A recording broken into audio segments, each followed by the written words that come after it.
Rise of the European Emperor by Taishan Laonyo. Chapter 1461, The English Rebels Are Destroyed. Afternoon tea can drive more than just tea sales. After all, milk tea requires tea leaves, milk and sugar. Marin can't take care of milk. After all, he only has a few thousand black and white cows, which are slowly multiplying, and the scale can't be increased for a while. Moreover, although other countries don't have black and white cows, it doesn't mean there are no cows.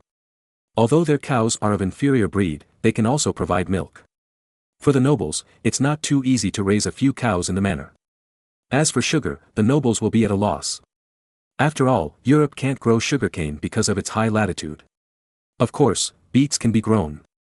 But in order to sell sugar, Marin will definitely not tell them that beets can also produce sugar. In Europe today, sugar is not a daily necessity. In various countries, although sugar is no longer a rare item placed in pharmacies, only the rich can enjoy it. After all, sugar is not cheap now.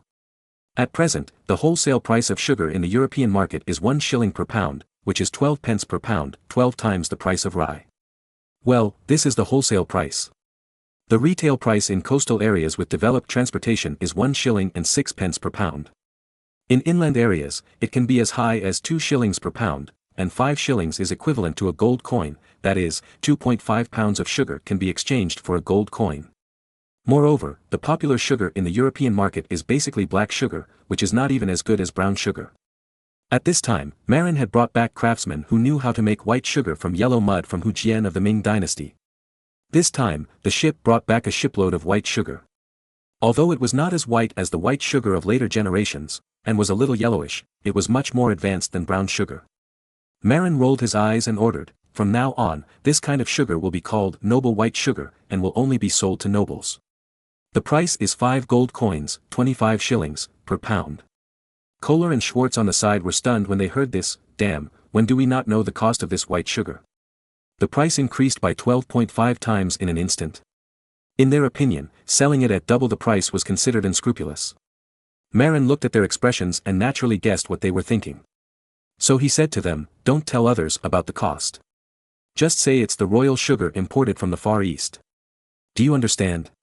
Of course, if you two and a bunch of old brothers want to buy it, it's still the price of ordinary cane sugar, more than 12 times the price, that's a rip-off." The two of them were relieved. Fortunately, they didn't have to be a fool. After all, they are used to having afternoon tea now, how can they do without sugar? What? You want them to use brown sugar? Come on, they are the top nobles of the North Sea Kingdom. If they still use brown sugar for afternoon tea, wouldn't it be a loss of face? Especially when drinking afternoon tea with other nobles, they add white sugar. Oh no, it's noble white sugar, and you add black brown sugar. Do you still have any shame? Why are European spices so expensive? Isn't it because of the competition among these nobles? You used 10 plates of pepper powder at your banquet. Okay, I used 20 plates at my banquet. Guests not only dipped roast meat in pepper powder, but also dipped bread in pepper powder. In this way, in this competitive atmosphere, the nobles' finances were in deficit, and the price of spices soared. Of course, the nobles were not fools. If Marin shipped this kind of white sugar in large quantities and set the price so high, it would definitely attract the anger of others. So, Marin told Kohler, "Tell Cuba to control the production of white sugar. Usually, brown sugar is the main ingredient, and brown sugar is used instead of black sugar. As for white sugar, the production ratio is reduced to less than 10%, and the supply is limited." Limited? Why limit it? Schwartz was puzzled. Shouldn't good things be produced more? Kohler had a chamber of commerce under him, so he knew something and explained, "Things are precious because they are rare. This is what the Lord said before." Schwartz nodded in confusion, but it had nothing to do with him, as long as it didn't affect him. Anyway, he has no shortage of tea bricks, milk and sugar. It is not his concern if others are being ripped off. Speaking of which, Marin is speechless. Europeans these days are cheap. They have honey that is much more nutritious than sucrose, but they insist on eating sucrose. Eating too much sucrose can cause diabetes, while honey is much better. Moreover, the nutrition of brown sugar is higher than that of brown sugar, and white sugar is the worst. However, the price is reversed. Perhaps, in this era, Europe also has the concept of foreign monks are good at chanting scriptures. It is obvious that local honey is better and healthier, but they insist on eating sucrose. Well, Marin can't control it. He is too lazy to popularize health knowledge, and he will even use this situation to make more money. As for himself, when entertaining guests, he always uses sucrose to make milk tea. In the future, there will definitely be a wave of advertising for white sugar. However, when drinking tea at home behind closed doors, Marin does not allow sucrose to be used, but honey.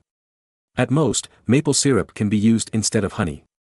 As for cane sugar, it is better to bring disaster to other people's families. Especially for his own children, Marin strictly forbade Caesar, Robert and little Ma Yun to eat cane sugar. If they want to eat sweets, they can only eat honey, and at most maple syrup. Cane sugar or something, eating too much is not good. Just when Marin was worrying about the sweet problem, a big thing happened in England. The rebels were completely wiped out. After the news came, Marin was shocked. When did Edward become so powerful? Didn't the rebels fight guerrilla warfare in the mountains? So it was so easy to be wiped out. So he hurriedly asked Kohler to release a pigeon to England to inquire about the details. A few days later, detailed intelligence was sent back. It turned out that Edward's elimination of the rebels was actually a coincidence. Originally, the remnants of the Tudor dynasty supported by the French did cause a lot of trouble in the Welsh mountains and the eastern mountains of Lancashire. Later, Edward made a prompt decision and invited Marin's family to London to dispel the rumors of his discord with Marin and stabilized the morale of the army. Afterwards, Edward temporarily ignored the rebellion in Wales, but first concentrated his forces to northwest Lancashire to suppress the local rebels. The western and central regions of Lancashire are plains, and only the eastern region is mountainous, belonging to the Pennines. Unlike Wales, there are large areas of mountains, and only a small part of the eastern region is mountainous. Edward, in line with the principle of easy first and difficult later, concentrated 20,000 troops to encircle and suppress the eastern mountainous areas of Lancashire, and even set fire to the mountains and sent people to cut trees. In the end, the rebels in Lancashire were finally destroyed. Afterwards, the army entered Wales. But Wales is much larger than Lancashire. Lancashire is only 3,075 square kilometers in area, with only a few mountains. The area of Wales is as high as more than 20,000 square kilometers, but the sad thing is that most of it is mountainous. This kind of place is most suitable for rebel activities. Under normal circumstances, it is difficult for Edward to suppress the rebels here. But unfortunately, the leader Coster sent by the remnants of the Tudor dynasty this time is a scoundrel who can't live without women. Moreover, this guy likes to go to the city to find girls. You said you wanted to rob a village girl in the mountains for fun, but this guy just looked down on the rustic mountain girls and liked the fashionable city girls. So, when he was fighting guerrillas in the mountains, he would disguise himself and go to the city to find a lady every week. But if you walk by the river, you will get your shoes wet. Look, when Coster was looking for the local top Miss Monroe to have fun in the big city of Cardiff in Wales, he happened to be discovered by an enemy of the year. This enemy is now serving in Edward's army, and this time he was sent to Cardiff to prepare to encircle and suppress the Welsh rebels. After seeing Coster, his enemy Captain Doran did not shout. After all, he knew that Coster was a master with a knife. Moreover, Coster brought 7 or 8 followers this time, all of whom were masters. Captain Doran had good eyesight and knew that if he rushed forward, he would definitely be hacked to death. So, he quietly left the women's branch, gathered hundreds of soldiers, surrounded the largest women's branch in Cardiff, and captured Coster and his followers in one fell swoop. Then, after being tortured, Coster didn't say anything, but one of his men was a softy, and he told everything, including the hiding place of the rebels. The next step was simple. The entire army of Cardiff was dispatched, and they went into the mountains to surround the small village where the rebels were hiding, and captured all the Welsh rebels in one fell swoop. Upon learning such a dramatic plot, Marin looked at the intelligence in his hand and was stunned for a long time. Chapter 1462, Annexation of Ireland.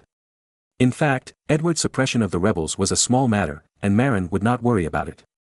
What bothered Marin was the letter sent by Edward later. In the letter, Edward told Marin that he planned to take advantage of the French army's southward movement and the emptiness in the north to send troops to the northern part of France. The reason for writing to Marin was that Edward wanted to use one of Marin's 2 legions. After all, Edward had no confidence in the English native legion in his hands. Moreover, he also needed the only elite native legion to protect his safety. Therefore, the choice of sending troops was naturally the best to use Marin's legion.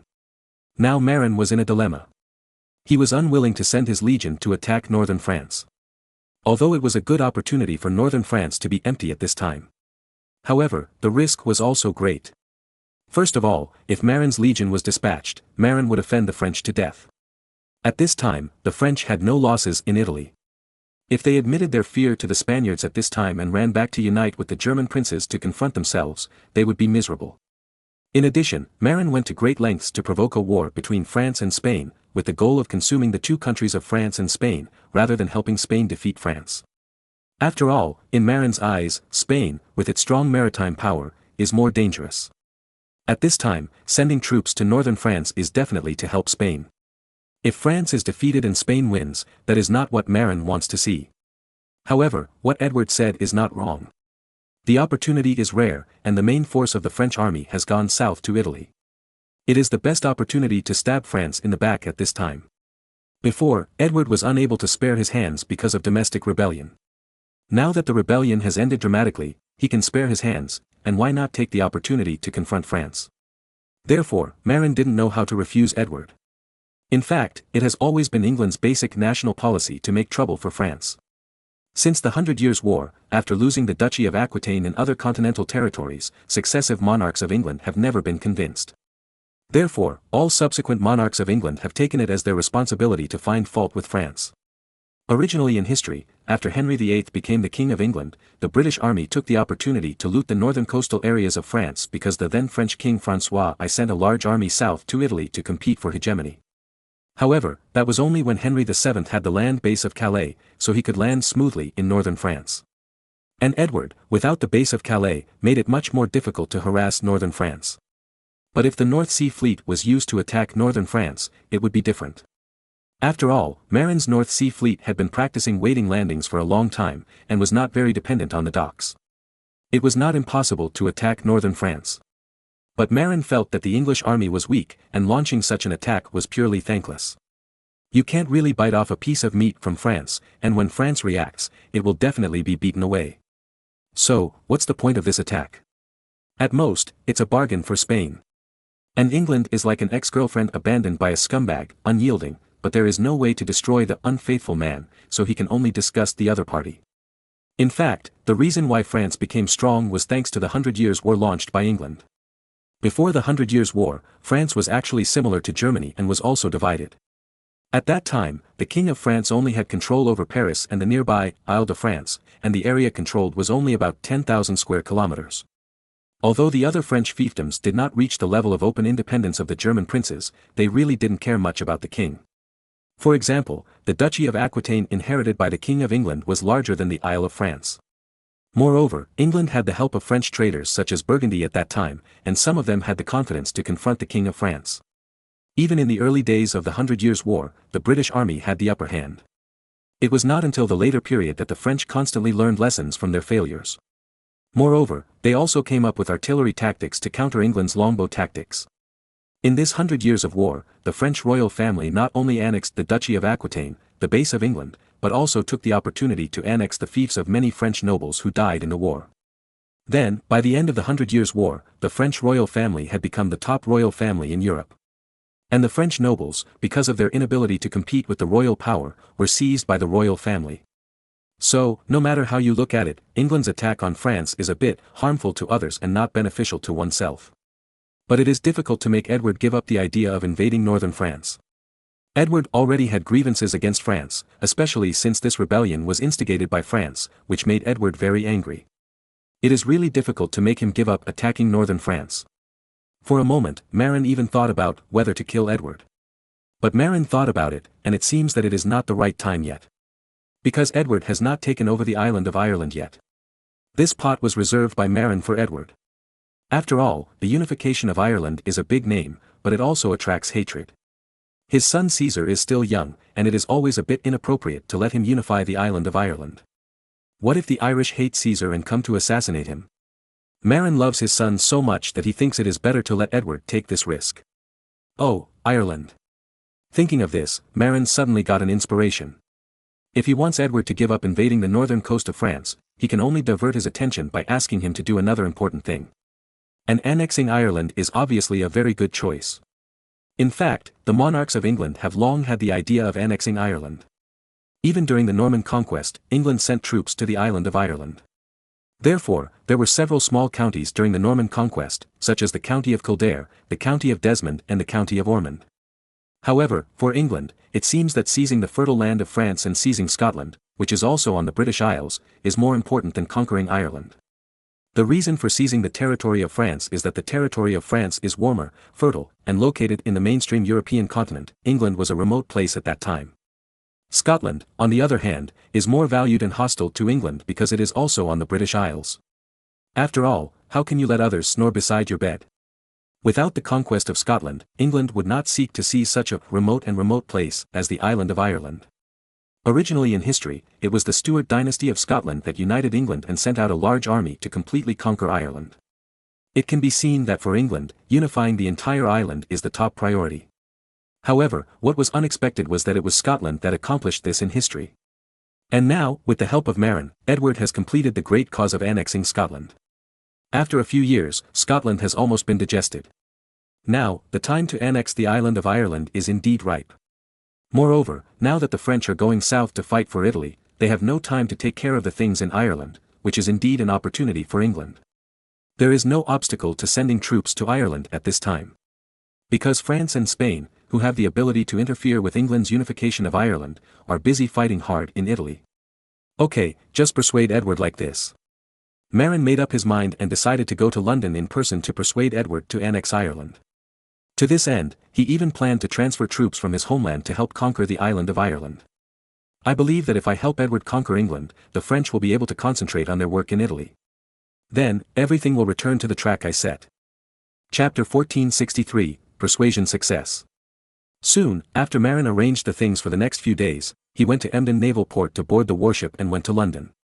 When he went to London, he still went with 10 warships. Although the cost of such a trip is a bit high, it is safer.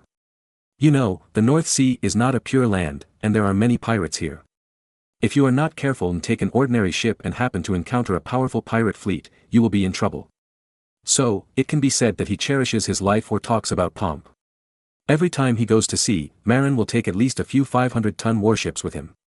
In this way, safety is guaranteed.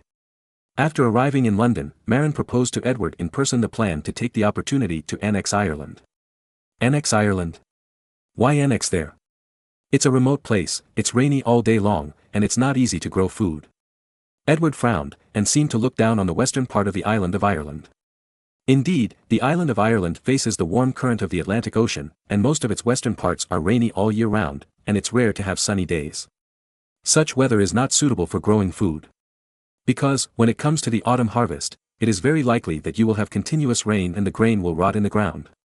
Of course, this humid climate is very suitable for growing pasture. Both pasture and forest like the warm and humid climate in the west of the island of Ireland. As long as there is no accumulation of water and root rot, pasture and forest grow well. However, England is not short of livestock or wood these days. After all, the population of England is only 3 million now, which is nearly 20 times different from the 55 million in later generations.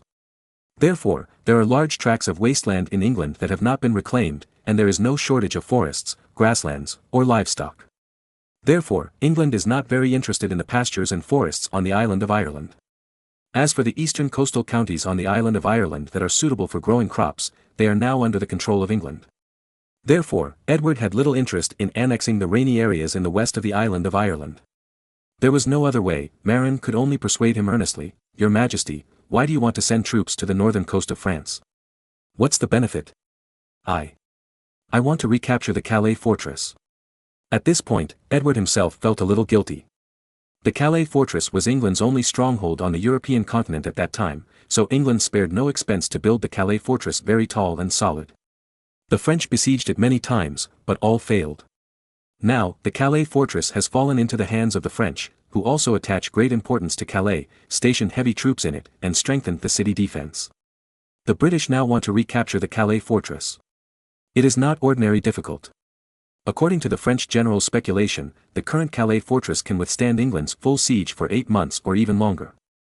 And 8 months is enough for France to react and send a large army to reinforce. Of course, the premise is that Marin did not participate in the siege of the Calais fortress. After all, the cast iron gates of the Calais fortress could not stop Marin's Aqua Regia. But Marin's Aqua Regia was a secret, and no one outside knew about it. Therefore, according to normal thinking, the cast iron gates were indeed difficult to solve. And if you climb the walls, the taller and stronger the walls are, the more difficult it is to conquer. Hearing Edward's lack of confidence, Marin rolled his eyes and said, Your Majesty, do you believe that the English army can conquer the Calais fortress before the French react? Marin specifically named England and did not include himself.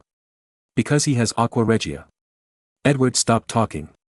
Marin continued, If we cannot capture the Calais fortress, we will send troops to northern France and at most rob some property. But it is said that the French have been well prepared this time and have hidden most of the property and money in various fortresses along the coast. It is not easy to plunder the northern coast of France. In this case, there is not much benefit for us to send troops to northern France. We can only land and rob some property like the Viking pirates and run away. It's too embarrassing. Then what do you say we should do? Attack Ireland? Even if we conquer a few indigenous forces in Western Ireland, the benefit will not be great. Maybe the spoils will not be as much as looting the northern coast of France. Edward retorted. Marin stroked his forehead with a helpless look on his face. My Majesty, you can't learn to think like those businessmen.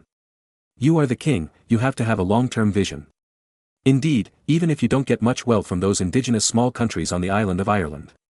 However, it is of great significance. At that time, you will become the first great king in the history of England to completely unify Scotland and Ireland. Such achievements will be recorded in history forever. Marin felt that Edward's strategic vision was terrible. Although Edward was smart, he was a little petty and did not have the bearing and long-term vision that a great noble should have. However, this cannot be blamed on him. Before Marin used a plan to join forces with Princess Margaret to rescue Edward from the Tower of London, Edward was imprisoned by Henry VII for more than 10 years. And those 10 years should have been Edward's teenage years of receiving aristocratic education. Because he did not receive the aristocratic education he should have in time during his teenage years, Edward, although he was talented, had a poor foundation. After becoming a monarch, although he was not stupid, his eyelids were still a little shallow. His thinking mode is more like a businessman than a monarch. Therefore, Marin decided to give him a good lesson. Marin spread out a map of Ireland, pointed it to Edward, and then explained, Your Majesty, please look, this is the Ulster Kingdom. Please refer to the map on the 8th floor of the European Emperor Rise Bar. The Ulster Kingdom of this era is not the Ulster province of later generations. The Ulster province has more than 8,000 square kilometers, accounting for more than half of the area of Northern Ireland in later generations. And Marin remembered that because most of Northern Ireland in later generations was in the eastern part of the rain shadow area, its southern part was still very suitable for agriculture. After all, the North Atlantic warm current that brings humid air currents rushes from the southwest, and the northeastern part of the island of Ireland is just on the back.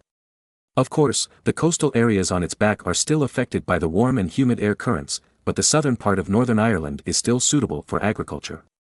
But now the Ulster Kingdom is very small, only a small part of the easternmost coastal area of the later Ulster province, about the same size as Wicklow County, with an area of about 2,000 square kilometers. Large areas of its inland areas are still local indigenous people.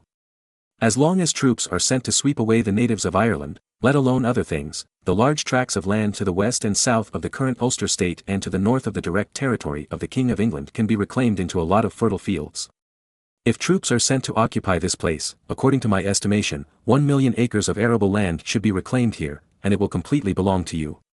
Marin casually reported a figure of 1 million acres, which is roughly equivalent to 4,000 square kilometers. This number is still very reliable. After all, the area of the province of Ulster in the future is 8,000 square kilometers. Moreover, it seems that he has seen a British topographic map in the future. Although there are some mountains in Northern Ireland, most of them are green, the plains are green, so it should be possible to make so much arable land. Then, Edward stood up suddenly. Can so much arable land really be reclaimed? Obviously, Edward was tempted. In this day and age, although the nobles of England love to raise sheep to make money. However, as a king, Edward also knows that food is the foundation of the country. For example, if you send troops to fight, can you use sheep as military rations? No. Moreover, sheep are not killed for meat. Usually, herders only shear their wool. When they are hungry, they squeeze some strong-smelling goat milk to drink or make strong-smelling goat milk products. If they really want to use sheep as military rations, they are not enough to eat. As for eating strong-smelling goat milk products, those soldiers who were born as farmers in England may not be able to stand it. Therefore, for Edward as a king, food is more important than wool. Wool can only be used to make money, and food is the foundation of the country. If there are 1 million acres, 6 million mu, of arable land, even if it is not sold for money, it can guarantee the long-term food supply of tens of thousands of troops. In fact, let alone 1 million acres, even 500,000 acres can impress Edward. After all, 1 acre is equal to 6 mu of land. Even if England's agricultural technology was backward at that time, the output of 6 acres of land was at least comparable to the output of 1 acre of land in the North Sea Kingdom of Marin, right? If 6 acres of land were used to feed 1 soldier, 500,000 acres could feed 500,000 troops. The more Edward thought about it, the happier he became. So, he happily nodded and agreed to give up harassing the northern coast of France and instead send troops to annex the entire island of Ireland. Chapter 1464, Preparation for Invasion. Not only Edward was happy, Marin was actually happy too. Because, if the large tracts of land to the west and south of the county of Ulster were really reclaimed into farmland, Edward would certainly benefit now. However, sooner or later, Caesar would benefit in the future. That land now belongs to the natives of Ireland, and it is the fertile land on the island of Ireland that is more suitable for farming. But the native Irish have been living and multiplying there for a long time. If you want to get these lands, there must be a bloody storm. And for such evil things, Marin thought it would be better to let Edward come forward to do it. His son Caesar should be a positive character. As for the bad things of killing people and grabbing land, it is better to let his father-in-law do it. As for letting Edward get a box lunch afterwards, Marin had no guilt. Why? Because Edward was supposed to be killed by Henry VII in 1497. I helped him avenge and let him live for more than 10 years, and he also left a daughter, which was considered a profit. The most important thing is that if the troops occupied the entire territory of Ireland this time, then Edward would really become the first monarch in British history to completely control the island of Ireland, and the first British king to annex Scotland and Ireland together. Even if he died, the title of the Great Emperor was indispensable. Just like Caesar the Great, although he was assassinated, he left a great reputation in history. Anyway, Edward was worth it. After Edward agreed to the plan to annex Ireland, he discussed the specific matters of sending troops with Marin. Originally, a small rural place like Ireland could be swept by just sending 20,000 troops. Originally, in history, the 9 Years' War, 1594 to 1603, when Elizabeth I unified the island of Ireland, the British army sent a maximum of 17,000 troops. Earlier, there were only 6,000 troops. Of course, the reason why this war to unify Ireland lasted for 9 years was because the Spanish Empire supported the indigenous forces of Ireland behind the scenes. After the Spanish Armada was defeated by Britain in 1588, the Spanish Empire was furious and supported the indigenous forces on the island of Ireland to launch a rebellion from the sea. With the support of the Spanish Empire, the war lasted only 9 years. What's more tragic is that Elizabeth I died just after the victory of the 9 Years' War, and didn't have time to enjoy the benefits of victory. The one who enjoyed the victory was James I from Scotland. But now it's different. France and Spain, who are most likely to support the local forces in Ireland, have all put their main forces on the Italian battlefield. At this time, the natives on the island of Ireland are basically fighting alone. It is almost impossible to persist for several years like the 9 Years' War in history. In theory, Edward sent an army of 20,000 and could easily sweep away the isolated indigenous forces on the island. However, Marin's words reminded Edward that if he unified the island of Ireland this time, he would be the first monarch in English history to completely conquer the islands of Britain and Ireland. Therefore, Edward decided to lead the expedition in person. After all, as a king, he must personally go out to win such a reputation. As for the instability in the rear, France was also unstable. I guess the French would be so happy to hear that I was personally leading the expedition. Then, it was a matter of discussing which troops to send out. Edward and Marin didn't want to move the 5th Corps stationed in Scotland. After all, Scotland had only been conquered for a few years and was not stable. If the garrison was withdrawn, who knows what would happen. Speaking of which, if Marin hadn't withdrawn several thousand Scottish Highland soldiers to join the 6th Corps, Scotland might be rebelling at this moment. Therefore, the only ones that could be transferred to the island of Ireland were the 4th Corps of the North Sea Kingdom stationed in Newcastle and the 2 Corps in Edward's hands. But London must keep people, and his own safety is also very important. In the end, Edward decided to take his most powerful Guards Corps to Ireland and leave the new corps stationed in London. Although the new corps' combat effectiveness was a little ordinary, it was still no problem to guard the city of London. Besides, the French couldn't spare any troops to attack London at this time. At most, the remnants of the Tudor dynasty would take the opportunity to make trouble. But facing 10,000 new corps, the troublemakers couldn't make any waves. As for Marin, he needs to send the Fourth Army to fight.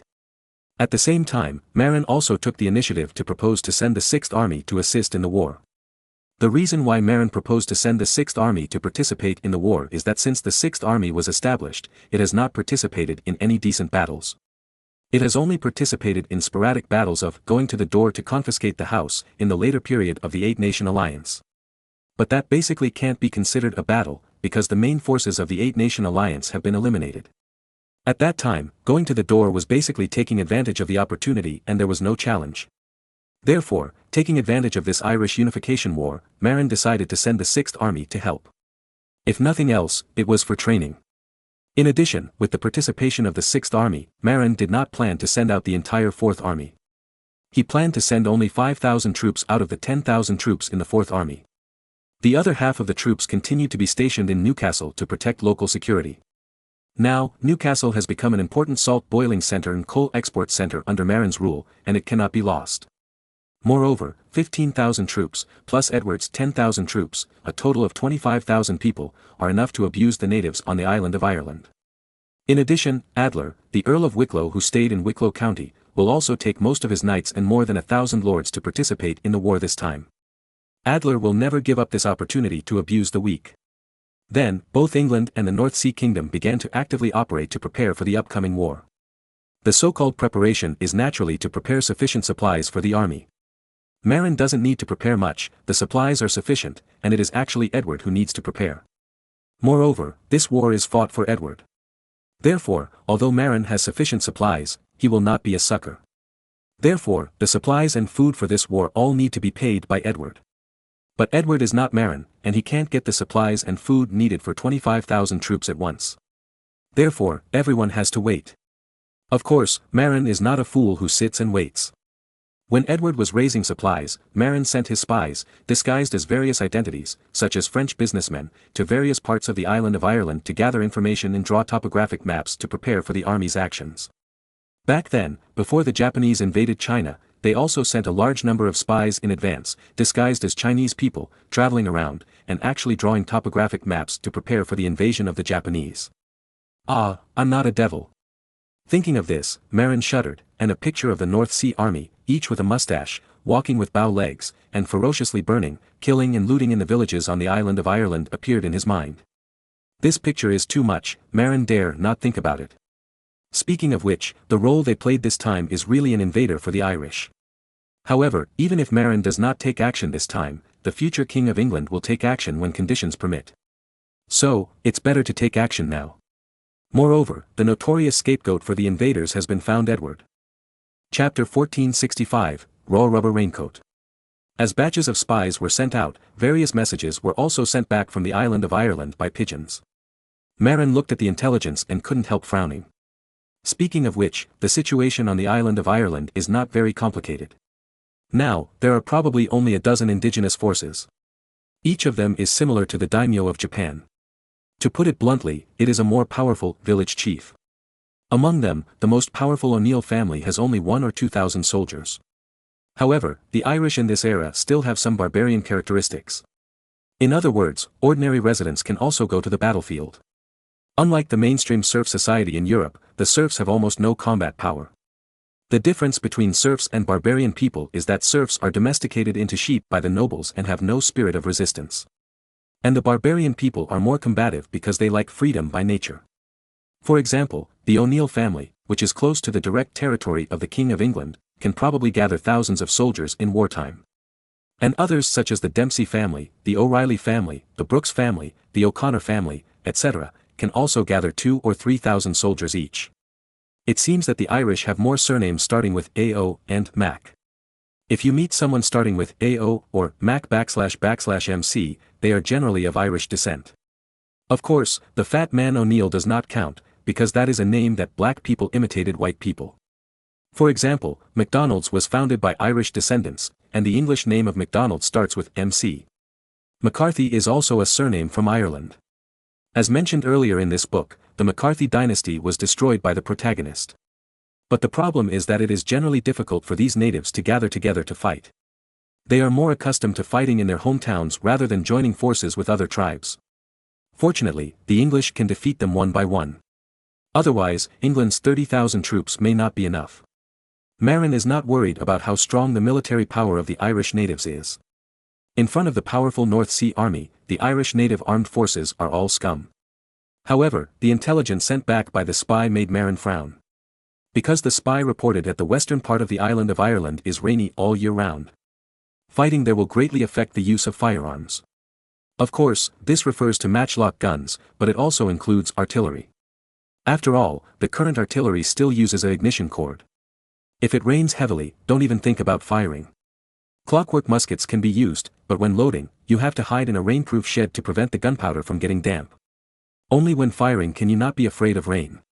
Fortunately, the gunpowder of the North Sea musketeers is now all sealed with oil paper, so they are not afraid of humid weather.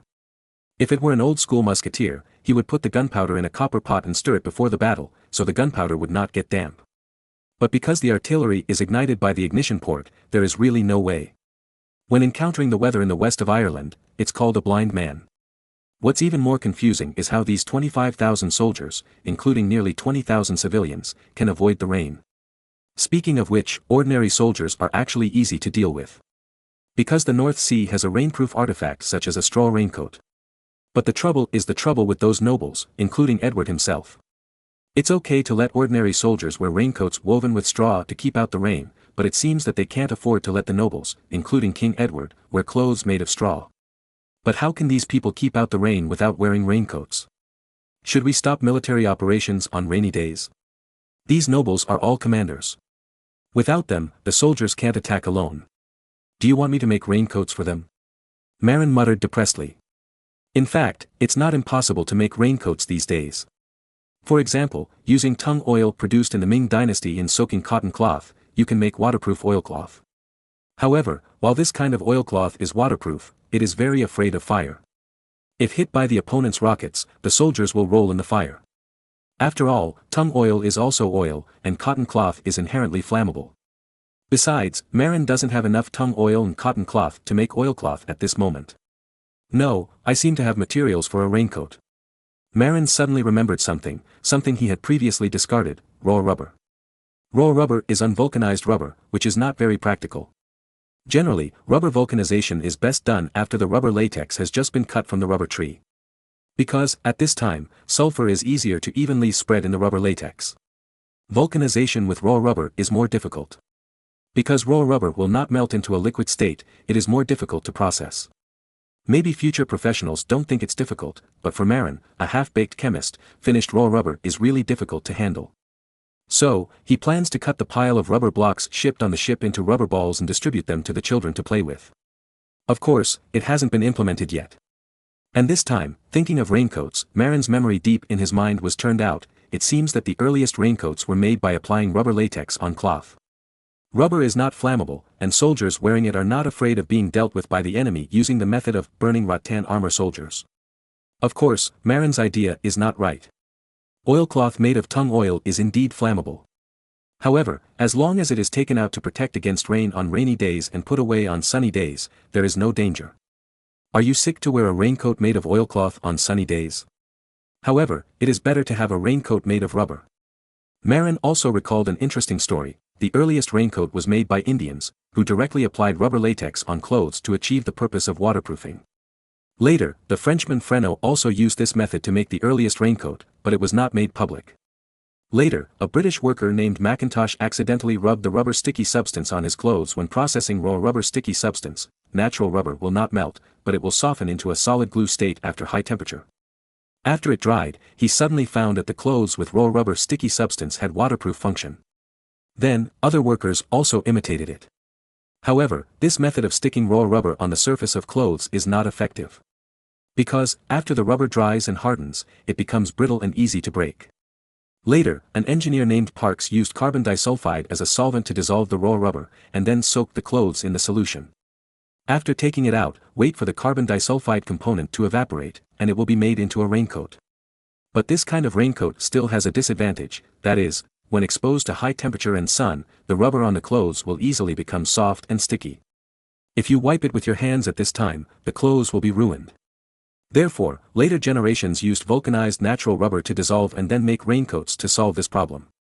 Marin now has no vulcanized natural rubber, nor carbon disulfide as a solvent.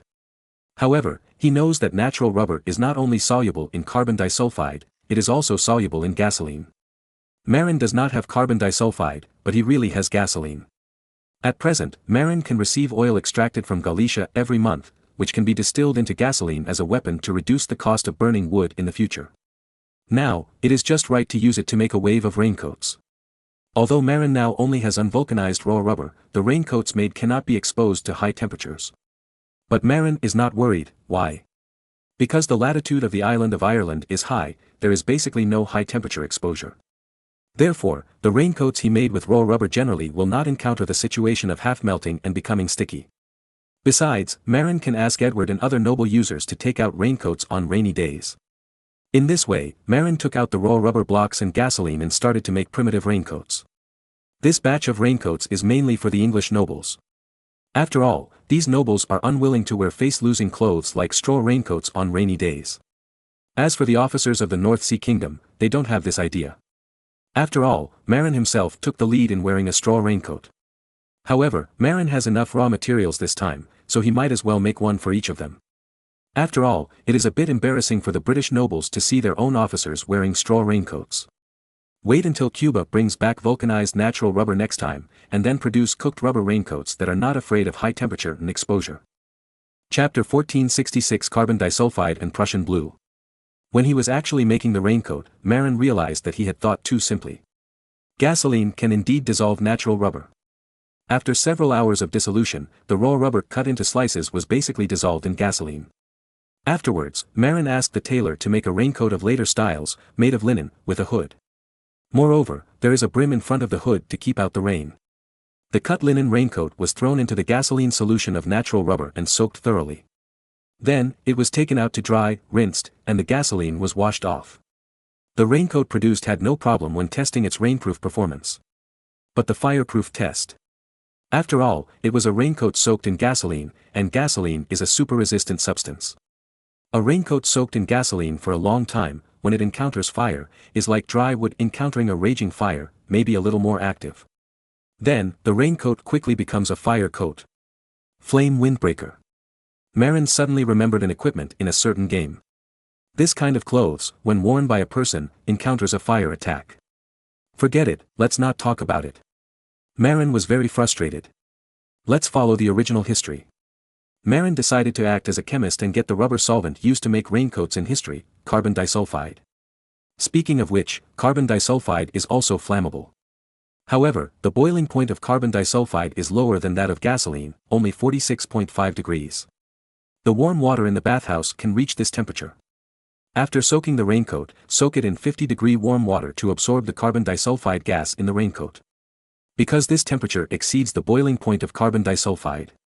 What's even more interesting is that it seems that there is a cold vulcanization technology in the vulcanization of rubber. The method is to dissolve raw rubber in a carbon disulfide solvent with a small amount of sulfur chloride added. This vulcanization method is generally used for the vulcanization of film products. It does not require the addition of sulfur to rubber latex for heating, which is very convenient. Moreover, it can be done in one step, both rubber and raincoat film can be vulcanized. In addition, because it has been vulcanized, the early raincoats made of raw rubber do not have the problem of being heat resistant. After all, vulcanized natural rubber is heat resistant, corrosion resistant and wear resistant. Thinking of this, Marin did not think it was troublesome and immediately started to work on carbon disulfide. As long as it is made, mature raincoats can be made directly in one step. As for how to make carbon disulfide, Marin thought for a long time before he dug out the introduction in the chemistry class from the depths of his memory using carbon powder and sulfur to isolate the air and heat it to more than 800 degrees. This is relatively easy. Marin sent someone to build a larger sealed steel furnace. After obtaining carbon disulfide, it is collected through pipelines. The pipeline is arranged a little longer and surrounded by cold water. In this way, when the carbon disulfide gas is cooled to below 46.5 degrees, it will become liquid and flow out. Then, Marin can have people collect it and use it to dissolve raw rubber blocks. As for the problem that the gas leaked from carbon disulfide is toxic, Marin said it is not a problem. Because when he was making aqua regia, he used activated carbon and elephant skin to make a gas mask. As long as the workers are careful, it is still very safe. Of course, this production base must be far away from residential areas to prevent gas leakage from poisoning residents on the east coast. With Marin's full theoretical support, the production of carbon disulfide is not difficult. Soon, Marin collected a lot of carbon disulfide liquid. Although the purity is not high, the work he has to do requires a very low purity of carbon disulfide. Then, one by one, modern raincoats were manufactured, all of which were cold vulcanized rubber outer skins, not afraid of rain or high temperatures. After this kind of raincoat was manufactured, it was limited to equipping officers of the 6th Corps, and then it was given to British noble officers. As for soldiers, it is enough to weave a little with straw. Moreover, the raincoat has a certain degree of protection. What Marin didn't expect was that the raincoat of later generations that he made seemed to be very popular. This modern raincoat, similar to a windbreaker, with a hood and a waist, combined with long leather boots, is so fashionable. Moreover, don't be afraid of rainy days. The first person who wanted a raincoat was Angela. She asked for a red windbreaker-style waisted raincoat, paired with pink long leather boots, and walked out on rainy days without any impact. Then, Angela fell in love with walking in the rain wearing a windbreaker-style raincoat. Even if it's not raining, wearing this waisted windbreaker and taking off the hood can also be used as a costume. With Angela, the Grand Duchess, taking the lead, the senior nobles of the North Sea Kingdom followed suit and asked Marin for this waisted windbreaker-style raincoat. Of course, the color is definitely different. Women's dyes are simple and crude, they want red or pink, while men's dyes are random, either gray, black, or blue. Moreover, in this era, dyes are basically extracted from plants, and some are extracted from minerals and animals, such as cochineal. Therefore, dyes in ancient times are also relatively expensive. The main reason is that they are difficult to collect.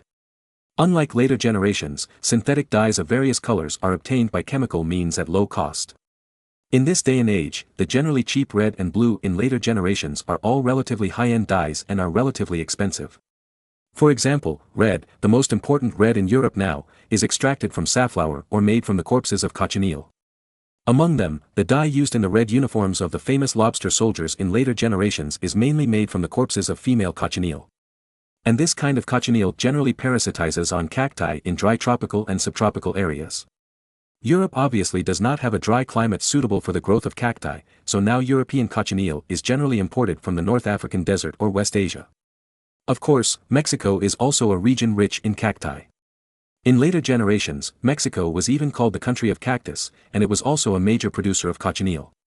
Anyway, Marin was planning to vigorously promote the cultivation and production of cochineal in the arid areas of Mexico. Speaking of cochineal, the British did a stupid thing. They introduced cacti in arid Australia to cultivate cochineal. As a result, cacti actually reproduced wildly in Australia like rabbits, becoming a famous invasive plant, and like rabbits, becoming a huge pest in Australia. Marin didn't have to do such a stupid thing. As long as he occupied Mexico, the country of cactus, he would not have to worry about the lack of cochineal. As for blue, it seems that there are more indigo grass in Scotland. For example, when the Scottish hero Wallace resisted the British invasion in the early years, he used the blue juice of the indigo grass that was abundant in the local area to paint his face, and was called the Celtic Indigo Raider. It was fierce. But indigo grass requires a lot of land to grow, and no one is willing to use precious land to grow this thing. Moreover, the blue juice content of indigo grass is also low. Oh, Prussian blue. Marin suddenly thought of a dye that was not expensive, and the most important thing was that he knew how to produce it. Unlike most dyes in later generations, he didn't know how to produce them. Only the legend of Prussian blue, because it was an interesting historical story, Marin happened to have read it, and then he knew how to produce Prussian blue. Speaking of which, the production method of Prussian blue is very simple. First, mix wood ash and cow blood together and roast them, then soak the roasted substances with water, filter out insoluble impurities, and then precipitate yellow crystals from the solution. Then put this yellow crystal into the ferric chloride solution, and a bright blue precipitate will be produced. This blue precipitate is a very good paint, Prussian blue. Prussian blue is bright in color and not easy to fade. In addition, the cost is not high. After the appearance of this dye, the Prussian army began to use this Prussian blue to dye military uniforms. Because the dye is of good quality and the cost is not high, it is a very good choice for military uniforms. It was not until before World War I that Weyer, the Bear Kid, changed the German uniforms from Prussian blue to earth gray. Of course, Weyer can't be blamed. Because World War I was already the era of trench warfare. Everyone was lying in the dirt all day, dirty, and the earth-gray uniforms were more suitable for trenches. If the Prussian blue uniforms were dirty in the trenches, it would be easy to see. Thinking of this, Marin laughed, there is one more way to make a fortune. Even if the most primitive method is used to produce Prussian blue, the cost is not high. For example, wood ash, this thing is available in every household. As long as you use an earthen stove, you will have wood ash. As for cow blood, this thing is not easy to find in China, because it is not allowed to kill cows there. But in the North Sea Kingdom, Marin imports tens of thousands of cows from Crimea every year, some of which are used for farming, and a considerable part of them are slaughtered for beef. Therefore, there is absolutely no shortage of cow blood, and the cost is not high. Ferric chloride is not a rare thing, and it is relatively easy to get. With Marin's knowledge of chemistry, it is still very easy to get. In this way, the preparation of Prussian blue is no problem. Then, Marin also began to consider, should all the North Sea Army be replaced with blue uniforms? After all, the white vest is too easy to be copied by others, which is a bit low.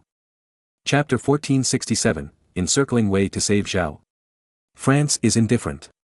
How expensive was blue dye in ancient Europe?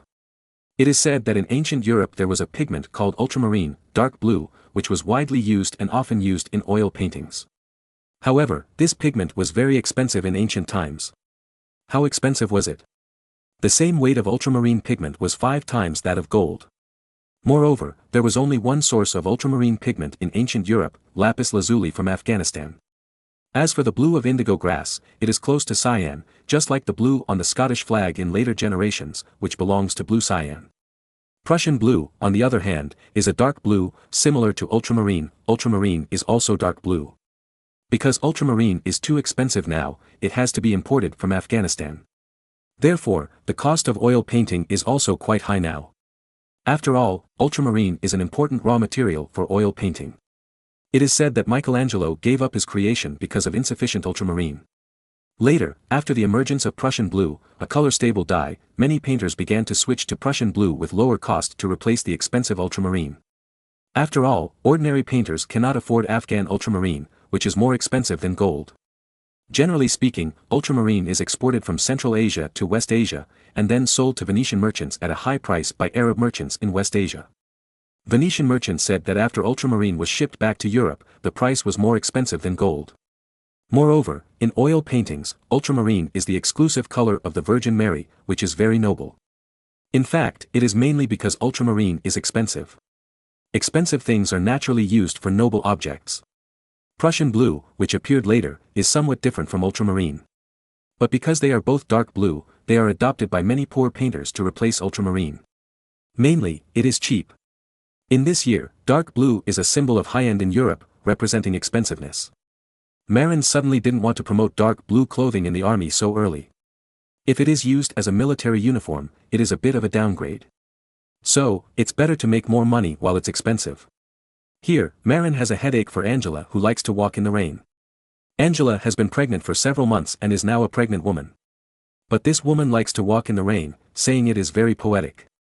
Marin doesn't care about poetry or not, he only knows that this woman has a baby in her belly. If she walks in the rain, she doesn't worry about her getting wet with a windbreaker-type raincoat. However, the road is slippery in rainy days. If she accidentally falls, she may take at least one life, either big or small, maybe both. So, next, Marin forcibly restricts Angela from going out on rainy days. This woman, who is already pregnant, can't even use a corset, but she likes rainy days. Although the raincoat has been promoted, Marin pays more attention to the baby in her belly. And in the medical department, the episiotomy technology for normal delivery has been developed, and it has been upgraded from delivering babies for animals to being used for humans. When Angela gives birth, it can be used almost. Then, things like forceps, which are not very technical, have also been developed. In short, Angela's birth this time should be less dangerous. While Marin was busy getting raincoats and paints, war clouds were gathering in southern Europe. Gonzalo de Cordova is the best general in Spain. After learning that the French were ready to defend Naples to the death and seek a decisive battle, Gonzalo de Cordova adjusted his tactics and planned to transfer the French army, or part of the French army, away from Naples first. After all, the French army of 70,000 to 80,000 people were stationed in a strong city like Naples. Even if Gonzalo de Cordova claimed to be a famous general, he was helpless. Therefore, Gonzalo de Cordova planned to take some actions to distract the attention of the French and force them to divide their troops. Then, Gonzalo de Cordova contacted the Aragonese navy and asked them to block the sea transportation lines of the Kingdom of Naples. Then, the Aragonese navy attacked the port of Marseille and pretended to attack the port of Marseille. Its purpose was to encircle way to save João and force the French army to divide its troops. However, what made Gonzalo de Cordova depressed was that Louis XII seemed to be indifferent to the danger of the port of Marseille. The Spanish bombarded and harassed Marseille many times, but failed to make the French army in Naples spare a single soldier. Obviously, Louis XII was determined to stay in Naples and fight the Spanish this time. As for Marseille, he really didn't care. The only thing that Louis XII cared about was probably the safety of Paris. However, Louis XII accepted John Lafayette's suggestion and arranged 20,000 militiamen in the military camp outside Paris to pretend to be defenders. But because the confidentiality work was done well, except for Marin, other countries really thought that France had left more than 20,000 people to guard Paris. Therefore, no one would think of Paris.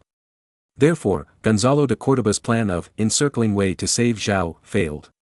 In desperation, Gonzalo de Cordova had to withdraw the Spanish troops and warships that surrounded and pretended to besiege. Then, the Spanish army began to land at the port of Salerno, not far from the capital of the Kingdom of Naples, Naples. This place is not far from Naples, and it is only a dozen kilometers away from Pompeii. After landing here, it only takes more than a year to reach Naples, which is quite convenient.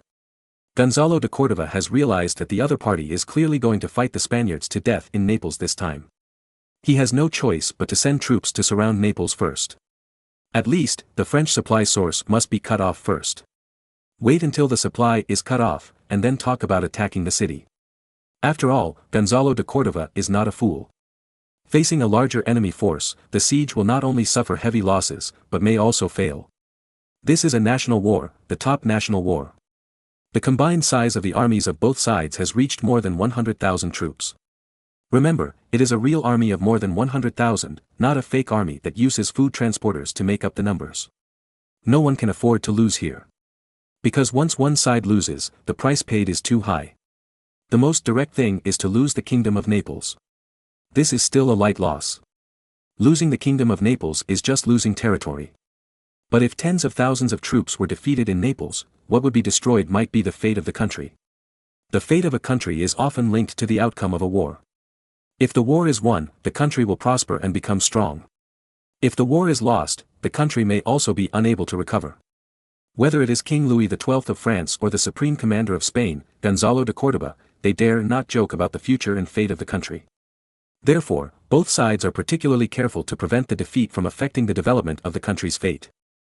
Chapter 1468, Confrontation and Verbal Attacks. Because both sides were very cautious, the war was very dull and boring. In the early days when the Spanish army landed at the port of Salerno, the French sent cavalry to harass. But Gonzalo de Cordova, as a famous general, did not advance at all. He was very patient and sent people to land in small batches first, and even built fortifications on the dock. For several days, the army did not officially land until the Spanish army that landed on the dock could completely withstand the threat of the French cavalry. Such caution left the French no chance to start. At the same time, Gonzalo de Cordova also asked the Aragon fleet to force all the ships of Genoa back to the port and dared not come out. After the Spanish army completely landed in Salerno, Gonzalo de Cordova did not rush to the city of Naples, but waited until the supply ship delivered sufficient supplies before starting to march towards the city of Naples. When they arrived outside Naples, Gonzalo de Cordova did not send troops to attack the city, but began to dig trenches and build low walls outside the range of French artillery and crossbows. The trenches were naturally to guard against the charge of the French knights. This was the trick of Marin's North Sea army. When Gonzalo de Cordova learned the Marin phalanx from Marin, he also fully absorbed this unethical fortification of setting wooden stakes at the bottom of the trench. Any cavalryman would have a tingling scalp when encountering such a trench. Because the war horses that fell into the trenches became large skewers, the horses' abdomens were pierced by wooden stakes. And the French knights who fell into the trenches would not be able to recover even if the wooden stakes could not pierce their plate armor. Not to mention the danger of breaking bones or being crushed by the corpses of horses when falling into the trenches. If they dared to stand up in the trench, they might be greeted by war hammers or muskets. No matter which one, they would either die or be injured. And the low wall behind the trench was Gonzalo de Cordova's own creation. Marin's North Sea army did not have a low wall behind the trench. Because the North Sea army had to engage in artillery fire with the enemy. Although the low wall could withstand the enemy's attack, it also blocked its own artillery. Therefore, Marin generally did not build a low wall behind the trench. But Gonzalo de Cordoba's Spanish army was different. Gonzalo de Cordoba believed that their main opponent, France, was a major artillery country. Spain, on the other hand, lacked infantry artillery, but had an advantage in the number of musketeers. Therefore, when Gonzalo de Cordoba's battle formation encountered the French army, they would not only dig trenches to resist the reunion of French knights, but also build low walls behind the trenches to block the French artillery fire. Although the French army had a large number of artillery, they were generally small cannons such as 1-pound cannons, 2-pound cannons and 3-pound cannons. The low wall built by Gonzalo de Cordoba was enough to resist such a powerful cannon. The Spanish musketeers hiding behind the low wall could attack the enemy as much as they wanted. After the low wall and trench were repaired, the Spanish army began to build a camp, set up camp, and confront the French army. Then, the Spanish divided their troops to occupy the port and repair some docks to obtain nearby supply points. With the Spanish navy controlling the Mediterranean sea power, the Spanish army would hardly encounter any food crisis. The French on the top of the city could only stare blankly, but could not destroy it. Because Gonzalo de Cordoba actually dug a long trench near the dock and built a long section of low wall, making it impossible for the French army to attack the dock. Standing on the top of the city, watching the Spaniards digging trenches and building walls, Louis XII was extremely depressed. This opponent is too damn stable, can he be more impulsive? These days, Louis XII just watched his opponents digging trenches and building walls, and did not come to attack the city. Then, Gonzalo de Cordoba had people build a new camp on the east side of Naples. At the same time, a large section of trenches and low walls were built. In this way, there were Spanish camps on the south and west docks and the east side of Naples. Only in the north, the Spaniards did not build any camps, but only sent cavalry to patrol here from time to block any vehicles transporting supplies. Obviously, Gonzalo de Cordoba was well aware of the principle of surrounding 3 and missing 1, and did not surround Naples to death. Moreover, the Spanish army was not more than the French army. If Naples was surrounded to death, it would not only inspire the French army's determination to resist to the end, but also disperse its strength and give the French army the opportunity to defeat them one by one. Therefore, Gonzalo de Cordoba only surrounded 3 sides. Moreover, the west only controlled part of the dock area and did not completely besiege it. In this way, the camps in the 3 directions of Spain were closely together, and the troops would not be dispersed. But in the north of Naples, Gonzalo de Cordoba also sent Spanish cavalrymen to patrol. Gonzalo de Cordoba even sent people to the north to dig up the roads. The reason for digging up the roads was that Gonzalo de Cordoba was afraid that the French would get supplies by land. Although he sent out several thousand Spanish cavalrymen, the French had more cavalrymen. If a large-scale supply convoy arrived, the French could send the main force of cavalry out of the city to meet and escort the supplies back to the city. The Spanish cavalry was not strong enough and might not be able to stop it. Therefore, Gonzalo de Cordoba simply sent people to dig up those roads. In that case, even if the French knights' horses were not affected, the carriages could not move. In that case, the French army in the city would not be able to get supplies. In this way, the Spanish army seemed to have given up the blockade in the north, but the supplies from the outside could not be transported in at all.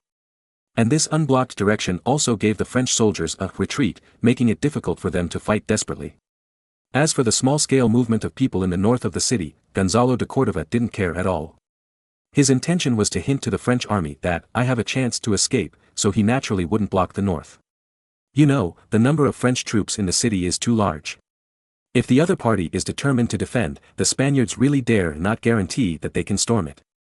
Therefore, it is better to give the other party a chance to abandon the city and flee, so that the other party will be conflicted and the will to fight will become less determined. But there is one thing, if the French try to repair the road and obtain the supply line, Gonzalo de Cordoba will definitely send a large army to attack and beat the French troops out of the city back. So, the following days became a boring confrontation between the 2 sides. The French were shouting from the top of the city walls all day long, Spanish cowards, come and attack the city. And the Spanish army was not to be outdone, they shouted back, French softies, come out and fight. The armies of the 2 great powers in Western Europe were shouting across the city walls, come up, come out. But the shouting was so loud that neither side made a move. Chapter 1469, Women's Clothing Humiliation Method. If Marin saw this situation here, he would probably die of laughter. Because this scene is too similar to the scene where Zhu Beiji and Monk Sha fought in the quicksand river, Zhu Beiji did not dare to go into the water, and said to Monk Sha, come up if you dare. Monk Shah was also afraid that he could not beat the opponent on land, so he shouted underwater, "Come down if you dare." However, in such a confrontation, France was the one who suffered in the end. Why? Because France was only trapped in an isolated city of Naples, and its supplies were cut off by the opponent. The Spanish army can calmly control other areas of the Kingdom of Naples outside the city of Naples, and the supplies are sufficient. In the long run, the French will definitely suffer a great loss. After all, there are too many French people in the city, and the supplies are limited. What should I do? What should I do?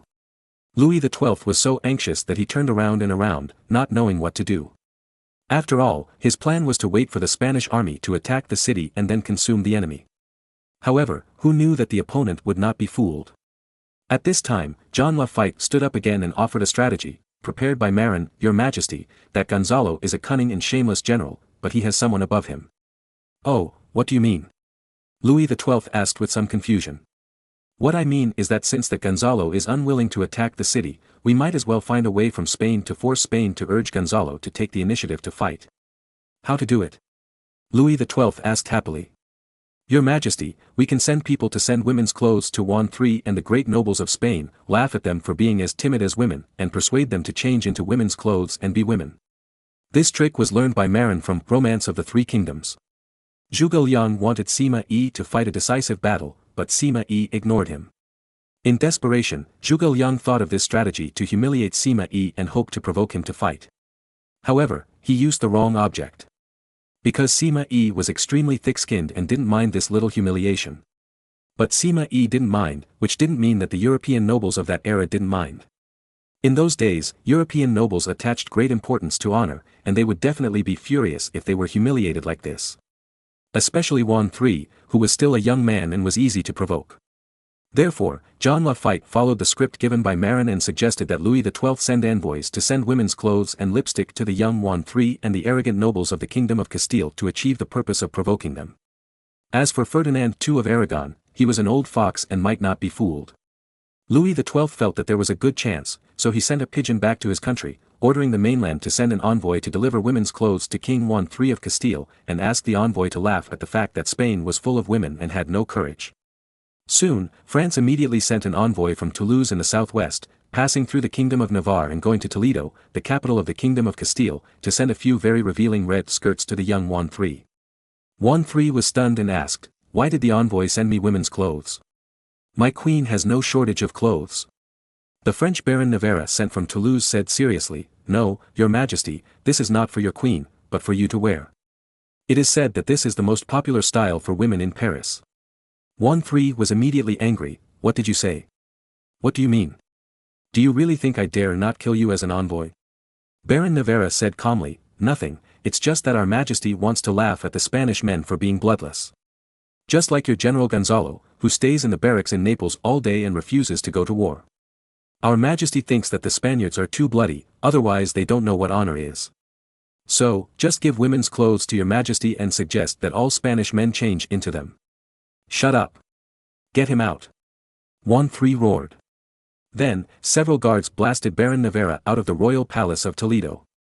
However, Baron Navarre did not stop his actions. After leaving the royal palace of Toledo, he came to the Castile Parliament building, and in front of many Spaniards, at the gate of the Parliament building, he presented a pile of red women's clothes to the bigwigs of the Castile Kingdom Parliament, and loudly despised Spanish men for being bloodless soft eggs, like women, and it would be better to wear women's clothes and be women. Suddenly, Baron Navarre angered the public and was beaten up by the crowd. But he was prepared and squatted on the ground with his head in his hands at the first time. Moreover, he was wearing double leather armor under his robe today, so he was not seriously injured. In the Toledo palace, as Marin expected, the furious Juan III was persuaded by the calm Queen Margaret. Juan III originally wanted to force Gonzalo de Córdoba to fight the French, but Queen Margaret thought that this was the result the French wanted and they should not be allowed to succeed. But the couple was fine, but the Parliament of the Kingdom of Castile was in an uproar. Even the whole city of Toledo was in an uproar. Baron Navarre's rude words quickly spread throughout the city of Toledo, causing anger among all the Spaniards in the city. Then, a group of Castilian nobles rushed into the palace and requested Juan III to force Gonzalo de Córdoba to fight the French as soon as possible to prove that the Spaniards are all straight men. As for Baron Navarre, who was beaten, he was chased out of Toledo like a dog. However, on the way, Baron Navarre, who was slightly injured, laughed, Your Majesty, this trick really works. So, let's go to Zaragoza and make another fuss in the Parliament of the Kingdom of Aragon. His entourage worriedly said, But, you will be beaten again. It doesn't matter, as long as we complete your Majesty's instructions, what's the point of being beaten again? Then, Navarra and his entourage came to Zaragoza, the capital of the Kingdom of Aragon, and in front of the people of Zaragoza, they gave a stack of women's clothes to the great nobles of the Aragon Parliament, and loudly laughed at Aragon for having no men and being all women. So, Baron Navarra was beaten again as expected. This time, Baron Navarra couldn't even stand up. However, halfway through leaving Zaragoza in a panic, Baron Navarra laughed happily, this time it's safe, the Spanish will definitely not be able to bear this humiliation. He guessed correctly, although Juan III was persuaded by the Queen, Ferdinand II of Aragon was also an old fox. However, the nobles of the two kingdoms were too proud to care about their reputation. The bigwigs in the parliaments of the two kingdoms urged the two kings to order Gonzalo de Córdoba to let the Spanish army show their manliness. Chapter 1470, Give him a trick in his own way. After all, Juan III was young and could not suppress the nobles of the Kingdom of Castile. The main reason was that he lacked prestige. In desperation, after discussing with his wife Margaret, the couple took a carriage overnight and rushed to Zaragoza to seek help from their father Ferdinand II. Although Ferdinand II was not the king of the Kingdom of Castile, he had co-ruled the Kingdom of Castile with Isabella I for a long time, and he must have more prestige than Juan III. However, after arriving in Zaragoza, the couple discovered that the Kingdom of Aragon was also in turmoil. The French envoy Baron Navarra was also a ruthless man. He was beaten half to death by the Spaniards and provoked the anger of the two Iberian Peninsula kingdoms. Therefore, when returning to Toulouse, Navarra sang on the carriage. What he left for the two Spanish kingdoms was endless anger. In Europe, nobles are very particular about honor and dignity. Even old foxes like Ferdinand II and Maximilian I, even if they are shameless in private, care a lot about honor. If Navarra just expressed contempt to Ferdinand II might have endured it for the sake of the overall situation and blocked the news. However, this grandson is too wicked. He ran to the gate of the noble council to openly provoke, and used Spanish. It is clear that he is afraid that everyone will not know. In this way, Ferdinand II can't block the news. And this era is an era when the nobles and the king of the feudal system rule the world together. The king can't suppress the anger of the nobles. What to do? It is irrational to order Gonzalo de Córdoba to attack the city of Naples. However, it seems difficult to calm the anger of the nobles. The father and son discussed for a long time, while Queen Margaret was looking through the previous intelligence. After reading the intelligence details about the French capture of Naples, Queen Margaret suddenly laughed, Father, Juan, I have a solution. What solution? The father and son asked in unison, their eyes full of surprise and expectation. Look, this is the battle report of the French conquering the city of Naples. Queen Margaret showed the battle report to the father and son, and pointed to the intelligence and said, Look, this is the process of the French siege of Naples. In order to avoid casualties during the attack, the French specially hired 22,000 Italian mercenaries who originally served Duke Ludovico to use them to consume the ammunition of our defenders. They even captured a lot of local young men on the way, pretending to be soldiers and rushing to the top of the city in order to consume our ammunition. I was thinking, can we also learn from the French approach and use the Italians as vanguards to launch attacks and consume enemy ammunition? In this way, we can not only consume the enemy's ammunition and avoid casualties of our army, but also give an explanation to the great nobles in the country. Good idea. Ferdinand II immediately slammed the table and shouted happily. Then, the next day, Ferdinand II and Juan III jointly issued a public order, ordering Gonzalo de Córdoba to fight the French bravely, like a man. But at the same time, they secretly sent spies to secretly send a letter to Gonzalo de Córdoba, ordering him to get some Italian mercenaries or strong men to come, let those Italians be cannon fodder, and launch a powerful attack with great momentum but no real significance. After receiving two orders with completely different meanings, Gonzalo de Córdoba immediately knew what to do.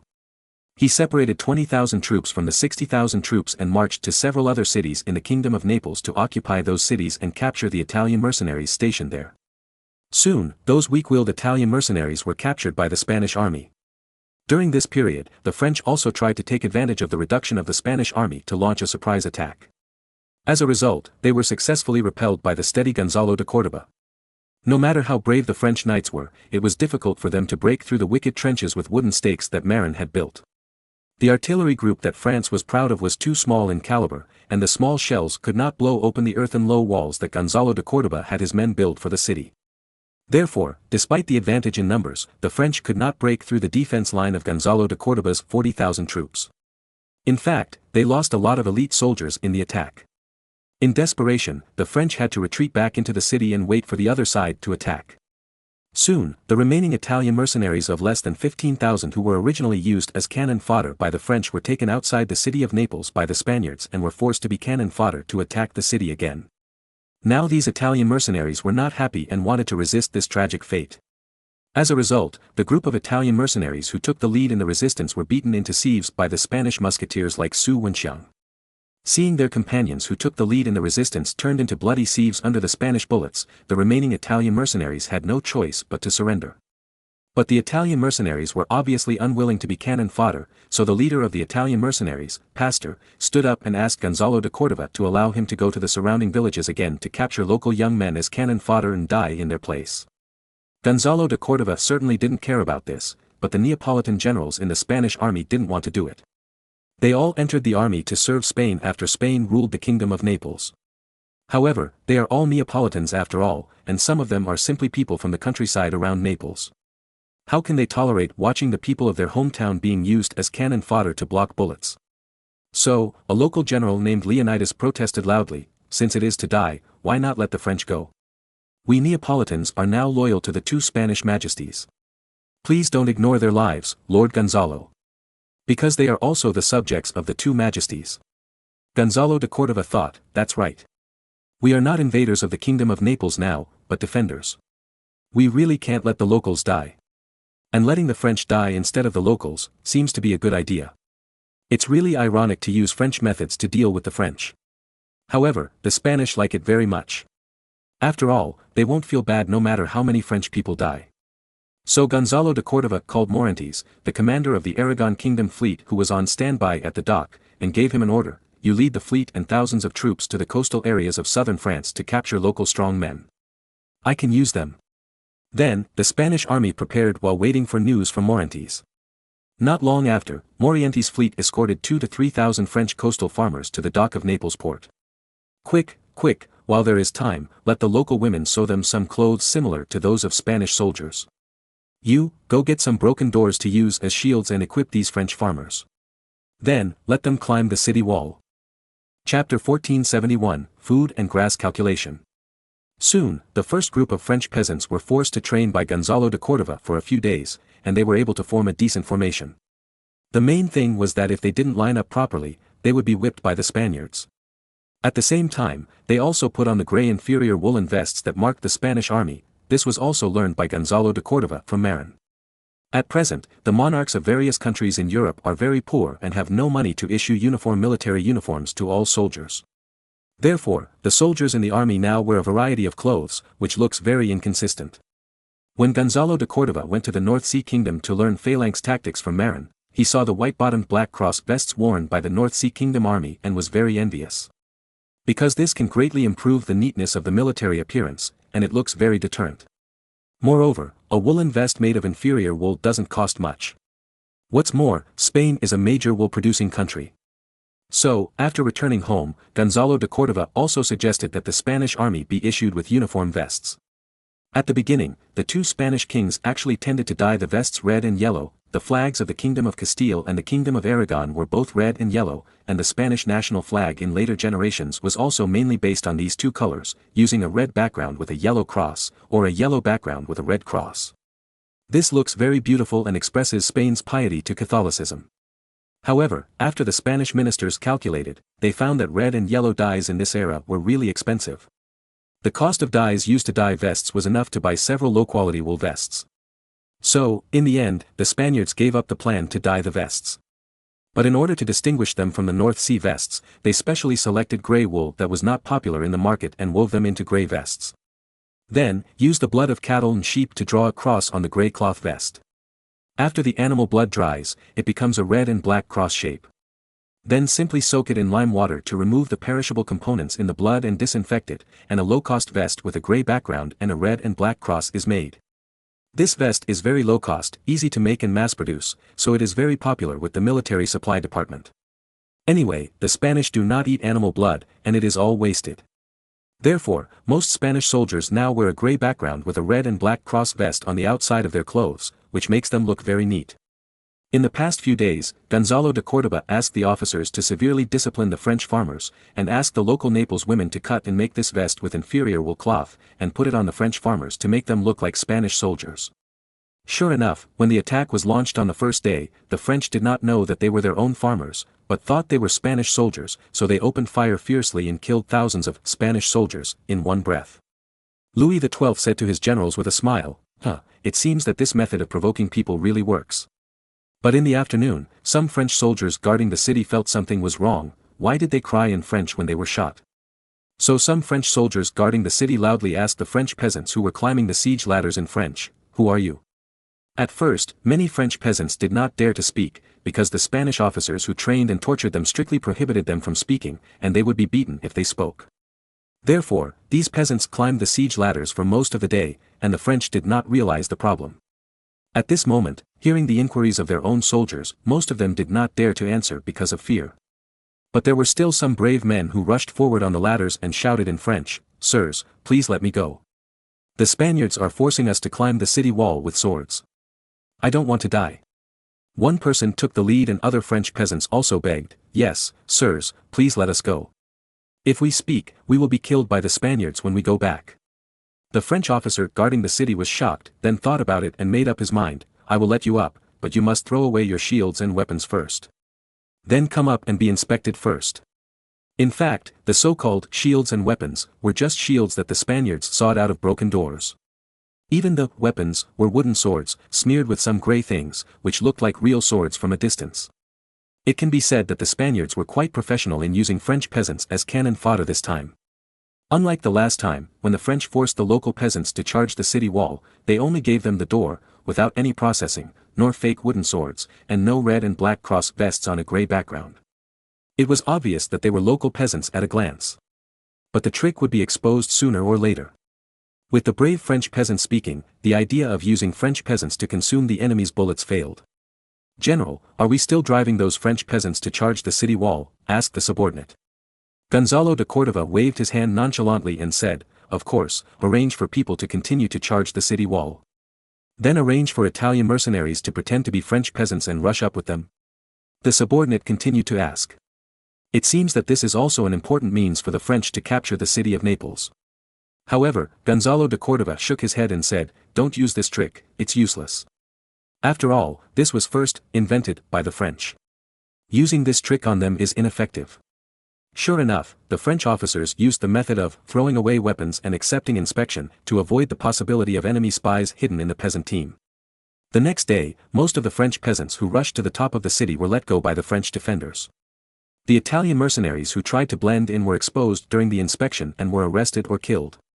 "Should we continue to let the French peasants rush?" the adjutant asked Gonzalo de Córdoba. Gonzalo de Córdoba thought for a moment and ordered, "Let the Italian mercenaries continue to lead them to the top of the city."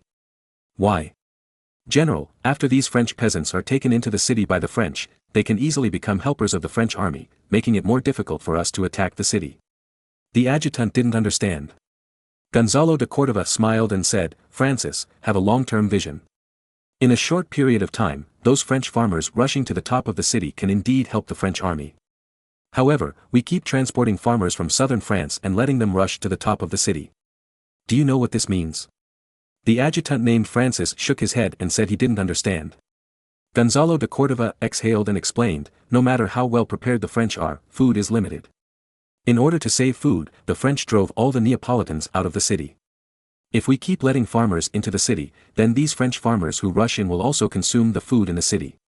When the French run out of food, it will be difficult for them not to surrender. What if the French army doesn't give food to those French farmers?" Francis asked. Gonzalo de Córdoba said confidently, "Louis XII wouldn't dare to do that. If he really did that, the ordinary French soldiers would inevitably have the same feeling of, the death of the rabbit makes the fox mourn. At that time, the morale of the French army would be weakened." Francis suddenly realized, "So, sir, you are calculating the food and grass of the French army in the city." Gonzalo de Córdoba nodded, "Yes, I am calculating the food and grass of the defenders in the city. Once the food and grass are not enough, it will be difficult for the enemy to not be in chaos." "Great, really great. Chapter 1472 Want to leave. Kill without mercy. The following days became a drama of French peasants rushing to the top of the city to seek refuge with their relatives. After laying down their weapons, the French soldiers accepted these southern French peasants who were forced to rush to the city wall very gentlemanly. But it was okay once or twice, but after a few times, when there were thousands of French peasants in the city, the French felt something was wrong, Nîmes, food and grass. If 1 or 2,000 French peasants came in, the French might not care. After all, there was enough food piled up in the city. However, this has accepted 6 or 7,000 people, but the Spaniards are still driving French peasants into the city, which is very problematic. Now, even a fool can see it, the Spaniards are just letting these French peasants share the food and grass in the city. What? You said you cannot give these peasants food to eat, starve them to death. Even, can you kill these peasants as military rations? If it was in ancient China, this might be no problem. Since the Spring and Autumn period and the Warring States period, the kings of China have stopped talking about morality and have been completely shameless. In order to succeed, Chinese monarchs and generals can do whatever it takes. For example, during the Anxi rebellion in the Tang dynasty, the garrison commander Zhang Sun would rather eat human flesh to survive and insist on defending the city when food and grass were exhausted in order to defend Suiyang and prevent the rebels from going south to the grain-producing areas of Jianghuai. In the end, he used less than 7,000 troops to hold back 180,000 rebels of Anlushan for 10 months, saving the lifeline of the Tang dynasty. Moreover, because he achieved the strategic goal of preserving the vitality of the Tang dynasty, Zhang Sun was posthumously awarded the title of Grand Commander and entered the Lingyan Pavilion after his death in battle. Of course, this is China, which only looks at the results and does not care about the process. However, this is not possible in Europe at this time. Why? Because the King of France and the Emperor of China are two different professions. It is not a question of who is noble, but a question of power. Although the King of France is already the most centralized monarch among the monarchs of European countries. But compared with the Emperor of China, he is still a younger brother. Even if the King of France has deprived the nobles of the autonomy of their own territories, he has only deprived them of the right to hold their own troops. Politically, the King of France also had to compromise with the nobles. The so-called parliament, its predecessor, was just a place for the nobles to express their opinions, and had nothing to do with the people. If Louis XII dared to starve these French peasants to death, then he would be criticized by the nobles in the parliament in the future, and even some of his rights would be taken away. The reason is simple, the king cannot protect their people. Although these nobles are usually not good people and have bullied the people, if the king is caught by them with evidence, he will also be fought. The reason for this has nothing to do with the nobles, but is related to the Catholic concept of God loves the world. Europe is a Christian world, and the king must be tolerant in the face of the church. France is already the most powerful country that is least afraid of the Holy See, but it cannot mess around. Especially since the international situation has changed, France is now surrounded by enemies. To the southwest, the two powerful Iberian Peninsula countries of Aragon and Castile have united to fight against France. The Habsburg family is also a mortal enemy of France because of the territorial issue of Burgundy. Needless to say, England is a mortal enemy. Therefore, when he cannot crush other countries with his unparalleled power, the King of France must also pay attention to the impact and dare not act recklessly, for fear of being caught and beaten up. As for killing those peasants for military rations? Don't be kidding. If Louis XII dared to do that, the Pope would definitely excommunicate him. Then, he would not even be able to be king. Because the canon law stipulates that nobles should not be loyal to non-Christian kings. Once excommunicated, Henry IV of the Holy Roman Empire is a precedent. Therefore, the 6 or 7,000 French peasants who poured into the city became a hot potato. Moreover, Gonzalo de Córdoba is still sending French peasants to rush up the walls of Naples. What should we do? My dear ministers, think of a solution. Louis XII said anxiously. He is in a difficult situation now. It is definitely not possible to accept French peasants. However, facing the pressure from the Spanish, they can't find an excuse not to accept them. They can't just say, I don't have much food, don't come. This will be severely criticized by public opinion. It was the former Duke of Saxony, Charles, who came up with a solution. Your Majesty, how about we refuse the people behind us to climb the city wall on the grounds that the enemy is mixed in? Louis XII nodded and said, it's a good excuse, but how do we treat those French peasants who rush to the city wall? We can't fight with swords, right? That would be, the king ordered the massacre of his own people. Let the shield soldiers hold their shields with both hands to knock them down, and don't let them climb the city wall. Charles thought about it. Louis XII nodded and felt that this was the only way. So, in the following days, the French mobilized a large number of shield men, holding shields with both hands, guarding the part where the siege ladders connected to the city wall. While shouting, "There are spies among you, don't get close to the city wall," they mercilessly used shields to forcefully knock the French peasants who rushed over or simply knocked them off the ladders and fell off the city wall. At the same time, the French mobilized a large number of strong men, using battle axes to slash the auxiliary ladders of the ladders on the city wall, destroying them and blocking the way for the French peasants to rush up the city wall. Gonzalo de Córdoba saw this situation, pondered for a long time, and ordered, "Build more ladders to expand the scope of the French peasants to climb the city. In addition, find a group of blacksmiths to build a batch of iron ladders." So, the following days became a time for the French army and the French peasants to fight wits and courage. The French soldiers wanted to stop the French peasants from climbing the city, but they couldn't use swords on them, so they could only knock them back. The French peasants, on the other hand, were more miserable. Because the Spaniards ordered that anyone who dared to retreat would be killed without mercy. Therefore, climbing the city wall was an important way for them to survive. Driven by a strong desire to survive, even if most people were knocked off the city wall and became disabled, it was difficult to stop the French peasants from wanting to escape to the city wall and seek protection from their own king. In this way, although most people were knocked down, some people still successfully climbed the city wall in the chaos and lay directly on the city wall and refused to leave. Moreover, while lying and rolling, they cried and shouted, "Master, please save me, I will fall to death if I go down." As a result, many French soldiers could not bear to attack again. Only the section where the Swiss were defending did not work.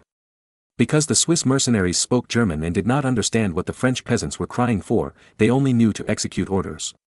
For those French peasants who were lying on the city wall and begging for mercy, these Swiss mercenaries lifted them up mercilessly and threw them off the city wall. In desperation, there were more and more French peasants in the city, nearly 10,000. The food they consumed every day was also an astronomical figure. Even though the French generals gave these farmers very little food, with so many people together, it was a huge burden. "What should we do?" Louis XII asked again. "Open the north gate. There are no Spaniards in the north. Let these farmers return home by land." Charles sighed and suggested, "What if the enemy takes the opportunity to attack the city?" A noble raised an objection. Charles sneered and said, "We are not afraid of the Spanish attack at all, but we are afraid that they will cheat like this. If the Spanish take the opportunity to open the city gate and attack the north gate, that's perfect. Let them see the superb martial arts of the French knights." Louis XII immediately slammed the table and said, "Yes, we want them to attack. We are not afraid of them coming, but we are afraid of them not coming." Then, early the next morning, tens of thousands of French peasants who poured into the city were given a few small silver coins each, so that they could buy food along the way back home. Then, the north gate of Naples was opened, and these peasants were forcibly driven out of the city by French knights. Gonzalo de Córdoba was shocked to see the French driving the peasants out of the city. So he ordered loudly, "Castilian, backless, cavalry attack, and be sure to drive those French peasants back. Tell those French peasants in French, if you want to leave, kill them without mercy." So, thousands of Spanish backless cavalry came to the north gate, frantically intercepted and killed the French peasants who wanted to leave, and drove them back. Moreover, these Spanish cavalry shouted in the unskilled French taught by their superiors, "If you want to leave, kill them without mercy." Chapter 1473, A Comeback. "Damn it!" Louis XII stamped his feet in anger. So he ordered loudly, "French cavalry, attack, kill these bastard Spanish cavalry."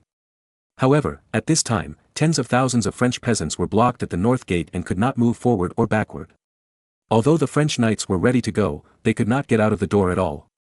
In desperation, the French knights had to take a detour from the east gate and wanted to attack the Spanish cavalry who blocked the French peasants. However, as soon as they went out of the east gate, there was a dense sound of gunfire behind the Spanish earth wall plus trench fortification outside the east gate. The Spanish musket was powerful. The French knights were very tough, but that was against cold weapons. Faced with the musket with 50 grams of super heavy projectiles, the French knights could only flee back to the city in a panic, leaving dozens of bodies behind. Then, an embarrassing scene appeared. Tens of thousands of people blocked the north gate of Naples, and were in a dilemma. Inside the city, the French knights desperately stopped the peasants from turning around and not letting them go back. Outside the city, the Spanish cavalrymen stared at the French peasants fiercely, and those who dared to run out would be killed with swords. As for driving the peasants into the city, the Spanish cavalrymen tried, but were beaten back by the French musketeers on the top of the city. The French also brought a lot of musketeers this time. In order to prepare for war, Louis XII sent people to Nuremberg, Germany and other places to buy a lot of German matchlock guns. Although the power is not as good as the musket, it can be used to defend the city without any problem. What's more, there are more terrifying French cannons on the top of the city. So, the three forces of the French army, French peasants and Spanish cavalry were deadlocked at the north gate of Naples. In the next few days, the three forces were deadlocked at the north gate, and no one could move. The French knights, based on the honor of knighthood, were unwilling to attack their own peasants, and could only stop the French peasants from turning back. And those peasants did not dare to go out because the Spaniards would kill them. At this time, the French army was very anxious and didn't know what to do. After all, it is not a solution to be in a stalemate like this.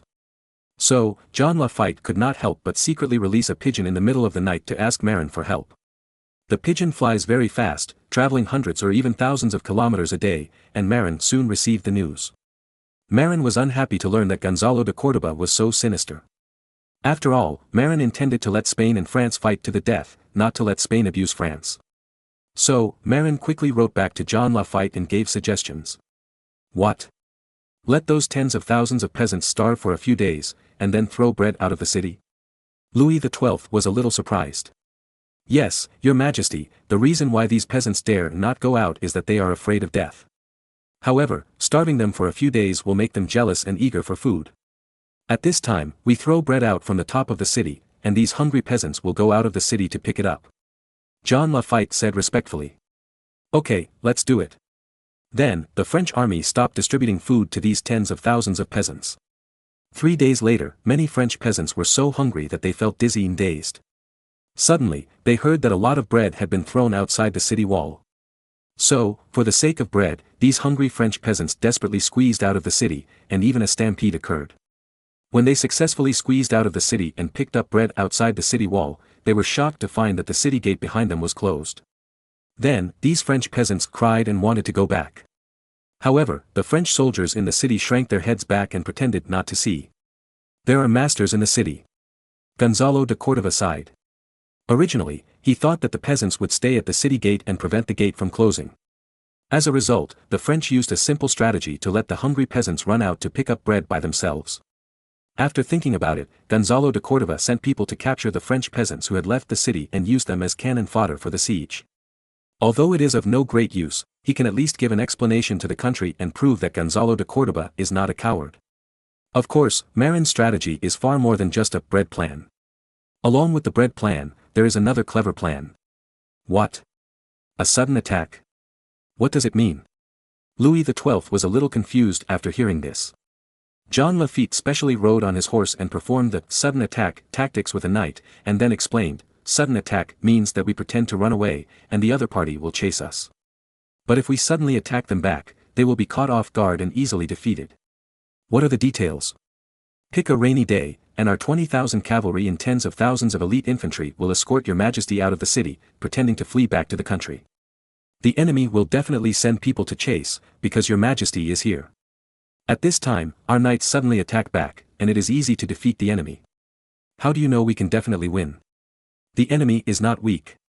Your Majesty, I know that the enemy is not weak, but their strength is based on the premise that they have a large number of matchlocks that can restrain our knights. The reason why we chose a rainy day is because their matchlocks are useless on rainy days. Moreover, during the pursuit, the Spaniards must leave the cover of their rogue trenches and earth walls, right? At that time, when they are chasing, it is just the opportunity for our knights to charge.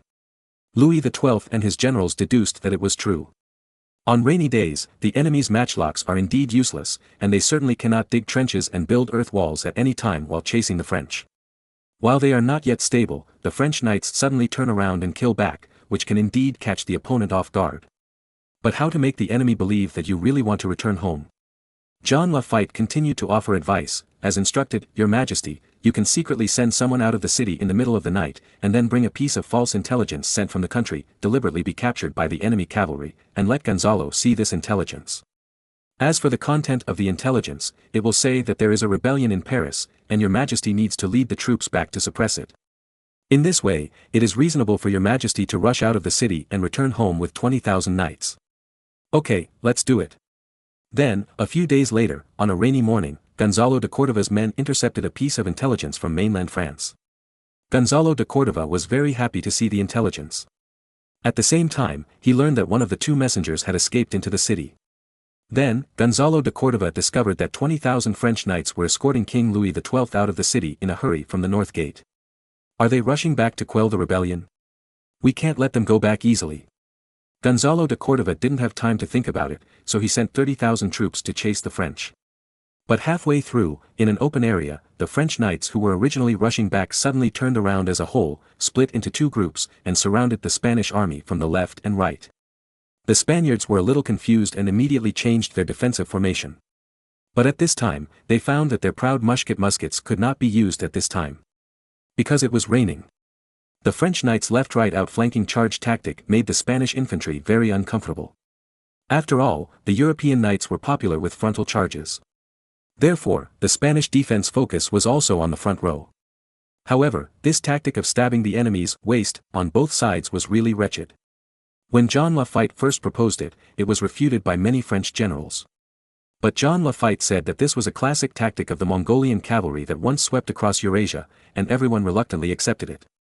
Moreover, it was really stupid for the cavalry to be equipped with the enemy's spear formation on the front. The Spaniards were obviously stunned by the French new tactic of stabbing the waist on both sides. Before they could react, they were disrupted by the French. Therefore, Francis, the commander of the Spanish battle, had to loudly order the elite frontline troops that had not been attacked to gather and retreat to a high ground. The French did not have time to take care of them, but were busy slaughtering the Spanish recruits and the old and weak behind them. After Francis retreated to a nearby high ground with more than 10,000 remaining infantry, the French were helpless. After all, cavalry rushing to the high ground would definitely give the opponent heads. Moreover, they couldn't rush up. This was due to the rugged terrain of Italy. It was rare for the French to find such a flat land. It was unrealistic to find a large plain in the southern part of the Apennine Peninsula. Therefore, Louis XII and his knights were helpless against the approximately 16,000 Spanish infantrymen who were defending on the high ground. Moreover, there was little precipitation in the Apennine Peninsula in summer. After all, this is a dry Mediterranean climate in summer. After the war, Louis XII actually found that the precipitation was weakening and was about to stop. So he changed his face and quickly ordered the army to return to Naples. Because once the weather turned better, the Spanish muskets would be able to show their power. But in any case, this back-to-back tactic was extremely successful, and it actually wiped out tens of thousands of Spanish infantry. Although most of them were old, weak and new soldiers in the back row, it was still a glorious victory. So, when returning to Naples, Louis XII and his French knights were full of pride. Chapter 1474 The Way of Balance. What? During the pursuit, the French army suddenly turned around and attacked our army, and our army lost more than 10,000. After receiving this battle report, Gonzalo de Cordova was so angry that he almost vomited blood. But after being angry, he was afraid. What he was thinking at the moment was, it's bad, the flaws of the Spanish phalanx have been discovered by the French. Gonzalo de Cordova's phalanx is different from the original Marin's phalanx. Although both have trenches full of wooden stakes, other places are different. Of course, this is not his fault. Because when he was learning the phalanx from Marin, Marin's phalanx only had a trench as a shelter. Later, Gonzalo de Cordova was a genius and invented a method of piling the soil dug from the trenches into earth walls to fight against the French artillery shells. It stands to reason that such a powerful phalanx is invincible. This is indeed the case, but there is a premise, that is, the Spaniards must be on the defensive. In other words, once this policy is launched to pursue the enemy, there will be no cover of trenches and earth walls, and it will face the enemy's impact directly. Especially, facing the large-scale heavy cavalry raid of a cavalry power like France. In the previous battles, the Spaniards had always played the defensive side, so naturally they did not expose this weakness. Of course, the French in this era could not see it. Only Marin, the original creator of the phalanx, knew the flaws of the Spanish phalanx, it could not move, and the sides and back were weak. There was nothing that could be done about it. Once the Spanish phalanx began to move, the powerful cover would be lost. Moreover, it was also a tradition of the European army that the mercenaries put the most combat-effective veterans in the front row and the old, weak and new recruits in the back row and the sides. But they did not expect that this time the French actually knew how to kill back, and they even went around to the side and back of the phalanx to launch an attack. This approach was too cunning and did not conform to the style of Europeans in this era. But as a famous general, Gonzalo de Cordova quickly found the prototype in his memory, Mongol cavalry tactics. Yes, this was the Mongolian cavalry tactics that swept across Eurasia back then, pretending to retreat first to attract the enemy to chase. When the enemy was tired of chasing and their formation was in disarray, they suddenly turned back and used large groups of cavalry on the left and right wings to suddenly outflank the enemy's battle formation and stab them hard. Of course, the Mongols also had a classic Mangadai tactic to cooperate with this set, which was to shoot arrows back while running away, making the pursuing party very angry. However, the Mongols were also lucky because they faced the Iron Can European heavy cavalry. Although European war horses are tall and have long legs, their explosive power is better than that of Mongolian horses. But the problem is that they are carrying heavy cavalry and wearing heavy horse armor, and they can't catch up even when facing Mongolian horses with short legs. Therefore, the Europeans were abused very badly at the time. If the Mongolian Khan hadn't died suddenly, and the Western Expedition Army had been busy going back to fight for the Khanship, perhaps Germany and France would have been flattened. After all, the Mongolian cavalry had already killed Hungary at that time. Further west is the German region. Of course, the Mongolian cavalry is not really completely invincible. When they met the Mamluk cavalry, descendants of the Turks, riding Arabian horses, they were defeated because their horses were inferior to their opponents and the kite tactics of Mangadai failed. There was no way, the Mamluk cavalry were all sports cars, Arabian horses, and they could not speed faster than them. To be honest, Louis XII did not want to adopt this very un-European tactic. However, John Lafitte cited the example of the Mongolian cavalry of the year and listed the Battle of the Sao River as an example of the European coalition forces being defeated by the Mongolian cavalry. Louis XII was helpless with Gonzalo de Córdoba, and he agreed to try this tactic when he had no choice. As a result, it really worked wonders, and tens of thousands of Spanish infantry were wiped out at once. Although most of them were new recruits and the old and weak, this battle was already a brilliant victory. After all, the French cavalry only lost hundreds of people in this battle, but annihilated tens of thousands of enemies, which was definitely a brilliant victory. After this battle, the Spanish army, which originally had 60,000 troops, lost tens of thousands of people. If the rain hadn't stopped, it would have been estimated that thousands more people would have been lost. After returning to the city, Louis XII was extremely happy and held a banquet to celebrate the great victory. As for John Lafitte, who offered the strategy, Louis XII was in a good mood and directly doubled his fiefdom. Moreover, Louis XII promised that if France finally occupied the Kingdom of Naples, the title could be upgraded. For a moment, John Lafitte was thinking I might as well mess with Louis XII. But, thinking that if his true identity was exposed, he would definitely be disliked by Louis XII, or even imprisoned. So, he could only suppress these unrealistic ideas. Moreover, Marin also promised to give him more fiefdoms than the French gave afterwards. Of course, Marin didn't say that those fiefdoms were in America. America is now a wild land, and the land is not worth money. Even if John Lafitte was given 1 or 2,000 square kilometers of land equivalent to the size of a county, Marin would not feel sorry. After all, America lacks everything but land. In the following days, both sides fell into calm and started the Cold War confrontation mode.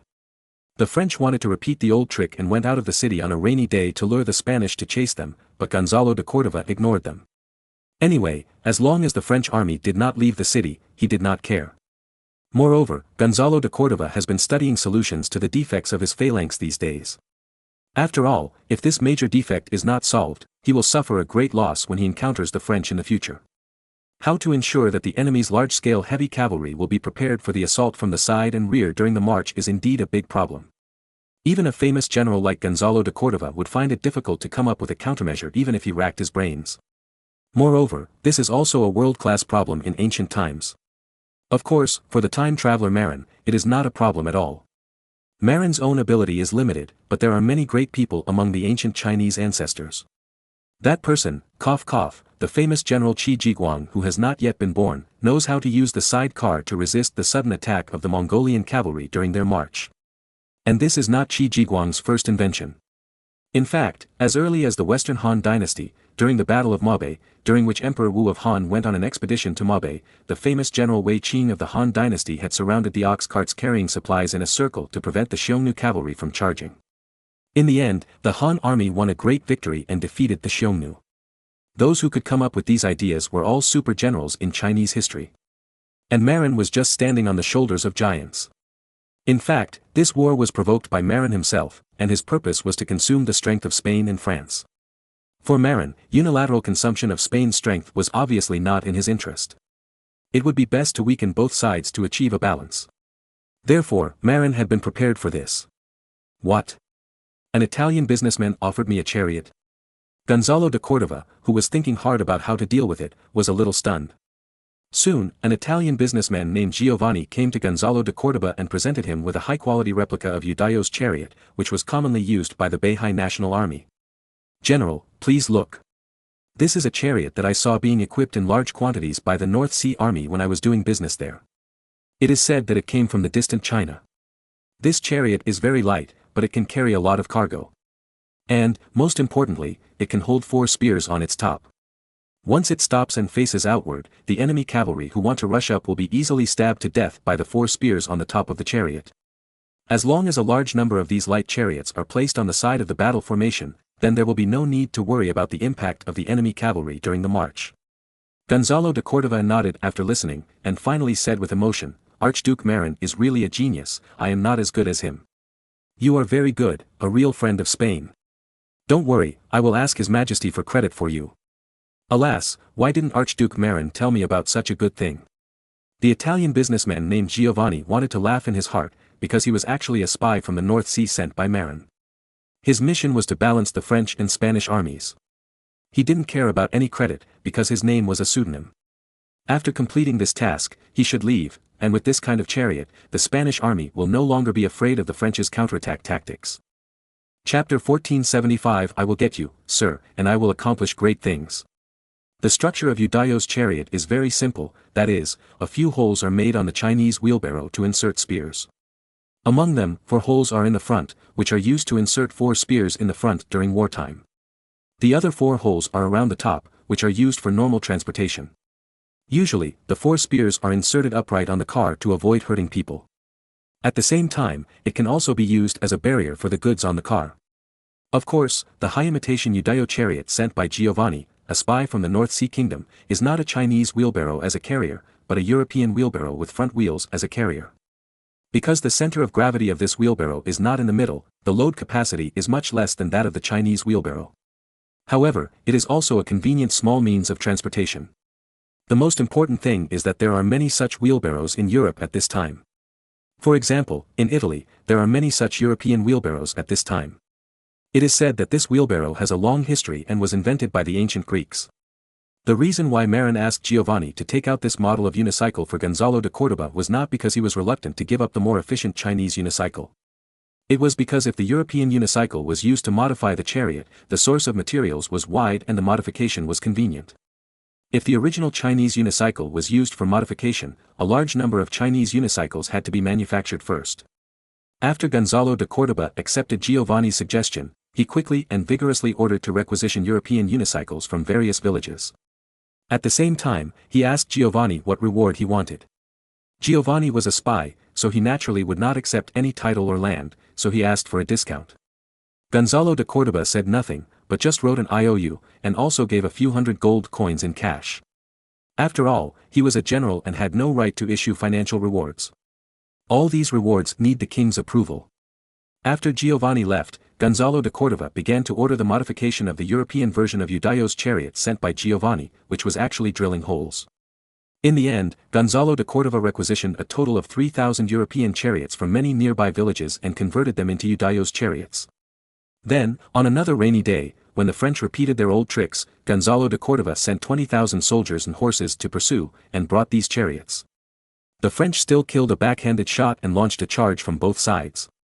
But this time it was different. They installed the European version of Eudaio's chariots lined up. The imagined situation of rushing into the enemy camp did not appear. The hundreds of French knights who rushed to the front ran into the European version of Eudaio's chariot with 4 spears inserted, and they were immediately unlucky. Although the people were fine, their horses were pierced by spears, either dead or injured. And these plate armor knights themselves, after their horses were seriously injured, couldn't help but fall off their horses, and were either killed by the Spanish with hammers and battle axes, or captured directly. The French were a little confused and suspended the attack. After finding that they couldn't take advantage, they returned to the city in a huff. What? The tactic of turning back and forth failed. Did the enemy find a way to deal with it? Louis XII was very surprised and depressed at the same time. Originally, he thought he had found an invincible tactic. As a result, it was just a good time. And Gonzalo de Córdoba was left with only surprises. It really works. This time, we are not afraid of the French using rogue tricks. In the following days, the two sides fell into a stalemate of equal strength. But the Spanish attack has never stopped, and the main attack was still carried out by French farmers, which made the French defenders very annoyed. Because, after fighting, the dead and wounded were all French. Moreover, Gonzalo de Córdoba organized several tunnel digging operations, but even if the tunnel was dug through, it was still beaten back by the French. Because the tunnel was too narrow to accommodate a few Spanish soldiers. Even if the tunnel entrance was dug through, only a few Spanish soldiers could not emerge at a time. As for the small number of Spanish soldiers, the French knights were really not afraid.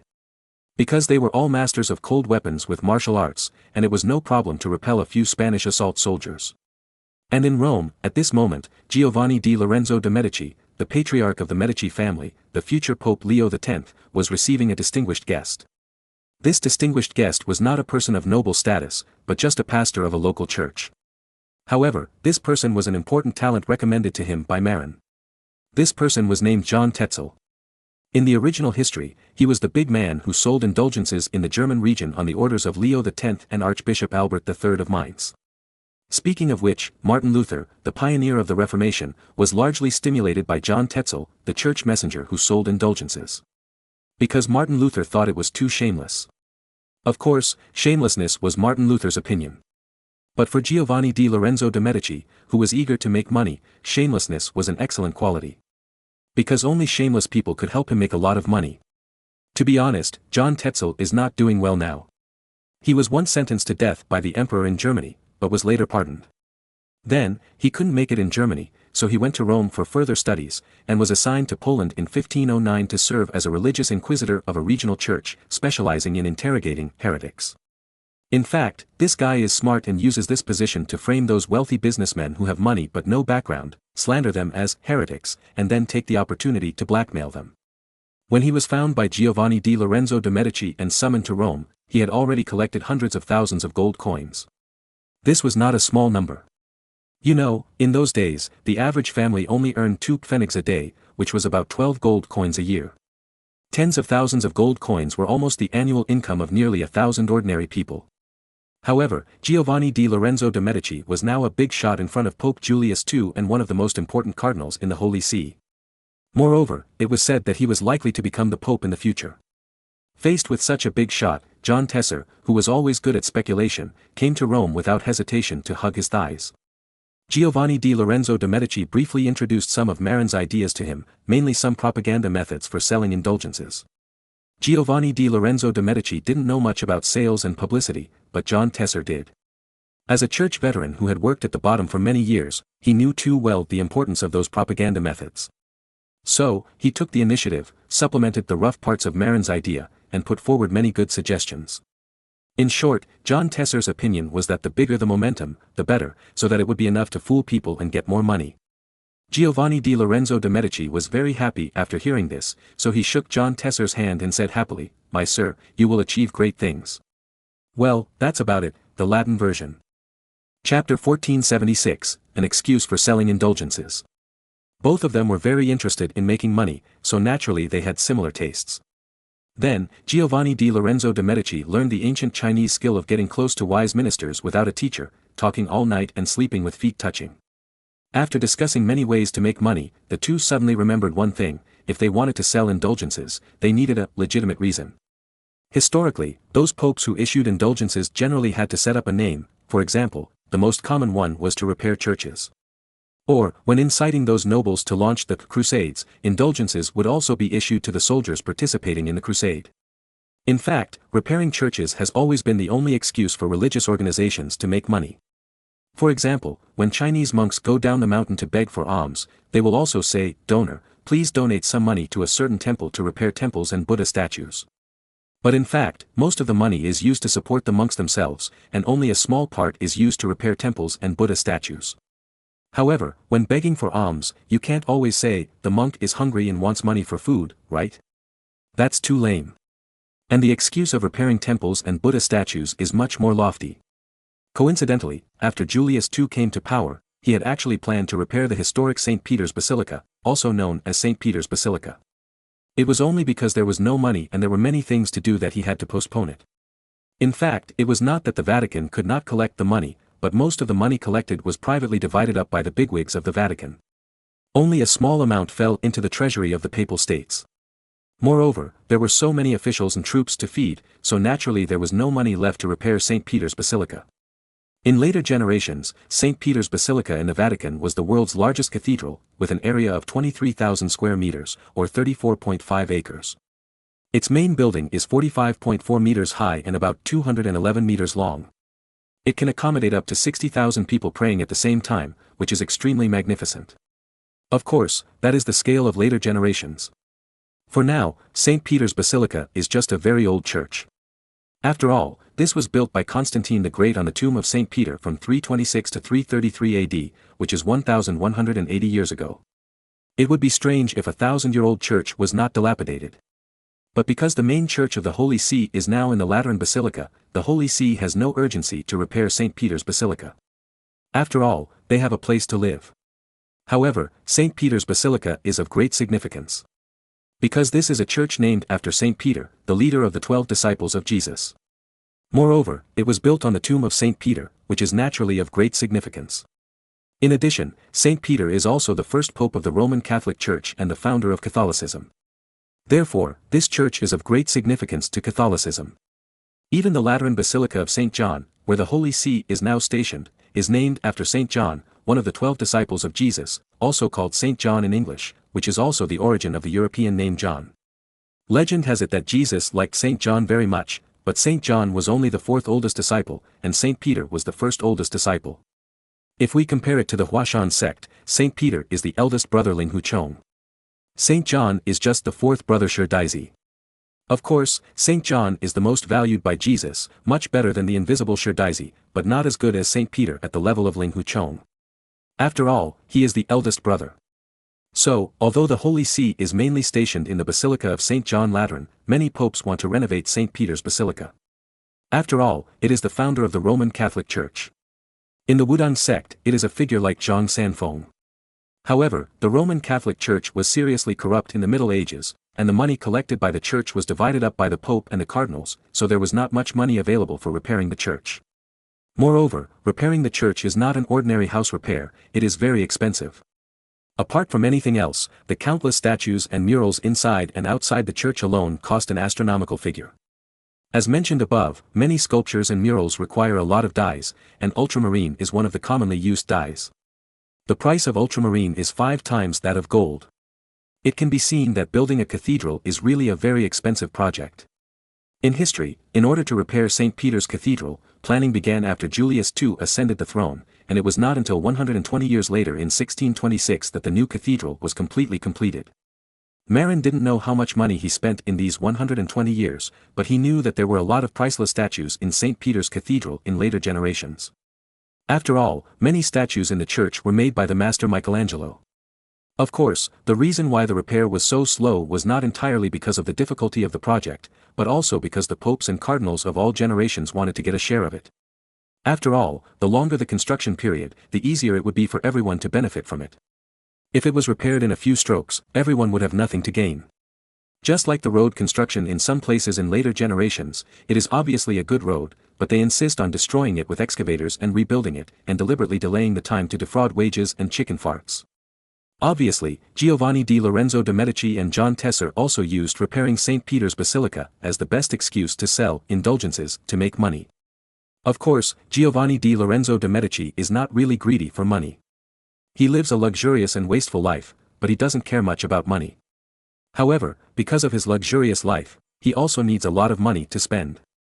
Therefore, in history, he ordered the sale of indulgences in order to maintain his luxurious life and to repair St. Peter's Basilica. And now, Giovanni di Lorenzo de' Medici has not become pope yet. However, in order to succeed as pope after the death of Julius II, he also put a lot of thought into it. Based on his understanding of the cardinals of the Roman College of Cardinals, these guys are all greedy for money. If you want to buy them to vote for you, the best choice is to bring them benefits. Moreover, unlike a one-time bribe, this kind of indulgence that can be sold for a long time can bring huge benefits to the cardinals of the Holy See in the long run. As Marin said, as long as this matter is done well, those cardinals will be happy to vote for him. What? You said that selling indulgences will cause the anger of the Germans. So what? Anyway, the election of the Pope only requires the votes of the Roman College of Cardinals, not the votes of the German people. So, it doesn't matter what the Germans think. This is the idea of Giovanni di Lorenzo de' Medici. Of course, this idea is actually wrong in the long run. Because the act of selling indulgences angered the Germans. Finally, the religious reform was launched in Germany, and the principalities in northern Germany kicked the Holy See away and started to play their own games. But Giovanni di Lorenzo de' Medici would not go that far. In his opinion, Julius II was obviously in poor health and might die one day. He should take this opportunity to perform well in order to gain the support of Julius II and the Roman cardinals. Only by becoming the Pope can the Medici family have a chance to turn things around. Because the Florence region is now in the hands of the Papal States. Only by becoming the Pope can Giovanni di Lorenzo de' Medici arrange for his brothers to retake the Florence region and maintain the Medici family's rule there. Chapter 1477, Preparations before departure. Originally in history, Leo X succeeded. After he became Pope, he allowed the Medici family to regain control of the Florence region. Of course, he was not the only one who wanted to restore the Medici family's rule in Florence. There was also his cousin, another Medici Pope, Clement VII. It was under the efforts of these two Medici popes that the Florence region, which was originally annexed by the Papal States, was split off again. However, after discussing with John Tesser, Giovanni di Lorenzo de' Medici discovered a serious problem. It seemed that all this required the support of the Pope. Without the support of Pope Julius II, everything they discussed was illusory and unattainable. But he was overthinking, because Marin had already secretly informed his father-in-law. When Giovanni di Lorenzo de' Medici anxiously approached Julius II for support, Julius II readily agreed to his request. However, in order to avoid being scolded in the future, Julius II pointed out at the beginning that this was Giovanni di Lorenzo de' Medici's initiative when he wrote the papal encyclical authorizing Giovanni di Lorenzo de' Medici to issue indulgences in the German region. In this way, even if the Germans scold him in the future, they can't blame him. As for being able to make money and gain credit, would Julius II care? He is already the Pope, and it doesn't matter whether he has credit or not. Even if he has more credit, what can he do? He has already become the highest level Pope. Unless he can go to heaven, there is no more room for promotion. Therefore, he might as well sell these credits to Giovanni di Lorenzo de' Medici. When writing the papal encyclical, Julius II talked to Giovanni di Lorenzo de' Medici, kindly and implicitly pointed out that this was the result of Marin's intercession for you. Then, Giovanni di Lorenzo de' Medici was naturally very grateful to Marin. After seeing the papal encyclical that he took the initiative to raise funds for the renovation of St. Peter's Basilica, Giovanni di Lorenzo de' Medici was so excited that he almost jumped up. This may not be of much use to a pope like Julius II. However, for a cardinal who aspires to succeed as pope, it is simply a gift from heaven. As long as he can really get a lot of money back from the German region and share it with the cardinals, his reputation in the Roman Curia will rise sharply. At that time, he will have a greater chance of succeeding as pope. Once Julius II dies, he, a cardinal who has gained enough reputation in the Vatican, can rely on the support of the Siena Bank and the bankers in Florence, which he co-founded with Marin, to bribe the cardinals with voting rights.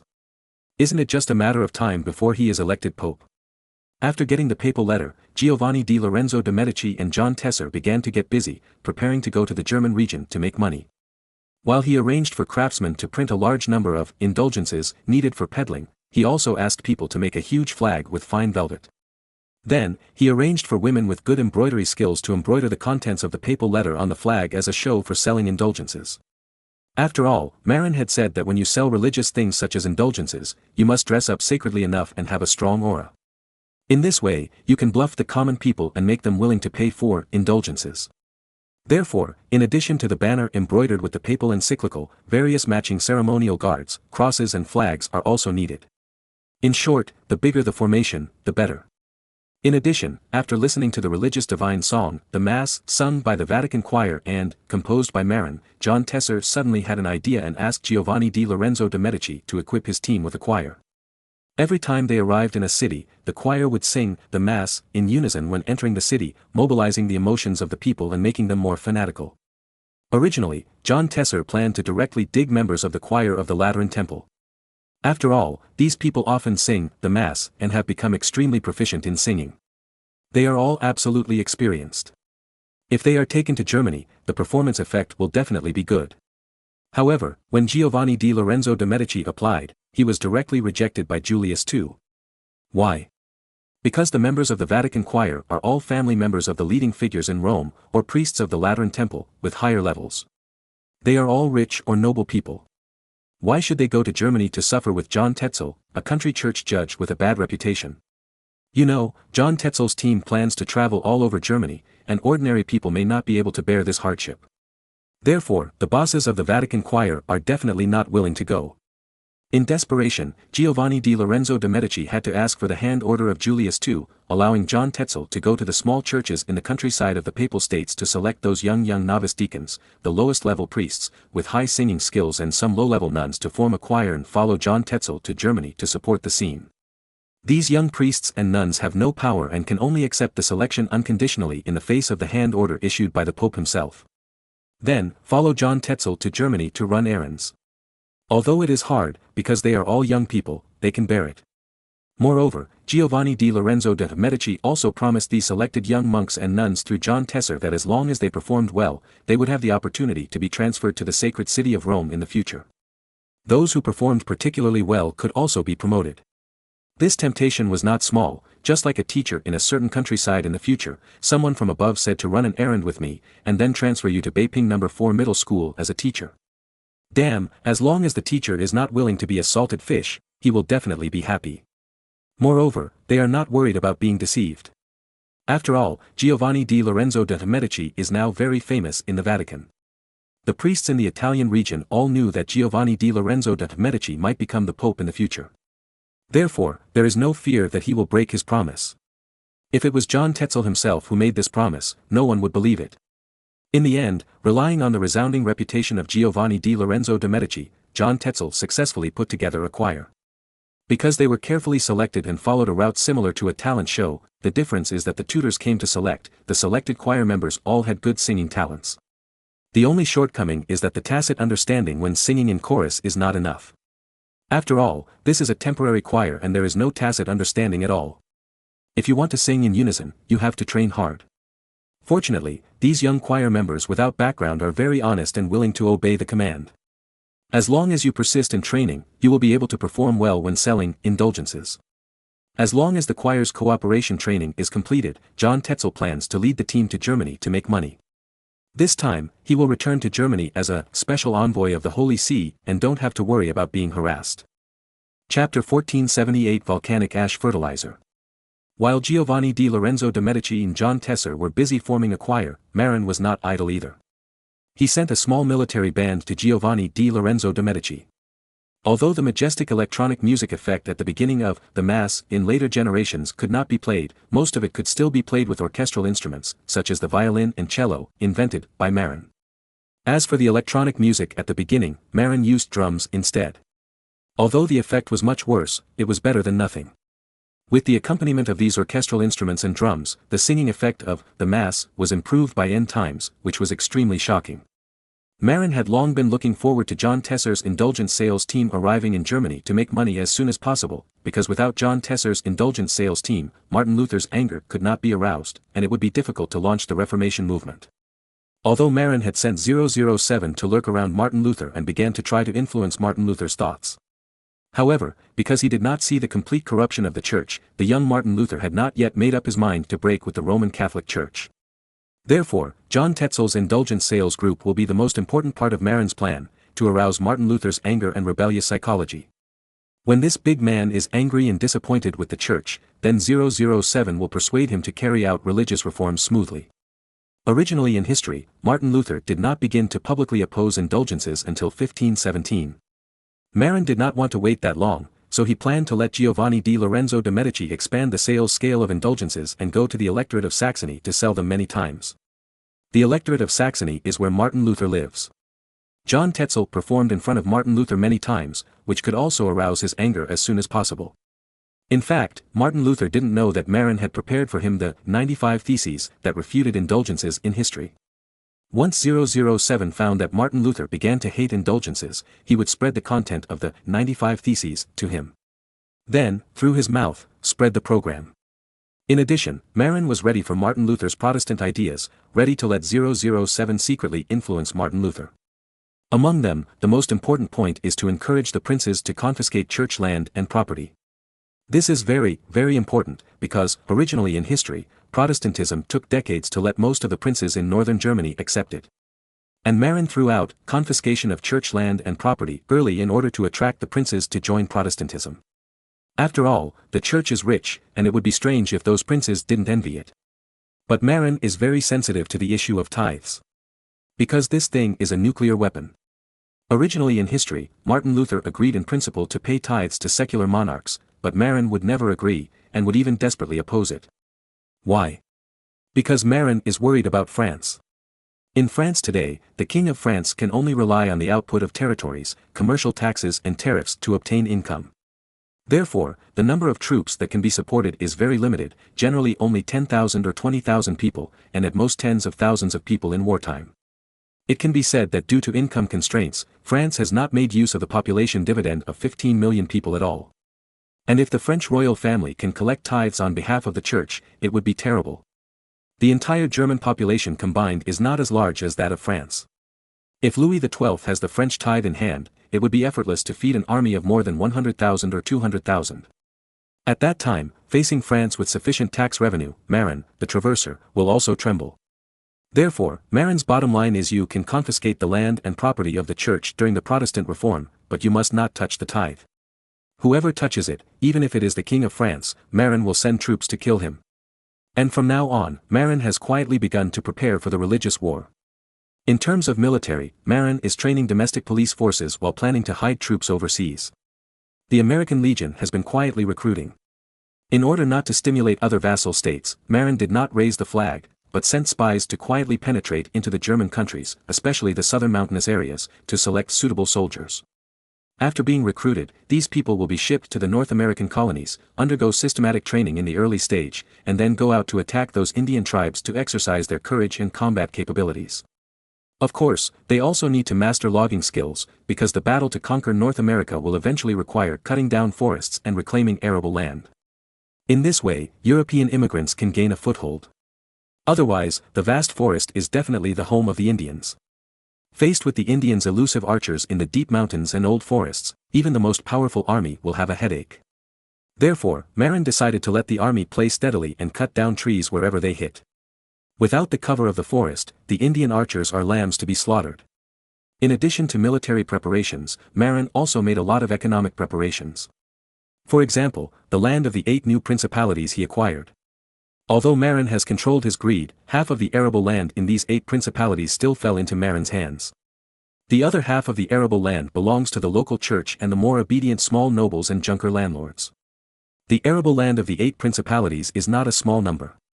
According to the rough estimate of the officials in charge of statistics under Kohler, Marin bought nearly half of the arable land of the 8 countries from the 8 princes and their nobles, with a total area of nearly 1 million acres.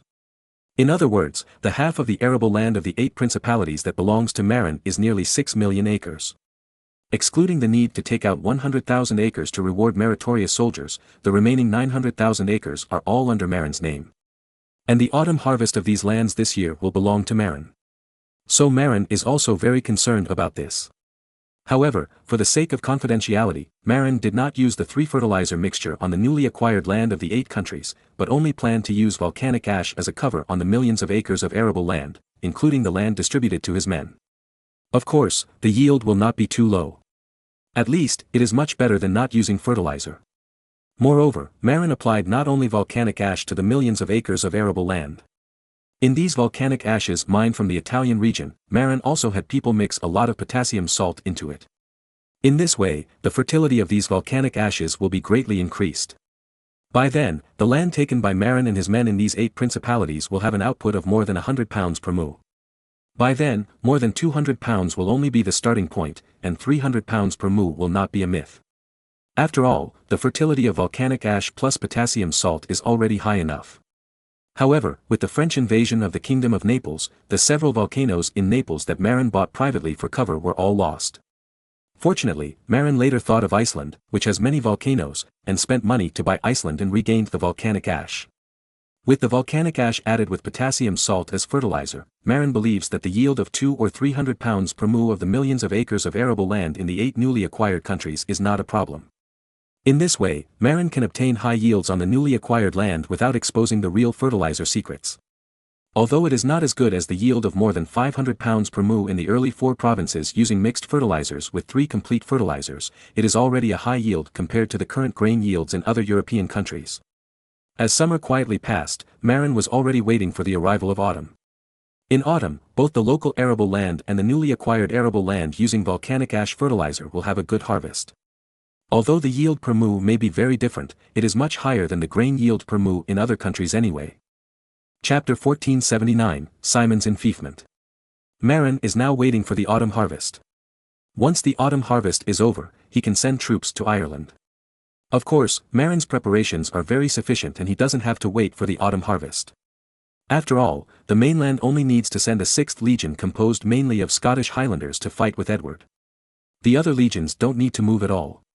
Therefore, this has no effect on the autumn harvest of the North Sea Kingdom. But England is still affected quite a lot.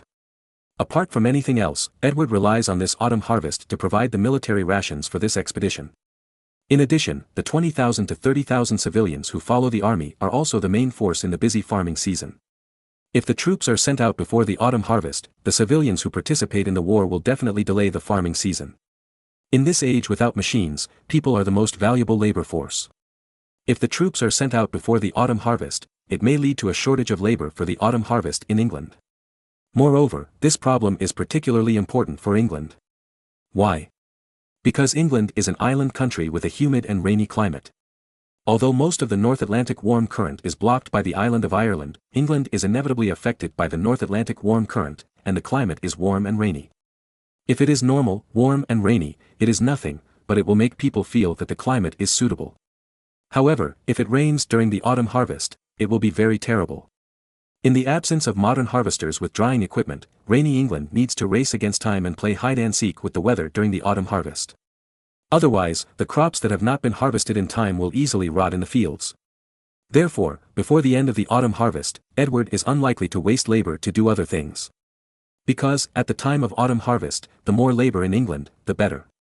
It is better to use one word to describe the autumn harvest in rainy England: rush to harvest. Rush to harvest before the rain. Therefore, whether to fight Ireland is not on Marin's side, but on England's side.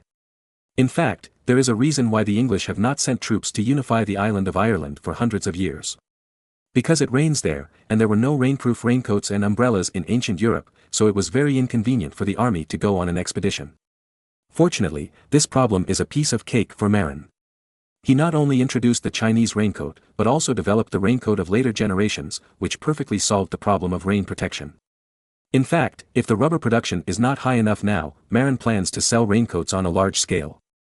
For now, because the rubber production is limited, Marin only plans to promote his waisted windbreaker-shaped raincoat among the aristocracy.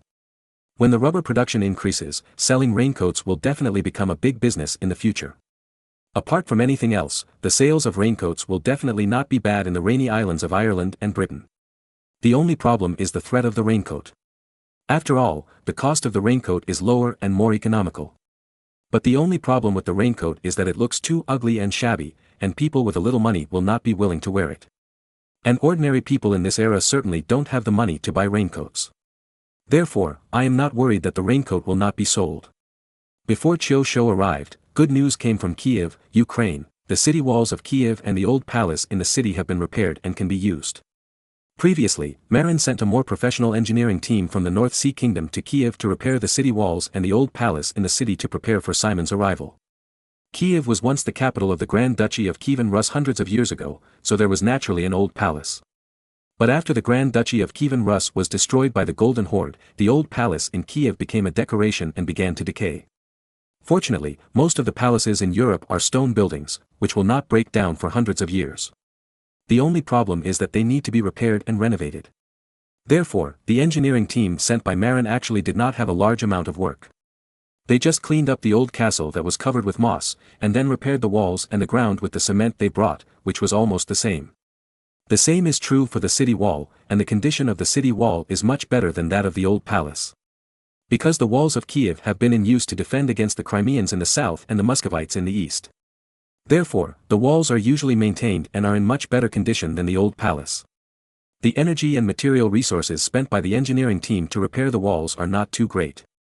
The main thing is that the outside of the 4 gates are covered with galvanized tinplate to enhance the defense. In addition, the design of bastions is added to the gates. That is, 2 protruding bastions are built on both sides of the gates. The protruding bastions can see the gates on the battlements. When an enemy attacks the gate, the defenders can attack the enemy who destroys the gate on the protruding bastions. Because there are protruding bastions on both sides of the gate, crossfire can be formed against the enemy who destroys the gate. Therefore, the probability of the gate being destroyed by the enemy is greatly reduced. In fact, this design has been applied in the city of Aurich. For the safety of the capital, Marin added protruding bastions on both sides of the gates to the 4 gates of Aurich to better protect the gates. With the protruding bastion structure on both sides, it would be quite difficult to send people to rush to the gate to destroy the city gate. Because the defenders on the bastions on both sides of the city gate will use muskets to clear the enemies rushing to the city gate. No matter who smashes the door or carries a gunpowder barrel to blow up the door, they will be taken care of by the musketeers. In addition, Marin also modified the gate of Aurich and added a city wall, which further increased the difficulty of siege. The city wall designed by Marin was not added outside the main city gate, but inside, that is, an extra city gate was set up. In this way, the difficulty of breaking through the city gate has been greatly increased. Moreover, because there is another city gate inside the city gate, it is difficult for the enemy to cooperate with the outside. After all, if you want to seize the main gate, you must first seize the inner gate. But once the inner gate is attacked, the defenders of the outer gate will definitely be alarmed. It is not easy to continue to sneak attack the outer city gate. In this way, the existence of 2 city gates eliminates the danger of being stolen by a small group of elite enemies. However, the design of setting up a small urn inside the city gate has not been done in Kiev for the time being. The main reason is that the construction of the urn is a bit large, no less than building a small castle. Moreover, the amount of demolition is a bit large. Therefore, Marin is not in a hurry to build an internal small urn in Kiev. In addition, the old Hoffman couple is very urgent about Simon's marriage. In order to speed up the construction period, Marin plans to give up the construction of the internal small urn in Kiev and let Simon take office and get married first. Then, slowly build 4 small urns. Simon is obviously a little impatient, because he wants to get away from Marin and taste the taste of being the boss himself. In recent years, Marin has been affected by the fact that Edward V was killed by his uncle, and he has never dared to let his brothers take control of the military power. This doesn't feel much to a literary person like Albert, but it's uncomfortable for Adler and Simon, 2 militants. Therefore, when Adler heard that he had the opportunity to lead troops alone on the island of Ireland, he accepted the title of Earl of Wicklow without hesitation and went to the island of Ireland to be a local tyrant. Simon was also envious, but unlike Adler, he did not have the credit of giving up his throne to Marin. Therefore, he could only stare blankly. Fortunately, Marin recently wanted to make a layout in Ukraine, so he gave him a chance to be a count there, which made Simon very excited. He was not excited about being a count, but that he could become the commander of thousands of troops. After hearing that the walls of Kiev and the old palace had been repaired, Simon came to Marin excitedly to ask for soldiers and horses to escort him to Kiev to take office. So, Marin sent thousands of soldiers and horses to escort the jubilant Simon to Kiev to take office first. Once Simon was in theft, the next step was to arrange his marriage with Princess Anna of the Lamarck family. After Simon left, the old Hoffman couple also rushed to Cleveland and began to discuss the wedding date of Simon and Princess Anna with John II. Chapter 1480, Honeycomb Briquettes in Ming Dynasty.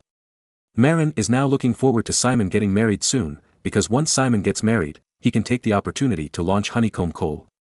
At that time, even if the Lamarck family is angry because the Mark state was deceived by Marin, they can't regret it. After all, divorce is very difficult these days and requires special approval from the Holy See. If honeycomb coal is launched too early and angers the Lamarck family, the other party may regret it. And if the Lamarck family regrets, Marin dares to guarantee that old Hoffman will definitely beat him. So, he is now waiting for Simon to get married quickly and make the rice cooked, so that he is not afraid of the Lamarck family regretting it. What Marin doesn't know is that in the 2 years since he left the Ming dynasty, honeycomb coal has become popular throughout the country. The main reason is that honeycomb coal stoves are too easy, clean and don't take up space. Moreover, the cost is also very low. Especially for those poor families, not taking up space is a very important advantage. You know, burning earth stoves requires a firewood room. After all, if ordinary haystacks are used, firewood will easily get wet on rainy days and it will be impossible to make a fire to cook. In ancient times, firewood houses were standard for ordinary families. In TV dramas, people are often locked up in firewood houses, which shows how important firewood houses are as civil facilities. Moreover, the area is not small. However, for the poor, building firewood houses is a bit of a luxury. Some poor families live in rooms that are not as good as the firewood houses of wealthy families. Many poor people in the city live in the most rudimentary thatched houses, which leak when it rains. Where can they afford to build firewood houses? The emergence of honeycomb coal has given ordinary people a very good choice saving a firewood house. Moreover, burning coal is more economical than burning firewood. Therefore, when Zhengde launched honeycomb coal and honeycomb coal stoves in the name of Zixinsi, one of the four inner palaces, Zixinsi, Zonggusi, Baochausi and Huntangsi, it quickly became popular. First of all, honeycomb coal quickly became popular in the populous capital. However, the use of honeycomb coal by wealthy and poor families in the capital is different. At the beginning, those wealthy families also tried to use honeycomb coal for cooking, but they soon found that the firepower of honeycomb coal for cooking was insufficient, and the cooking was not as fragrant as the earthen stove. Therefore, although honeycomb coal is convenient and saves money, those wealthy families still don't like to use honeycomb coal for cooking. However, one function of the honeycomb coal stove deeply attracted them: boiling water. After the air hole at the bottom of the honeycomb coal stove is blocked, a tin kettle is placed on the stove, which can boil hot water 24 hours a day. The dignitaries and scholars of the Ming dynasty especially like to drink tea, and there is a complete tea ceremony. Honeycomb coal stoves, which can provide hot water 24 hours a day and boil water without smoke, are very popular among the gentry class of the Ming dynasty. After all, there are no thermos bottles for heat preservation these days. If you want to drink tea, you must boil hot water now, which is very troublesome and requires waiting. The honeycomb coal stove can provide hot water at any time, which is very convenient for the gentry of the Ming dynasty to make tea and entertain guests. Therefore, although the gentry and civilians of the Ming dynasty both liked honeycomb coal stoves, they placed honeycomb coal stoves in different places. Civilians placed honeycomb coal stoves in the kitchen or at the door for cooking, while the gentry and wealthy families of the Ming dynasty placed honeycomb coal stoves and tin kettles for boiling water in front of the living room. In this way, it is convenient for the maids at home to make tea for guests. Even many ordinary families can drink hot water at any time because of the characteristics of honeycomb coal stoves that can continuously boil hot water, which is very convenient. What? You said that the honeycomb coal stove will dry up if no one is watching during the day. It does not exist, because these days, women do not go out. They usually take care of children at home or work as female workers to exchange money. They just watch the stove at home to prevent the water from drying up. As for the wealthy families, it goes without saying that there are special maids watching the stove so that they can provide hot water for tea to the host or guests at any time. In short, the honeycomb coal stove is so awesome. Even ordinary people can drink hot water 24 hours a day with a honeycomb coal stove. Before the emergence of honeycomb coal stoves, boiling water was not only troublesome, but also a waste of firewood. Poor families might not be willing to boil water. Therefore, honeycomb coal stoves can not only reduce the cost of boiling water and cooking, but also provide hot water at any time in the era without vacuum thermos. In this way, it is very convenient for the government to promote drinking hot water. If there is no honeycomb coal stove, a magical tool that can continuously boil water, even if you promote drinking hot water, poor families may not be willing to waste firewood to boil water in order to save firewood. When you are thirsty, just get some well water to deal with it. Of course, the wealthy families in ancient times also had stoves for boiling water. It was a small copper stove that burned charcoal in blocks. But charcoal blocks are more expensive, at least much more expensive than firewood. Moreover, those who have eaten barbecue in later generations know that the grill that burns charcoal is also smoky and hot, which affects the atmosphere of the literati's pretentiousness. And honeycomb coal made of anthracite will not be smoky and hot, and can also provide sufficient tea, which makes the literati like it very much. Therefore, in the past 2 years, honeycomb coal stoves have spread rapidly in the Ming dynasty at the speed of virus spread. At the beginning, Zhengde ordered people to set up a honeycomb coal stove outside the door of the cabinet to boil water for the cabinet bosses to make tea. As a result, this move quickly attracted the attention of the bigwigs in the court. The cabinet is the gathering place of the most senior bigwigs in the Ming dynasty, and it is full of the top bigwigs. In the past, the palace also had a small copper stove in the cabinet to boil water.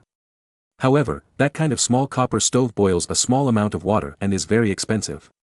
The honeycomb coal stove and the large tin kettle similar to the later kettle provided by Marin Hoffman can boil 5 liters of water at a time, which can supply the needs of several bigwigs in the cabinet at the same time. In this way, several bigwigs in the cabinet only need to share a honeycomb coal stove, and only one water-boiling servant is needed. Unlike before, each bigwig had to bring his own water-boiling servant and ask Saxony for so many charcoal blocks. Li Dongyang was born in a wealthy family in the capital, and his life was always exquisite, so he didn't care much about it. But Yang Tingyi was born in the countryside of Sichuan and Shu, and he always cared about people's livelihood. After seeing the advantages of this new honeycomb coal stove in cost and use, he vigorously recommended this tea-making artifact to the officials in the capital as a second assistant.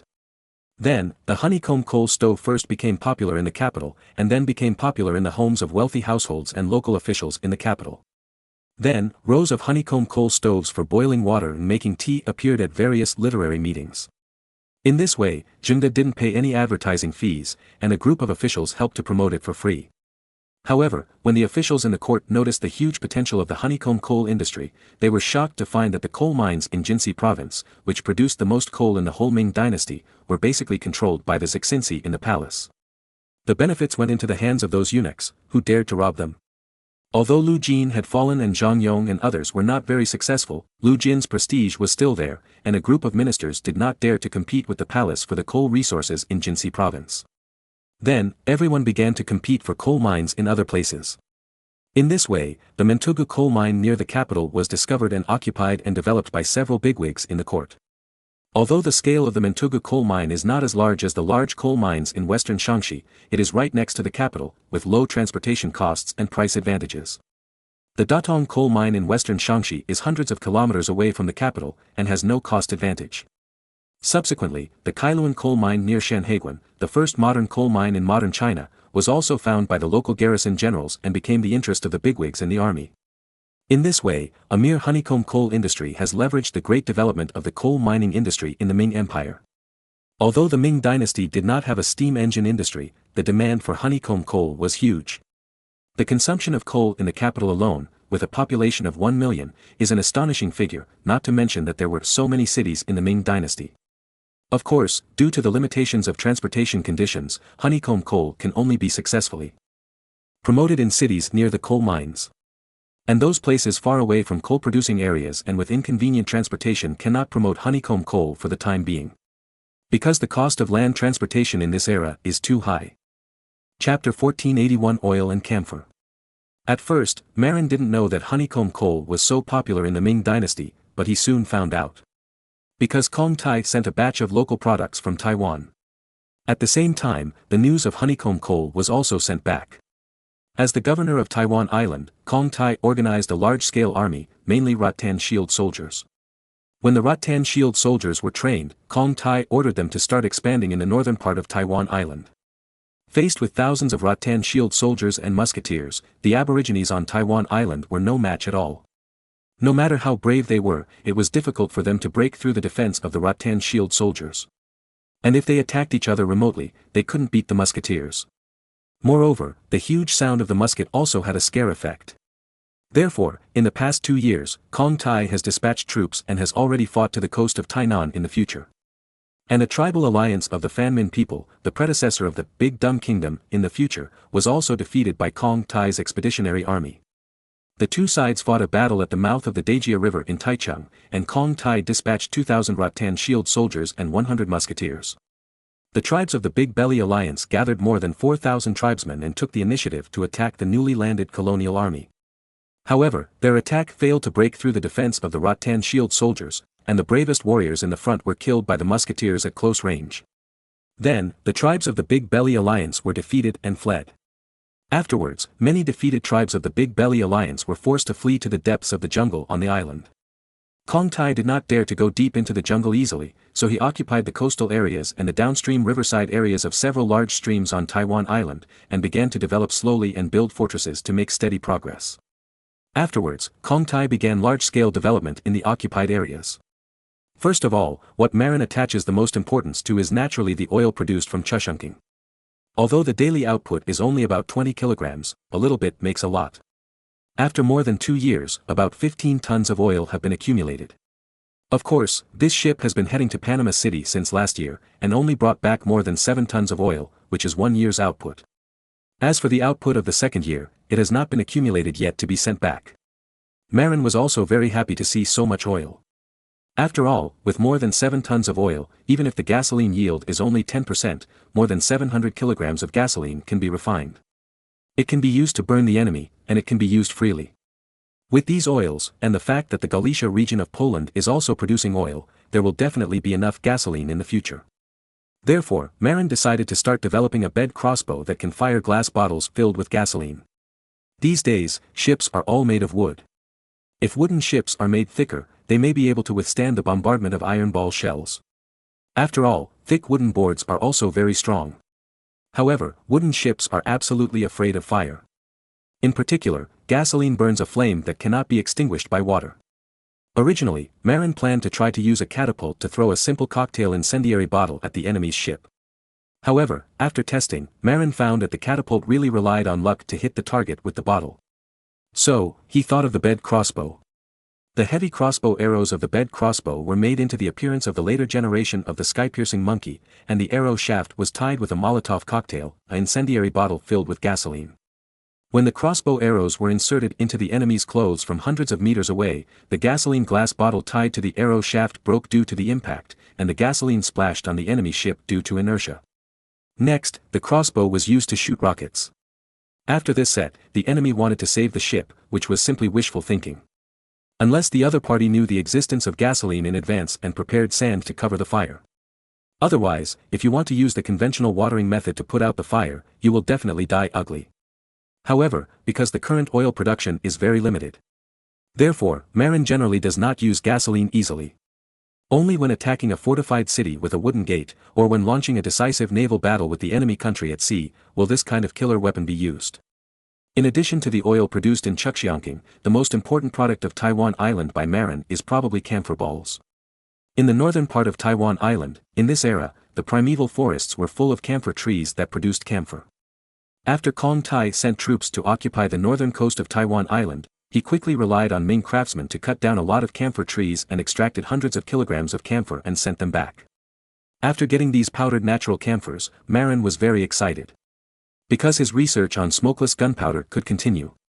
Before, Marin only made the most basic smokeless gunpowder, gunpowder, that is, nitrocellulose was mixed with 2% paraffin and passivated to obtain the first smokeless gunpowder in history. But the passivation effect of paraffin is average, and the smokeless gunpowder produced is easy to spontaneously combust, leading to very serious accidents. In history, a French steel battleship was sunk by the spontaneous combustion of gunpowder, and the loss was very heavy. So, later in World War II, everyone began to use more advanced passivators such as phenylenediamine to passivate nitrocellulose. But Marin didn't understand chemistry and didn't know how to make phenylenediamine. So, he could only use the most powerful natural passivator, camphor. Originally in history, the explosives Mad King Nobel used camphor as a passivator to develop Nobel's smokeless gunpowder. Unfortunately, his invention was a little late and was born at the wrong time. The production equipment of gunpowder is ready, will you adopt your new stuff? Then, Nobel's invention was shelved until the British learned Nobel's ideas and plagiarized his ideas. Then, Marin began to improve smokeless gunpowder himself. He first used the old method to make nitrocellulose particles containing 2% paraffin. The specific process will not be mentioned, so as not to be censored like Chapter 848. After obtaining granular nitrocellulose, Marin dissolved camphor with alcohol and soaked the granular nitrocellulose in the camphor alcohol solution. Nitrocellulose is insoluble in alcohol. After the alcohol evaporated, the camphor covered the surface of the nitrocellulose particles, forming a thin film that hindered the rapid combustion of nitrocellulose. Of course, Marin was not sure about the specific concentration. So, he made dozens of camphor alcohol solutions of different concentrations. Then, he tested the effects of various passivated nitrocellulose one by one. Then, several testers tested the effects of dozens of smokeless gunpowders on the shooting range. After several days of testing, Marin finally got a better ratio. Subsequently, Marin used this passivated smokeless gunpowder as the standard propellant for single-headed bullets. After that, in critical battles, all single-headed bullets used passivated smokeless gunpowder as propellant. This kind of gunpowder is powerful, and after being passivated with camphor, its safety is greatly improved, and there is no need to worry about the shooter being killed by an accident. In short, the batch of camphor sent back by Conti helped Marin a lot. Chapter 1482, Mada Bomb and Peksang Cannon. Of course, camphor has a certain volatility, and camphor balls use this principle to repel insects. Therefore, in order to prevent the camphor on the surface of smokeless gunpowder particles from volatilizing completely, Marin specially used oil paper to seal the passivated smokeless gunpowder in order to isolate it from the air. In this way, the camphor isolated from the air will not evaporate. In fact, in history, the British double-base propellant plagiarized Nobel's idea, but the passivator was replaced from camphor to Vaseline. In fact, Marin can also get Vaseline now. Because Vaseline is actually petrolatum extracted from petroleum. But the problem is that the current oil production is too low, dozens of kilograms a day, and with such a production, even less Vaseline can be extracted. Therefore, Marin thinks that it is better to use camphor as a stabilizer for the time being. As for Vaseline, we have to wait until the oil production is higher in the future before we can get it. Of course, we can also send people to study the extraction of Vaseline now. When the Vaseline extraction technology matures, Marin plans to increase the production of smokeless gunpowder. After all, even the British double-base propellant is just a mixture of nitrocellulose, nitroglycerin and Vaseline, and the production technology is very simple. If the primer was not too mysterious, and Marin could not find the production method on the internet in the future, he might have been able to directly make the metal bullets of the future. Moreover, Marin understood the structure of the AK-47, and it was not complicated to manufacture. Even the small blacksmiths in the villages on the border of Pakistan could make it. But no matter how good the blacksmiths in those villages were, they did not know how to make primers. Although they can make all kinds of firearms, they cannot produce bullets by themselves and can only buy them from professional chemical plants. Therefore, in the future, China controlled the technology of primers and did not leak them, so it controlled the spread of guns. Even if you handmade an AK or a big black star, without bullets, it is no different from a fire stick. Marin felt that he was so miserable. He obviously mastered the formula of propellant at the level of 20th century technology, but he didn't know how to make the core primer. So, even if he made smokeless gunpowder, what could he do? You have to use an old-fashioned spring flintlock to ignite. Even because the barrel is rolled and forged, Marin dare not use the more powerful British double-base propellant, and can only use the oldest version of French B gunpowder. Moreover, the charge is reduced as appropriate to prevent the unstable barrel from exploding. Marin suddenly regretted not going to the chemistry college for further studies before crossing. If he knew the primer manufacturing technology, he would have started to make AK-47s long ago. At that time, as long as there is enough ammunition, he can lead a regiment to sweep across Europe. In front of thousands of AK-47s, the soldiers and horses of the world gathered together in this era are not enough for him to bang bang. It's a pity that he is just a liberal arts student. Even with the 20th century propellant formula, he can only play with the extremely slow loading muzzleloader. And the loading speed of the muzzleloader is not enough to deal with the large-scale cavalry charge. Therefore, the current musketeer is still a younger brother and needs the protection of the spearman. However, with safe smokeless gunpowder, Marin can consider making a more powerful cannon. Influenced by Napoleon and Bismarck, Marin was also a big bomber who believed that truth is only within the range of cannons. In fact, it was not just Marin. The Chinese army in later generations was also a supporter of the artillery doctrine.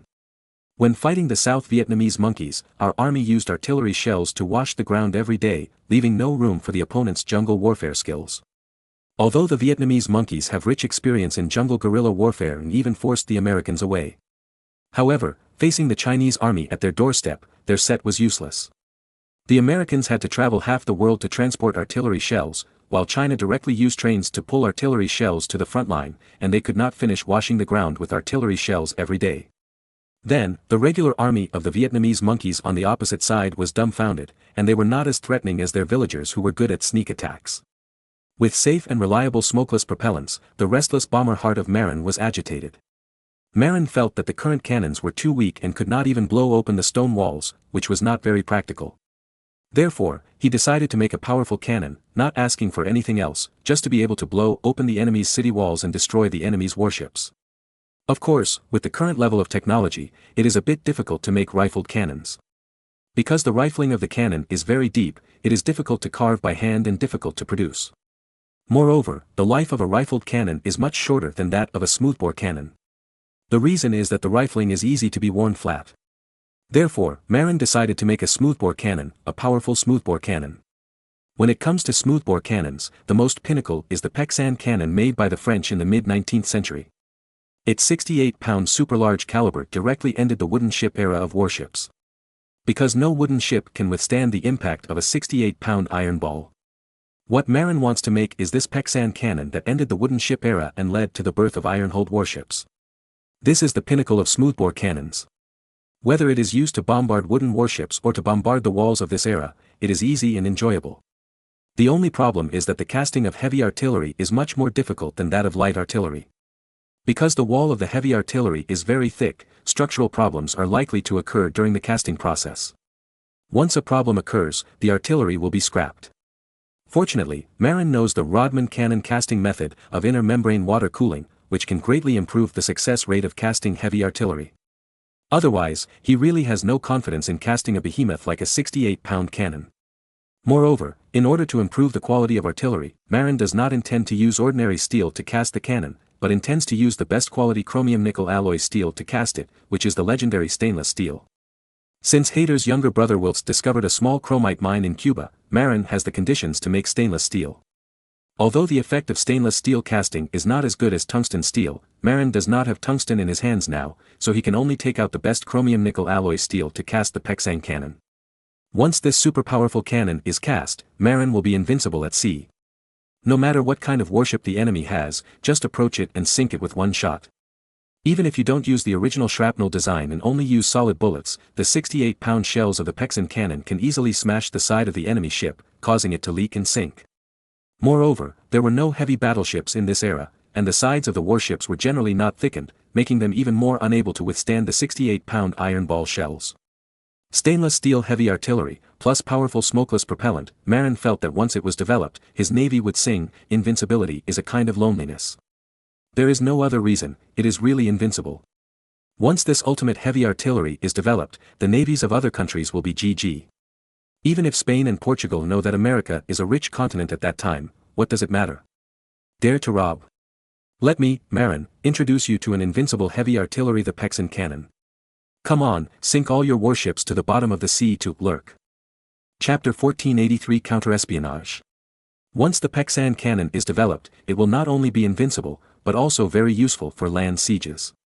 Most of the city walls in Europe can hardly withstand the continuous smash of a 68-pound iron ball. Unless it is a particularly thickened city wall, it can barely withstand it. Although the caliber of the Pexan cannon is huge, its weight is not very heavy because of the shortened barrel design. According to Marin's memory, the length of the Pexan cannon seems to be only 2.84 meters, which is less than the 3-meter length of the 18-pound red cannon. Therefore, although the poundage is 3.77 times that of the red cannon, the total weight of the Pexan cannon is only 3.4 tons. This weight is much lighter than those heavy cannons during World War I. With a few more horses, it can still be pulled to the enemy's wall. It just so happens that Marin's ranch is now fully breeding tall and strong Shire horses. This heavy horse is naturally suitable for pulling heavy cannons. At that time, the task of pulling the Pexan cannon to the enemy's wall will be handed over to the Shire horse. However, this super heavy artillery with a caliber of up to 220 mm seems to have a very large recoil. Even the largest 500-ton battleship in the North Sea Kingdom is estimated to be difficult to withstand its huge recoil. You know, in the mid-19th century when the Pexan gun appeared, the tonnage of the main wooden battleships at that time had reached 3,000 or 4,000 tons. For example, the Victory, a battleship in the late 18th century, had a displacement of more than 3,500 tons. Moreover, in order to adapt to the powerful recoil of large-caliber artillery, the battleships at that time had reinforced the hull.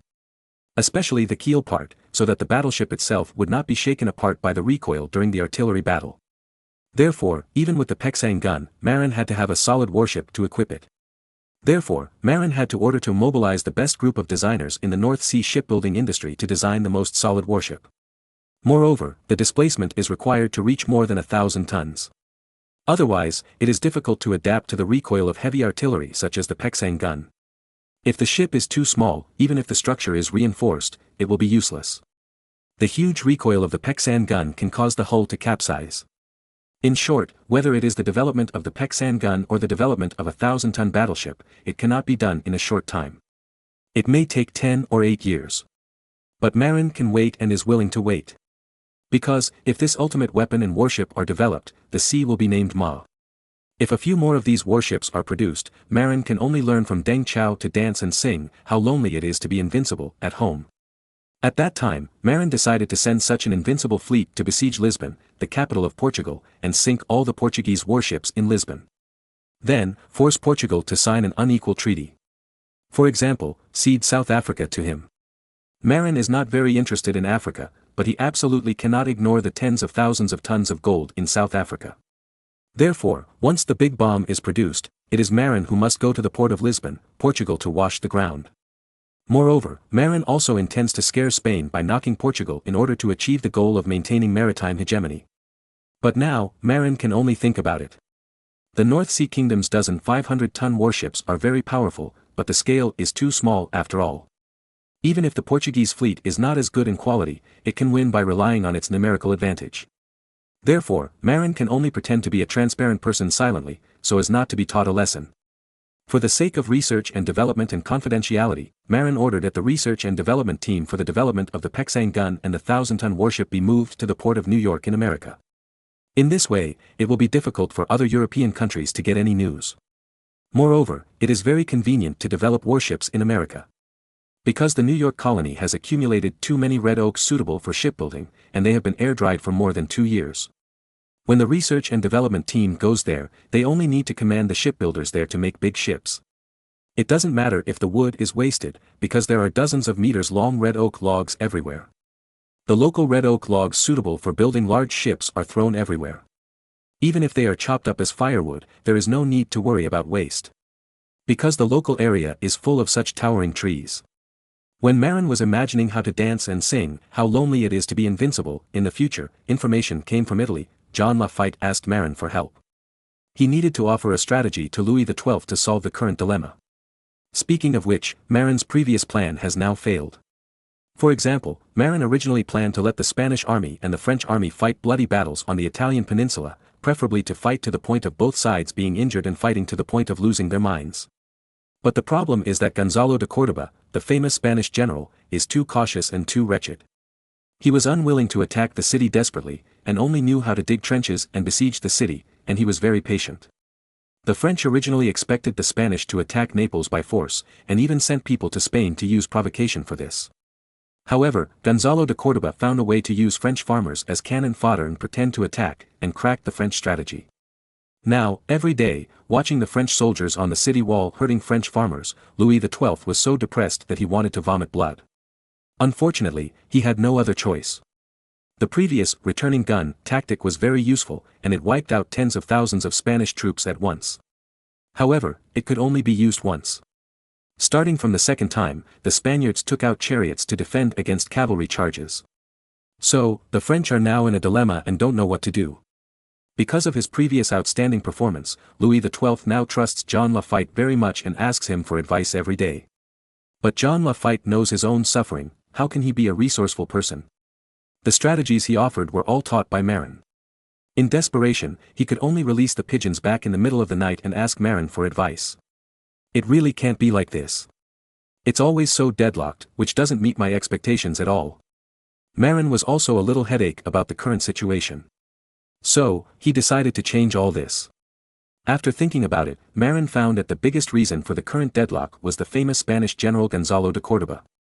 This guy is already old and smart, and doesn't care about honor and face at all. As long as he was there, it would be difficult for the Spanish army to foolishly attack the city. Therefore, if you want to make France and Spain fight to the death, you must transfer this old man away. And how to transfer such a famous general away? Marin immediately thought of the famous Battle of Chongping. At that time, Lien Pe, a famous general of Zhao state, was just like Gonzalo de Córdoba. He just didn't fall for it, insisted on confrontation, and never responded to the battle, which made the god of war Bai Qi very angry. Later, the Qin state adopted a counter-espionage plan, spreading rumors that Lien Pe was not good, and Zhao Kuo, who could only talk, was very powerful, and the Qin people were afraid of Zhao Kuo. Then, King Sabi Zhao was fooled and replaced Lien Pe with Zhao Kuo, the king of talkative cannons, which led to the defeat of Zhao state and the loss of 400,000 strong men. From then on, it was severely injured and could no longer fight against Qin state alone. Marin decided to follow the same pattern and come up with a counter-espionage plan to make the Spanish domestic side dissatisfied with Gonzalo de Córdoba and transfer him away. Then, the two sides would have the possibility of a decisive battle.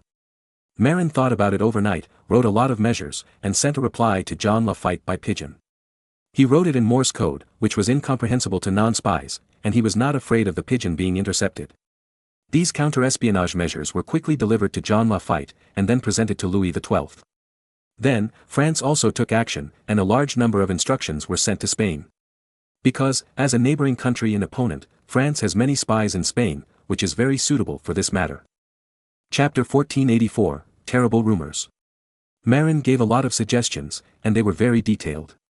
For example, he sent people to Spain to spread rumors that Gonzalo de Córdoba was old and had lost his enterprising spirit, and used, the older you live, the less courageous you are, to evaluate Gonzalo de Córdoba. In fact, this evaluation is not slander, but a fact.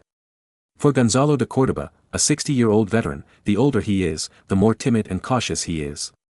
However, this is not a bad thing, but more secure. But the problem is that the European nobles of this era are not cunning enough, and they believe in and appreciate the spirit of bravery more. Gonzalo de Córdoba's mature and steady approach is not welcomed by the nobles. And this is also the confidence of Marin to come up with the counter-espionage plan. If it were in China, where there were old foxes everywhere in the same period, this counter-espionage plan might be laughed at. Of course, it is not enough to send people to spread rumors among the Spanish people. Because the common people of this era have no say in the government, and at most give some mental pressure. But this mental pressure is useless for the shrewd Gonzalo de Córdoba. Therefore, if you want to deal with Gonzalo de Córdoba, you have to rely on the Spanish nobles. Marin remembered that in history, there was an allusion of, Lien Pe is old, can he still eat? It means that King Zhao regretted and wanted to re-employ Lien Pe, so he sent someone to see if Lien Pe could come out of the mountains to serve him again. But Lien Pe had a mortal enemy in the court of Zhao's state. That person was called Guo Kai, a famous traitor of Zhao's state. This person not only framed Lien Pe, but also framed Li Mu, which eventually led to the demise of Zhao's state. When King Zhao sent someone to visit Lien Pe in Wei state, Guo Kai bribed the envoy with a large sum of money and gave the envoy 400 taels of gold to help him speak ill of his enemy Lien Pe. The envoy got the benefit, so he said bad things about Lien Pe, which were 70% true and 30% false. Although General Lien is old, he still has a big appetite. This is true. But the following sentence is fatal. But when I sat with the old general for a while, General Lien went to the toilet and defecated 3 times. When King Zhao heard this, he was shocked. He defecated 3 times in a short time, which was obviously incontinence. Then, Lien Pe was abandoned. Marin also had this trick in his plan, bribing the Spanish nobles with a large sum of money to let them slander him to the 2 kings of Spain. Gonzalo de Córdoba has been favored for many years and became the first general in Spain. But because of this, he blocked the way for many nobles to rise. After all, in this day and age, the children of nobles can only join the army to seek titles and fiefs. Gonzalo de Córdoba became the leader of the Spanish army. It would be strange if the children of nobles, especially the children of great nobles, were not jealous. He has been a general for so many years and has monopolized the emperor's favor. It would be strange if he didn't offend people. Therefore, Marin's strategy of bribing Gonzalo de Córdoba's hostile nobles to slander the 2 kings of Spain is very feasible. Moreover, Marin's strategy is not just to belittle Gonzalo de Córdoba's cowardice and old age. The young Juan III might be fooled by this slander, but the cunning Ferdinand II would definitely not be fooled. But as a master of history, Marin knows very well that those smart and old monarchs are most afraid of the power of their generals. If it is a middle-aged monarch, he will naturally not worry about his generals. Because he is still young and has plenty of time to deal with various people and things. But old monarchs are different. When people get old, they become more cautious and have more worries. For example, those old monarchs are likely to worry that their generals will hold their own troops and will not accept the management of their children and grandchildren. This is most prominent in Zhu Yuanzhang. Fearing that his grandson Zhu Yunwen could not suppress those generals, Zhu Yuanzhang, in his old age, eliminated all the famous generals including Lan Yu in one breath, so that there was no instability in the army after Zhu Yunwen ascended the throne. But he did not start with his sons, so in the end Zhu Yunwen was overthrown by his own uncle. Of course, for Zhu Yuanzhang, this is a trivial matter. Because the meat is still rotten in the pot, and the cheap ones are his own family. Although the situation in Europe is different from that in China, there are few generals with troops who rebel and become independent, but there are also many generals who have troops and are self-respecting and overthrow the monarch. Of course, there are also powerful ministers in Europe who usurp the throne. For example, Pepin the Short, the palace minister of the Merovingian dynasty of the Frankish kingdom, usurped the throne of the Merovingian dynasty and established the Carolingian dynasty. And how did Pepin the Short usurp the throne? It's very simple. Pepin the Short sent troops to assist the Roman Catholic Church at that time, and conquered a large area of land, gave it to the Church, and established the Papal States. And this incident is the famous Pepin's offering of land. The Pope returned the favor by openly supporting Pepin's usurpation of the throne and crowning him. As for the legitimate king of the Merovingian dynasty, he could go wherever he wanted. At that time, all he had to do was let the Aragonese nobles who had received the benefits frequently mention Pepin the Short in front of Ferdinand II, and then insinuate Gonzalo de Córdoba. Moreover, many people can see that the current Pope Julius II has the ambition to unify Italy. For example, Julius II has a lot of ideas about the Kingdom of Naples. If it weren't for his lack of strength and inability to defeat Spain and France, the Pope would have wanted to send troops to annex the nearby Kingdom of Naples. In this case, the hostile nobles of Gonzalo de Córdoba only need to mention that Gonzalo de Córdoba only needs to offer the Kingdom of Naples to the Papal States, and the Pope will support him in usurping the Spanish throne.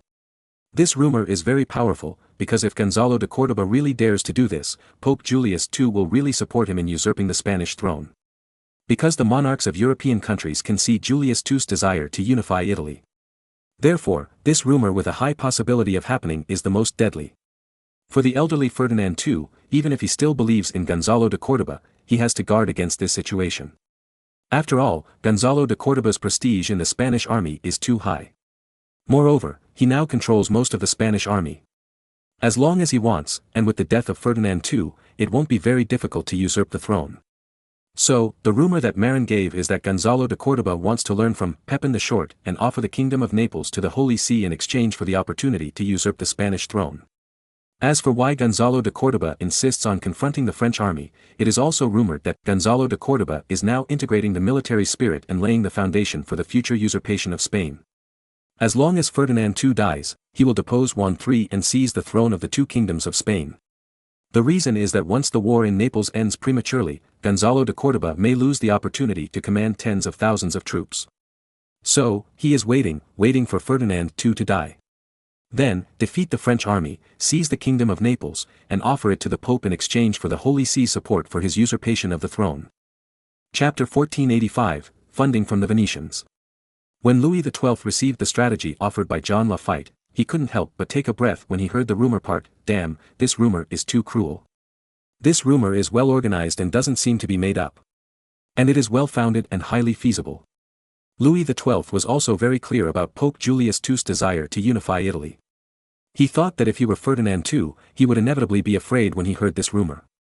Not to mention Ferdinand II, when Qin Shi Huang handed over the 600,000 troops of Qin to Wang Jian to destroy Chu, he was also very scared in his heart, fearing that Wang Jian would rebel. Even the Emperor of the Ages showed his worries and fears on his face.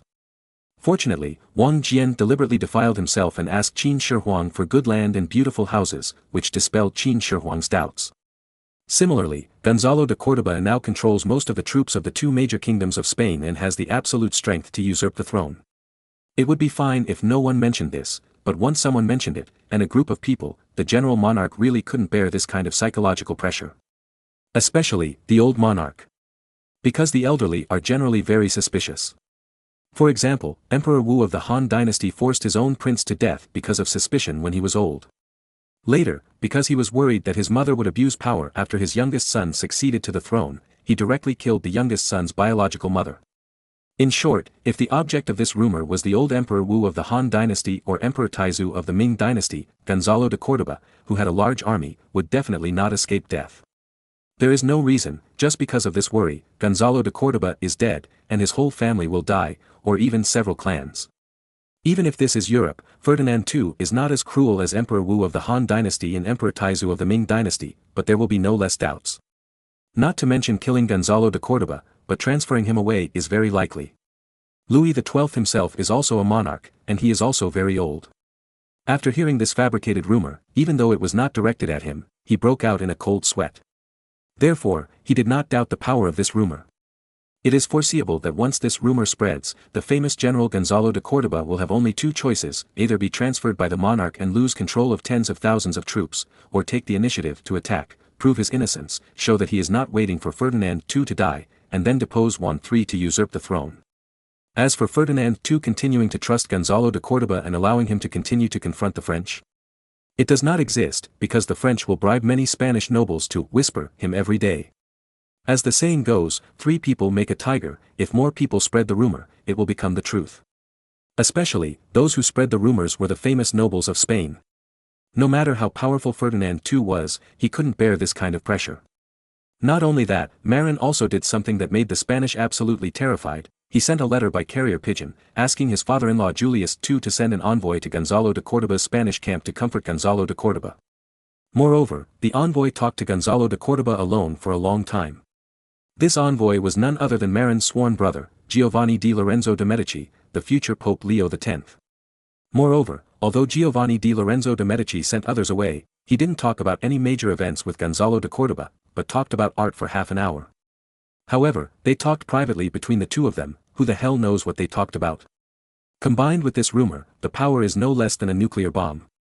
As long as this situation is reported back to Spain, Ferdinand II will have to suspect that the Pope wants to use the Kingdom of Naples as a bargaining chip to support Gonzalo de Córdoba to usurp the Spanish throne. As for Gonzalo de Córdoba's defense that Giovanni di Lorenzo de' Medici and him just talked about art, who the hell believes it? Sending others away to talk about art in private? Are you insulting everyone's IQ? Do you think I will believe you when you say you went out to get your hair done in the middle of the night? So, when Louis XII heard the news that Giovanni di Lorenzo de' Medici had privately visited Gonzalo de Córdoba, he was stunned at first, and then shouted, "God bless France." In excitement, the 51-year-old Louis XII even happily danced in public for 20 minutes, and stopped only when he could not dance anymore. Quick, quick, let our people go to Spain and spread this news to everyone in Spain. Especially those Spanish nobles who are hostile to Gonzalo, we must negotiate with them. Louis XII shouted excitedly. But his confidant Count Duarte stood there awkwardly, and did not leave immediately to do it. Huh? Why don't you do it? Louis XII looked at Count Duarte, who was in charge of intelligence, and stood there awkwardly, and was a little dissatisfied. Your Majesty, there is no problem in sending our spies to spread this rumor among the Spanish people. I can send someone to release a pigeon to solve it. As for bribing those nobles who are at odds with Gonzalo de Córdoba, this can't do it. Are your spies so useless? Louis XII was very dissatisfied. Duarte lowered his head and said, Your Majesty, it's not that they can't do it, but, they lack the money to bribe those Spanish nobles. Baron John also said that we need to bribe those Spanish nobles with a lot of money. However, we spent too much money to prepare food and supplies for 60,000 troops. Now, we can't afford to bribe those Spanish nobles. Hearing this, Louis XII also fell silent. France is not Spain. It has earned more than 2 million gold coins just by relying on the spice trade. France's annual fiscal revenue is only a little over 1 million gold coins. This is already ranked high among Western European countries. However, France is so big that officials also need salaries. Therefore, not much can be taken out to feed the army every year. This time, 60,000 troops and 80,000 civilians were dispatched, which had already drained France's finances, and even borrowed a large sum of money from Venice. Otherwise, this army could not be assembled. Yes, Venice. Louis XII suddenly remembered Venice, a wealthy partner. Thanks to the Spaniards for robbing the Venetian merchants of their spice business in the Indian Ocean, otherwise, Venice would not hate the Spaniards. Louis XII was sure that the Venetians also wanted to see Spain in trouble, so he sent Count Charles to Venice to seek financial help from Venice to bribe Spanish nobles and to put on eye drops for Gonzalo de Córdoba in front of Ferdinand II. Under the cover of French knights, Count Charles successfully left Naples from the North Gate and went to Venice. Then, he had a long private conversation with the governor of Venice. After learning that the French had come up with such an evil idea that could harm the interests of Spain, the Venetian governor Leonardo Loredan did not hesitate to persuade his colleagues to support France with 500,000 gold coins for counter-espionage. Then, the French spies took the money given by the Venetians and rushed to Spain to launch a money offensive against the Spanish nobles who had always been at odds with Gonzalo de Córdoba. And those Spanish nobles who received the money were already at odds with Gonzalo de Córdoba. How could they not be happy to get money and make their opponents unlucky? What? You mean the overall view? That thing, few people in this era have it, right? At least, there are not many nobles in Europe in this era who have the overall view.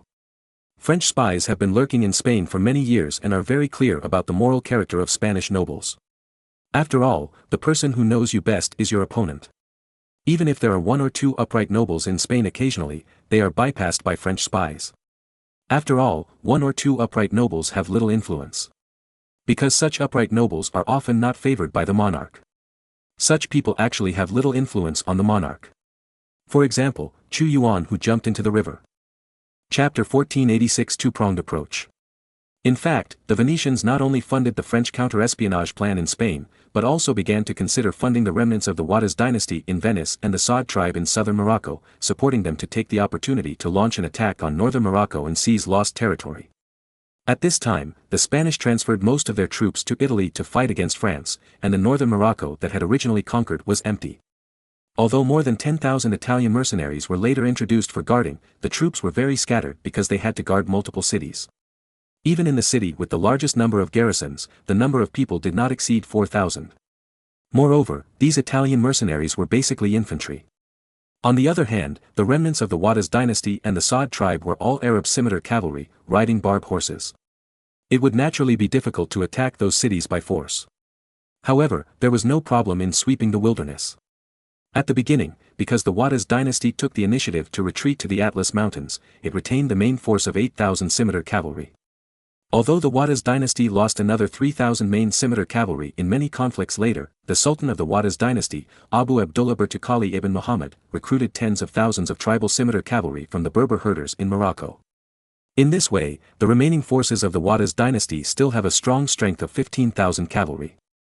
Although the combat effectiveness of those tribal cavalry is average, they may not be able to defeat the main Spanish forces. However, if they face Italian mercenary infantry in the wild, they are still very confident. The Saad tribe south of the Atlas Mountains was originally average in strength. But after the Juarez dynasty was destroyed by the Spaniards, it grew rapidly and became the spiritual pillar of Arab herders in Morocco, and was unanimously supported by Arab herders in southern Morocco. Although the majority of Morocco in this era is still Berbers, there are also many Arabs. The Arab tribes led by Saad can also gather more than 10,000 tribal cavalry. Originally in history, the Saad tribe rose up in 1511, launched a holy war in the name of driving away the pagans of Spain and Portugal, and occupied southern Morocco with their own troops. By 1553, they simply eliminated the declining Juarez dynasty and established the Saad dynasty with Arabs as the ruling class. At this time, although the overall combat effectiveness of the Arab tribal cavalry of the Saad tribe was not as good as the remnants of the Juarez dynasty, it was also very strong. After all, the number is there.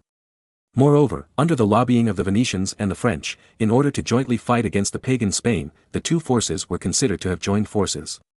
This time, the Venetians planned to transport a large amount of weapons and armor to equip the Juarez dynasty cavalry and the Saad cavalry. Of course, the Venetians could not provide them with European weapons and armor. Because it would be easy to be exposed. If Spain was angered, the Venetians did not think they had the strength to fight against Spain on land. Therefore, the Venetians planned to buy a large number of Egyptian-style scimitars and Middle Eastern-style armor, mainly chain mail and halberd, from the Mamluk dynasty of Egypt this time. Then, they gave them to the Juarez dynasty and the Saad tribe. In this way, even if the Spaniards knew about it later, as long as there was no evidence, it would be difficult for them to trouble Venice. Because the Venetians could make an excuse that the Mamluk dynasty transported it to the Moroccans by camel from land. This reason is very tenable. After all, the Mamluk dynasty of Egypt and Morocco are both located in the north of the African continent. It is reasonable to transport a batch of weapons and equipment by camel from land. Moreover, the Spanish and Portuguese blockaded the Indian route, which offended not only Venice, but also the Mamluk dynasty hated the Spanish. It is very reasonable for them to provide weapons to the Spanish enemy. In addition, the Venetians learned from maritime reconnaissance that because of the war with the French, the Spanish fleet originally stationed in the Strait of Gibraltar was sent to block the southern coast of France. As long as the Venetian ships take advantage of the night, they can completely avoid the few Spanish warships left in the Strait of Gibraltar, transport weapons and armor to the southern coast of Morocco, and then give them to the Juarez dynasty and the Saad tribe. The Venetian command also recommended the most appropriate tactics to the remnants of the Juarez dynasty and the Saad tribe: go north to grab food. Grabbing food here does not mean looting the granaries in those cities. After all, scimitar cavalry is only suitable for field battles, not for sieges. Therefore, the Venetian suggestion is to take advantage of the upcoming autumn harvest and let those Berber and Arab scimitar cavalry run to the northern region to grab wheat and compete with the Spaniards for food. In recent years, after Spain occupied the most essential northern region of Morocco, a large amount of arable land was reclaimed on both sides of several important rivers, mainly planting barley. What, you ask, why not plant more expensive wheat? Let me tell you, because Morocco lacks water. Although Morocco is the wettest region in North Africa, it is still an arid region. If wheat is planted, the yield is far less stable than barley in the absence of modern irrigation tools. Because barley is a drought-resistant variety. Moreover, the Spanish do not know how to apply fertilizer. If you rely on the weather, barley is much more reliable than wheat. At present, the agricultural characteristics of Europe are that rye and oats are mainly planted in the northern region in Eastern Europe, and wheat is rarely planted, while in the Mediterranean region, barley is currently the main crop, and wheat is rarely planted. Only in the Golden Basin of Sicily, because of the fertile land and the more advanced irrigation technology of the Italians, do they dare to plant durum wheat. As for the Moroccan region where the land is not fertile, the Spaniards obviously dare not plant wheat with a large fluctuation in yield, but choose to plant barley, which is as worry-free as rye and more drought-resistant. In addition, it should be pointed out that barley can not only be used as food for people, but also for livestock, and can be used as concentrate for horses. During the Napoleonic War, the standard feed for French war horses was barley, with 4.8 kilograms of barley supplied to each war horse every day. Therefore, it was very beneficial for the Juarez dynasty cavalry and the Saad tribe cavalry to attack the northern Spanish-occupied areas together and grab the local barley. With this barley, the Berbers of the Juarez dynasty and the Arabs of the Saad tribe could not only choose to use it to make pasta for themselves, but also use it as concentrated feed for war horses. What? You said that the Italian mercenaries stationed in northern Morocco would come out to stop them? They didn't dare to, because the Italian mercenaries didn't have the confidence to defeat more than 20,000 Moroccan scimitar cavalry in the wild. So, they could only watch the Juarez dynasty cavalry and the Saad dynasty cavalry grabbing barley there in the city. So, when the Venetian envoys arrived in southern Morocco, they quickly reached a secret agreement with the two forces. The two families agreed to send cavalry north to rob the Spanish colonists of barley, and divided the plundering territory between them. The Juarez dynasty was responsible for robbing grain in the eastern part of northern Morocco, and the Saad tribe was responsible for robbing grain in the western part of northern Morocco. In this way, under the two-pronged attack of the French and Venetians, it would be difficult for the Spanish to avoid bad luck. Chapter 1487, Rumi Gun. Both France and Venice were fighting to defeat Spain, but Marin, the instigator, had no time to care about what was happening in Italy for the time being. Because he got a very important piece of news. Is this the matchlock gun of the Ottoman Turks? Marin looked at the matchlock gun brought back by the spy sent to Turkey curiously. Yes, Grand Duke, this is the matchlock gun currently equipped on a large scale by the Ottoman Guards. I spent a lot of money to get this sample from a general of the Sultan's guards in the name of Scrap.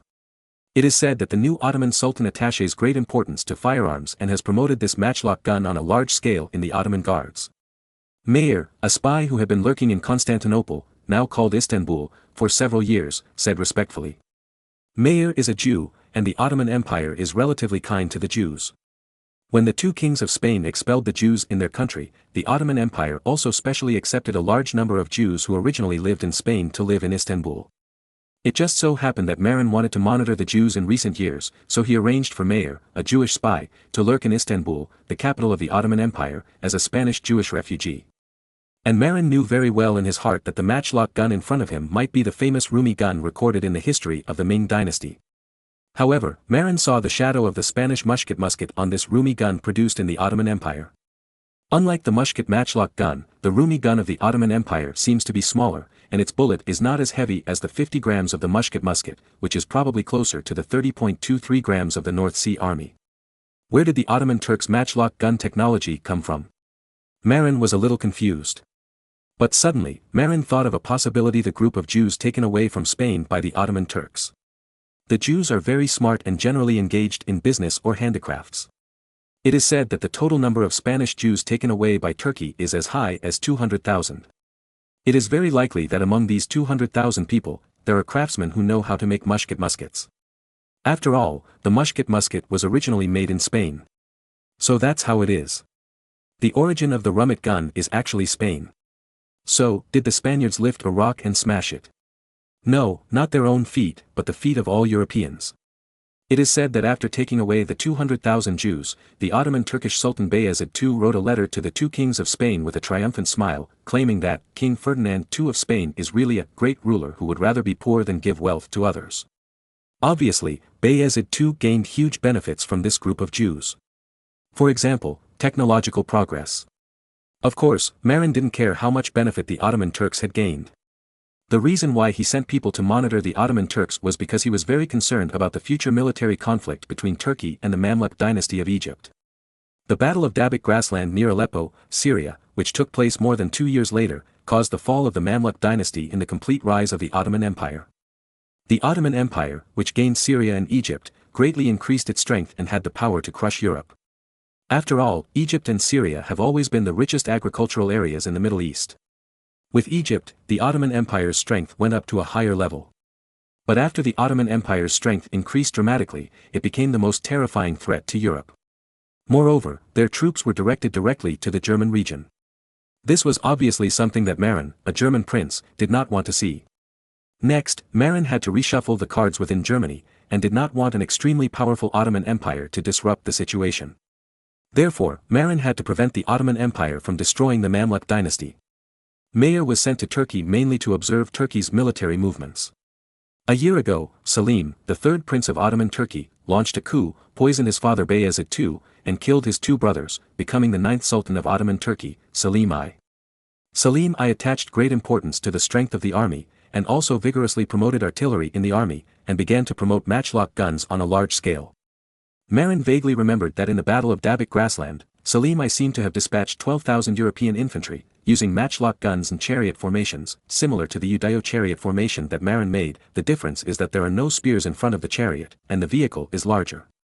It seems to be the ancient Chinese way. After all, the Turks are also descendants of Turks who fled from China to West Asia, resisted the attack of the fierce Mamluk cavalry, and bought time for the counterattack of the Turkish cavalry. It can be said that the Mamluk cavalry was defeated by the battle formation composed of the Turkish Rumi guns.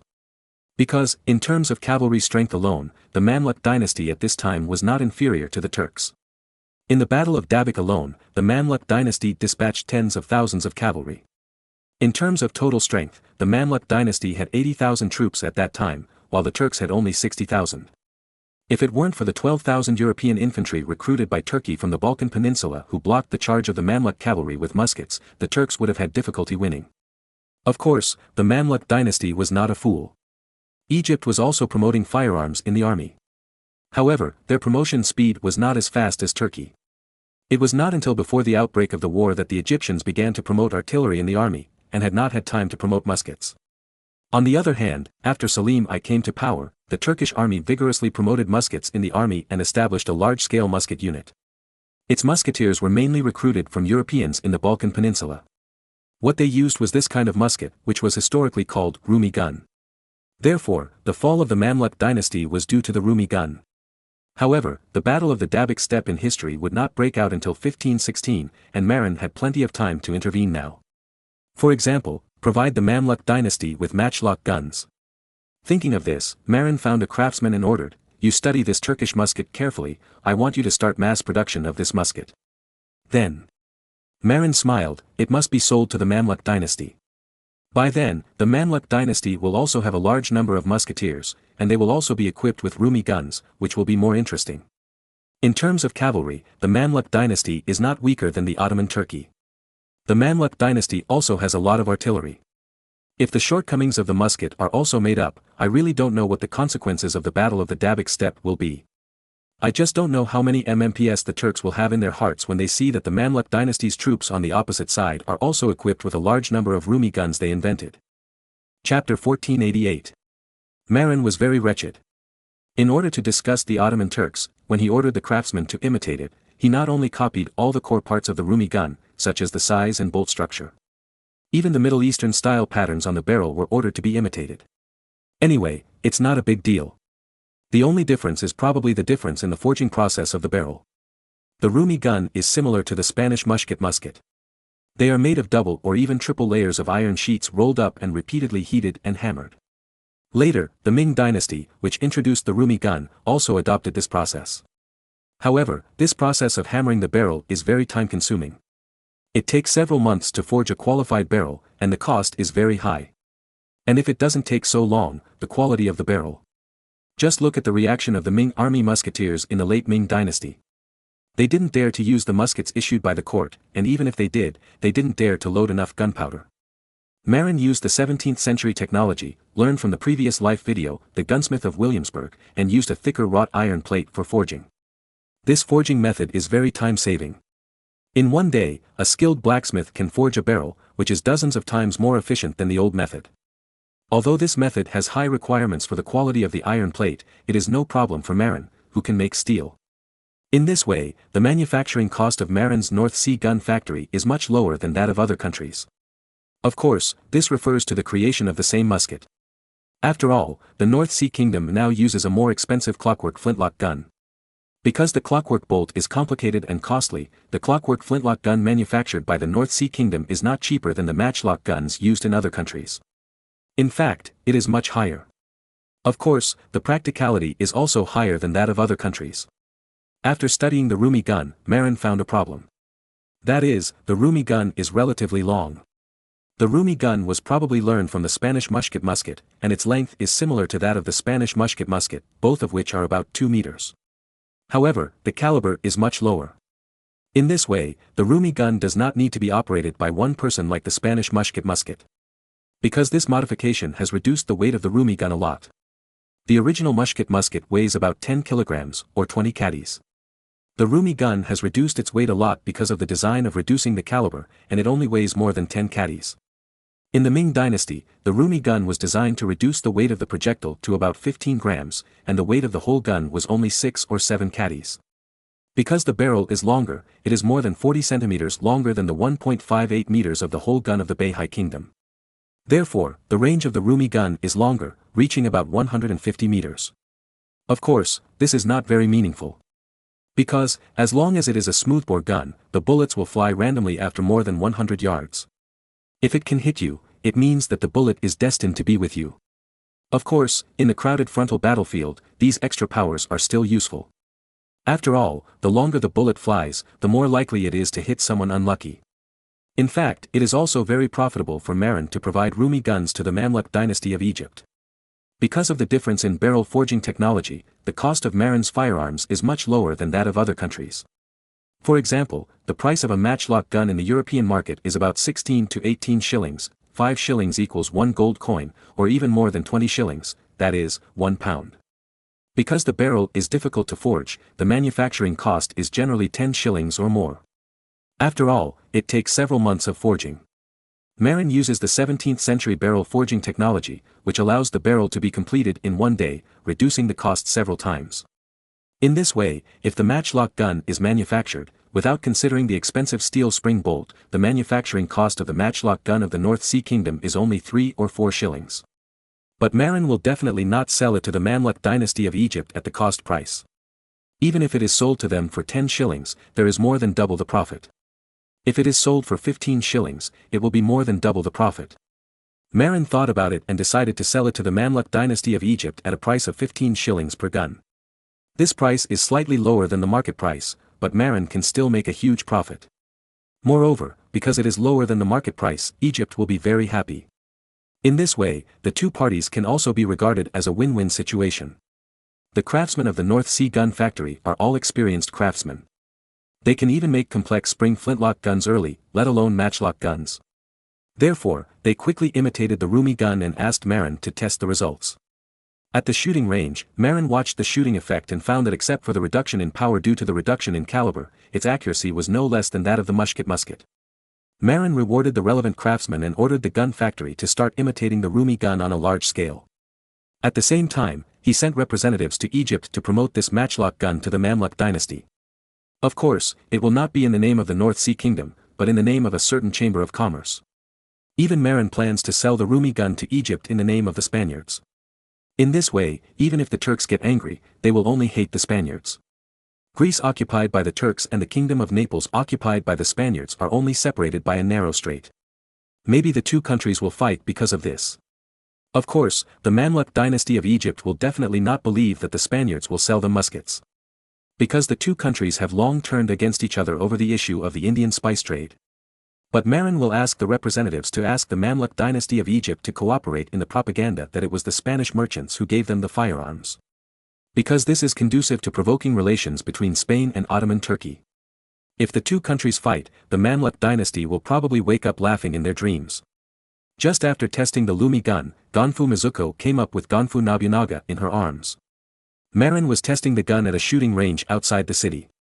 After all, if bullets were flying around in the city, it would be easy to accidentally injure people. And Gonfu Mizuko now lives outside the city and dares not live in the city, mainly because she is afraid that Angela will be angry.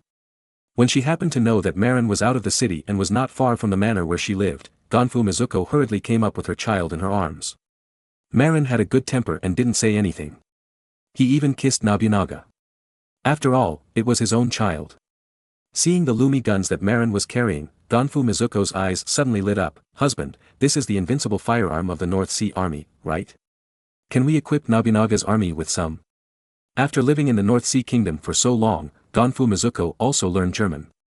By asking the steward of the manor, Gonfu Mizuko also learned that Marin's history of making a fortune was based on a phalanx dominated by muskets.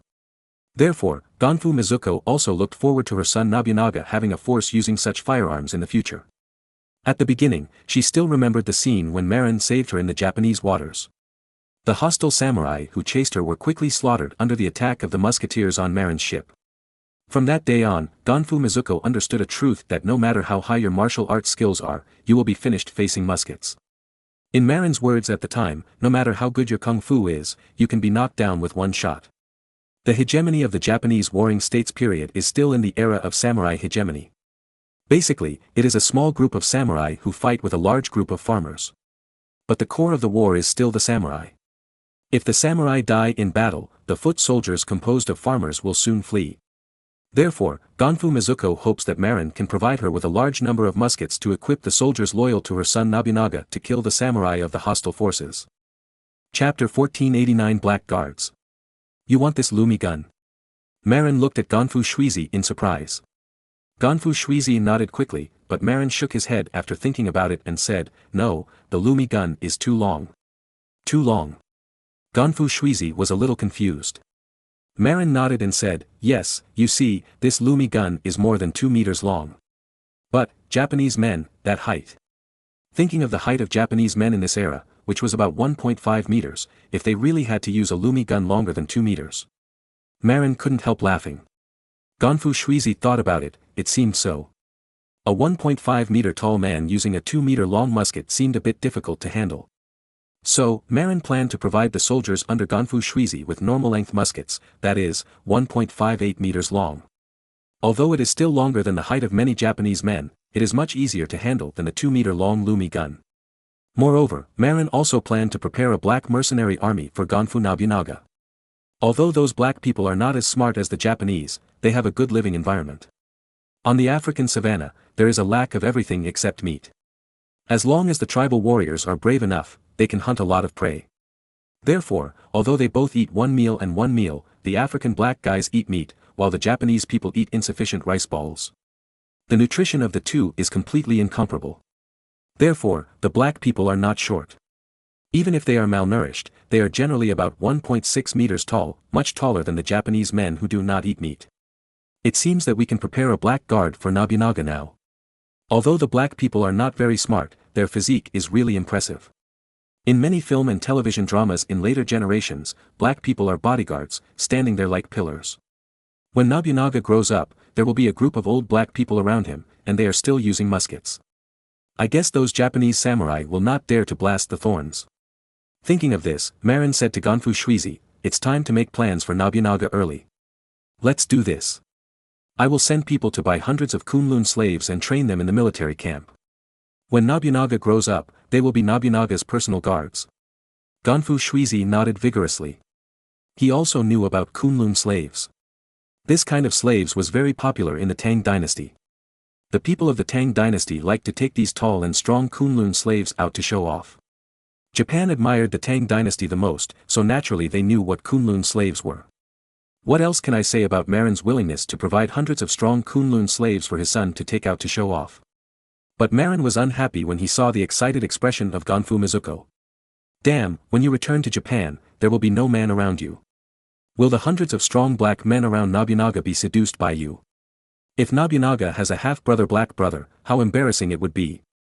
So, Marin ordered Kohler, send someone to Portugal to order 200 tall and strong black teenagers. Well, they must be castrated.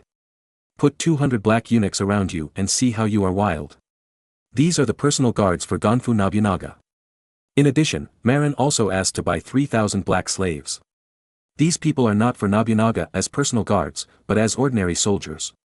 Marin had a plan to introduce black blood to Japan, but those 200 black eunuchs would definitely not work. Therefore, Marin prepared another 3,000 black men, trained them as soldiers, and accompanied Gonfu Nobunaga back to Japan. By then, these normal black soldiers will sow seeds everywhere in Japan.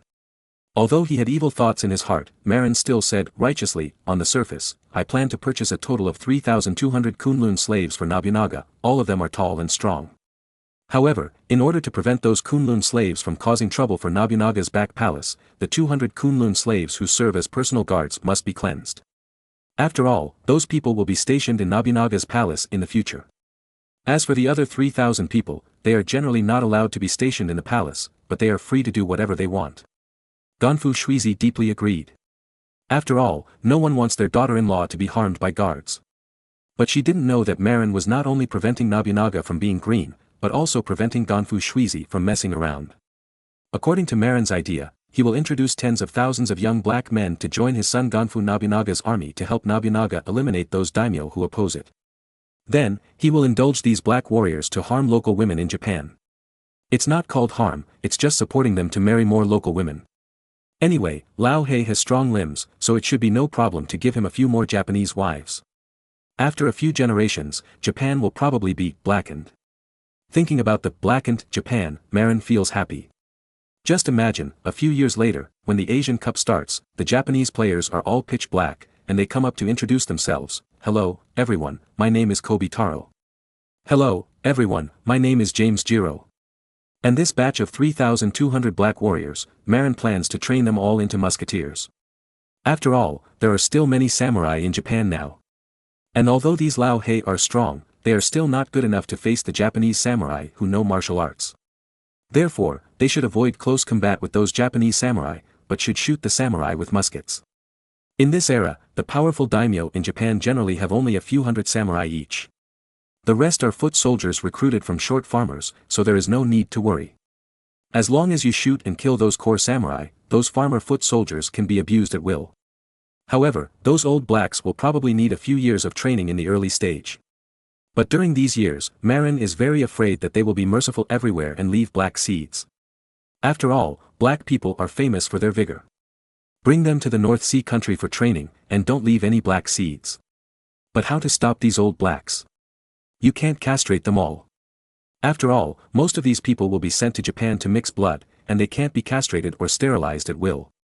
Suddenly, Marin remembered Beckham's humiliation history. When Beckham was still a newbie, he was forced to masturbate in the locker room facing a photo of an old team member. Very good, in the first few years, let's teach those energetic black soldiers to masturbate. This is a good way to release excess energy. What Marin didn't know was that his strange idea today led to a strange tradition left by the Japanese army in later generations: all members masturbate. At night, all Japanese soldiers hid in the dormitory to masturbate. Although this phenomenon led to a significant increase in the supply of Japanese toilet paper, it still saved a lot of money compared to providing military women for the army. Of course, Marin would not be cruel enough to let those black recruits masturbate in front of men's photos. So Marin ordered to go to Africa to buy a black recognized beauty. Then, bring it back to Beihai country and let the great painter draw more nude paintings for her. Then, it was distributed to the black military camp, giving those energetic black guys a fantasy object to masturbate. Originally, Marin wanted to ask Leonardo da Vinci to do it himself. But when Leonardo da Vinci learned the purpose of the painting, he directly drove Marin out and almost turned hostile to him. In desperation, Marin had to trick the young Dürer into drawing a few more nude paintings of black beauties for him to use as references for black guys. Dürer was still young, and was fooled by Marin's words, the human body is also art, so he agreed to draw nude paintings of black beauties in a daze. Later, this became a stain that the great painter Dürer could not erase in his life. Chapter 1490 Cumin and Tomato Sauce. In fact, Marin now has a big gap in the army. In addition to preparing 3,200 black soldiers for Nobunaga, he also has to build a colonial corps of 10,000 people in the North American colonies. In addition to being responsible for the expansion of the North American colonies, this colonial corps will be transferred back to the homeland to fight when the religious war breaks out. In order not to affect the development of local agriculture, Marin will not recruit soldiers locally. Therefore, recruiting soldiers from other states has become Marin's ideal choice. In fact, Marin can also choose to recruit soldiers in Ukraine. However, Marin doesn't trust those Ukrainians. After all, the saying, "those who are not of my kind must have different hearts," is deeply engraved in Marin's mind. Especially, North America is a place far away overseas. If it is handed over to foreign troops to garrison, what if those foreign soldiers have different hearts? Therefore, Marin can accept the integration of Ukrainians into the local society, but he does not allow foreigners to gain a foothold in the American colonies alone. Even if foreigners are allowed to go to the American colonies, the premise is that Germans and English must have a numerical advantage there. In this way, people of other nationalities will not be able to make waves. As for the most important armed forces, they must be in the hands of their own people. Therefore, Marin sent a large number of people to recruit soldiers in southern Germany in the name of replacing retired veterans. At the beginning, many princes were still unwilling, but Marin explained that the first batch of veterans who followed him were old and had to retire, and those princes were willing to let go. Moreover, this time Marin was smarter and focused on recruiting soldiers in the territories of those church princes. As for the obstruction of the church princes, this is too easy, and it can be solved with a bribe. After all, the top church officials of this era love corruption. People spent so much money competing for the position of bishop, don't they just want to get back the cost and make some profit? As long as Marin gave money, they would turn a blind eye. The final result was that, except for a small number of bishops from some princes' families who were hostile to Marin, most of the bishops' countries let Marin's recruitment team go. After all, money makes the devil push the mill, and the bishop pushes the mill with money. After getting permission, a large number of conscription teams were sent to various places to publicize and recruit new soldiers. But after Schwartz, who was in charge of this matter, sent out the recruitment team, he found the difficulty. It seemed that those principalities had carried out counter-propaganda. The so-called counter-propaganda refers to the negative propaganda against Marin's propaganda, or slander. After all, those princes are not the same as Marin.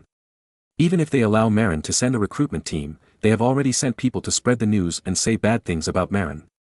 For example, in the electorate of Saxony, the local government publicized that the army of the North Sea Kingdom does not treat soldiers as human beings.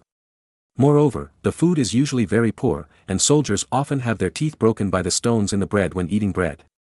Although the recruitment team sent explained everything and took out the soft, kohler bread to prove that the North Sea army eats well. However, the young people in the various principalities still don't believe it. After all, in their eyes, the credibility of local nobles is better. When the news reached Aurich, Schwartz was so angry that he wanted to send out a team of chefs to show the young people from all over the country what Chinese fast food is. But Kohler rejected Schwartz's idea, mainly because the cost was too high. First of all, there are not many chefs in the army who can make Chinese fast food. If they are sent out, what will the soldiers eat? Moreover, those chefs need a lot of vegetables and meat to cook. If they are purchased from the local area, it is very expensive. Unlike in the North Sea country, because there is a planting center, and the use of fertilizers has greatly increased the output, the cost is lower. If so many chefs are sent to various places to make Chinese fast food for promotion, the cost is too high, and the mobility is very poor and inconvenient. How about taking compressed biscuits mixed with maple syrup to promote it? This thing is easy to carry and delicious. Schwartz suggested. Kohler nodded, and Marin also agreed. This year, the Canadian colony sent another 15,000 barrels of maple syrup, which could not be used up. There is no problem in taking out a large amount of maple syrup to make compressed biscuits. At this time, Kohler suddenly said, by the way, this time Cape Breton Island not only sent back 15,000 barrels of maple syrup, but also several ships of salted fish. Otherwise, take some salted fish and show them to those recruits. Marin nodded, thinking that this was not a bad idea. After all, Marin's colony in Canada now relies on the world's top fishing ground, the Newfoundland fishing ground, and the catch is very high. If fishing is open, it is estimated that the people of the entire North Sea Kingdom will not be able to eat it all. Moreover, it is close to the salt boiling base, and it is very convenient to pickle salted fish with salt. And salted fish is very popular in Europe at present. After all, there are many religious rules in this period, and fasting is required for nearly half of the year. During the fasting period, it is forbidden to eat red meat, even for nobles. But fish are not within the scope of fasting, so this led to the prevalence of salted fish trade in this era. And Lüneburg also made a fortune by supplying salt for pickling salted fish. But because the price of salt is not cheap, salted fish is not often eaten by ordinary people in Europe. It is usually a big meal to improve the diet. People in coastal areas are better. If they can eat salted fish in inland areas, they are simply local rich people. So, Marin made a direct decision: when recruiting soldiers again, let the recruiting team wear a lot of maple syrup compressed biscuits and smoked and roasted salted fish. As long as you are willing to come to the North Sea Kingdom to serve as a soldier, you will be directly promised biscuits and salted fish every day. This condition, if put in the future, it is estimated that people will spray it in the face. However, in this era, it is really a good treatment that is more attractive than the 5 social insurances and 1 housing fund in the future. After all, being able to eat salted fish every day is a life that only nobles can live. In order to improve the taste, Marin plans to send people to Daming to find cumin seeds next time and bring them back for large-scale planting. In the future, sprinkle some cumin powder when roasting salted fish to improve the taste. No. It seems that it is naturally native to Egypt. Marin thought that it seemed that it was naturally native to Egypt and then spread to the western border of China. So, just go to Egypt and buy cumin powder. When you roast salted fish, sprinkle some cumin powder and chili powder on it, and make a spicy fish. It's so delicious. Although it's not possible to have canned beef like American soldiers in later generations, Marin thinks that it's still possible to have spicy salted fish every meal. Even with this standard, it's definitely the best in this era. Cuba seems to have introduced chili peppers from Mexico and planted them. Once the scale is expanded, Marin decided to mass-produce chili powder and ship it back to the mainland for sale as an important seasoning. Europeans in this era generally have heavy tastes. Pepper powder can be eaten directly with bread and barbecue, and chili powder is no problem. Well, there are tomatoes, which seem to be able to be cultivated. Suddenly, Marin thought of a dominant seasoning that was popular in Europe and the United States in later generations: ketchup. Ketchup appeared very late, not until the end of the 19th century, and it was inspired by Chinese workers who immigrated to the United States. In other words, it was the Chinese from Fujian and Guangdong who brought the idea of pickled ketchup to the west coast of the United States, and then the Americans adopted it and made it popular. Later, with the popularity of KFC and McDonald's around the world, ketchup quickly became one of the most popular condiments in Europe and the United States. Without ketchup, there would be no famous French fries dipped in ketchup. The sour and sweet taste of ketchup is very popular in European and American countries. In later generations, Americans like to put some ketchup on everything they eat. And authentic Chinese restaurants in the United States are forced to use ketchup to replace the original classic condiments such as chili sauce.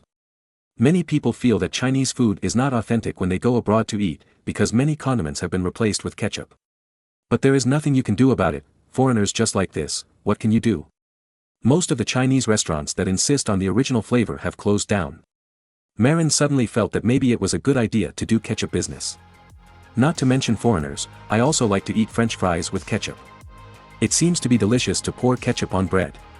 Many hamburgers will pour ketchup on lettuce to increase the deliciousness. While Europeans have not seen tomatoes yet, Marin can completely monopolize the production and sales of ketchup alone.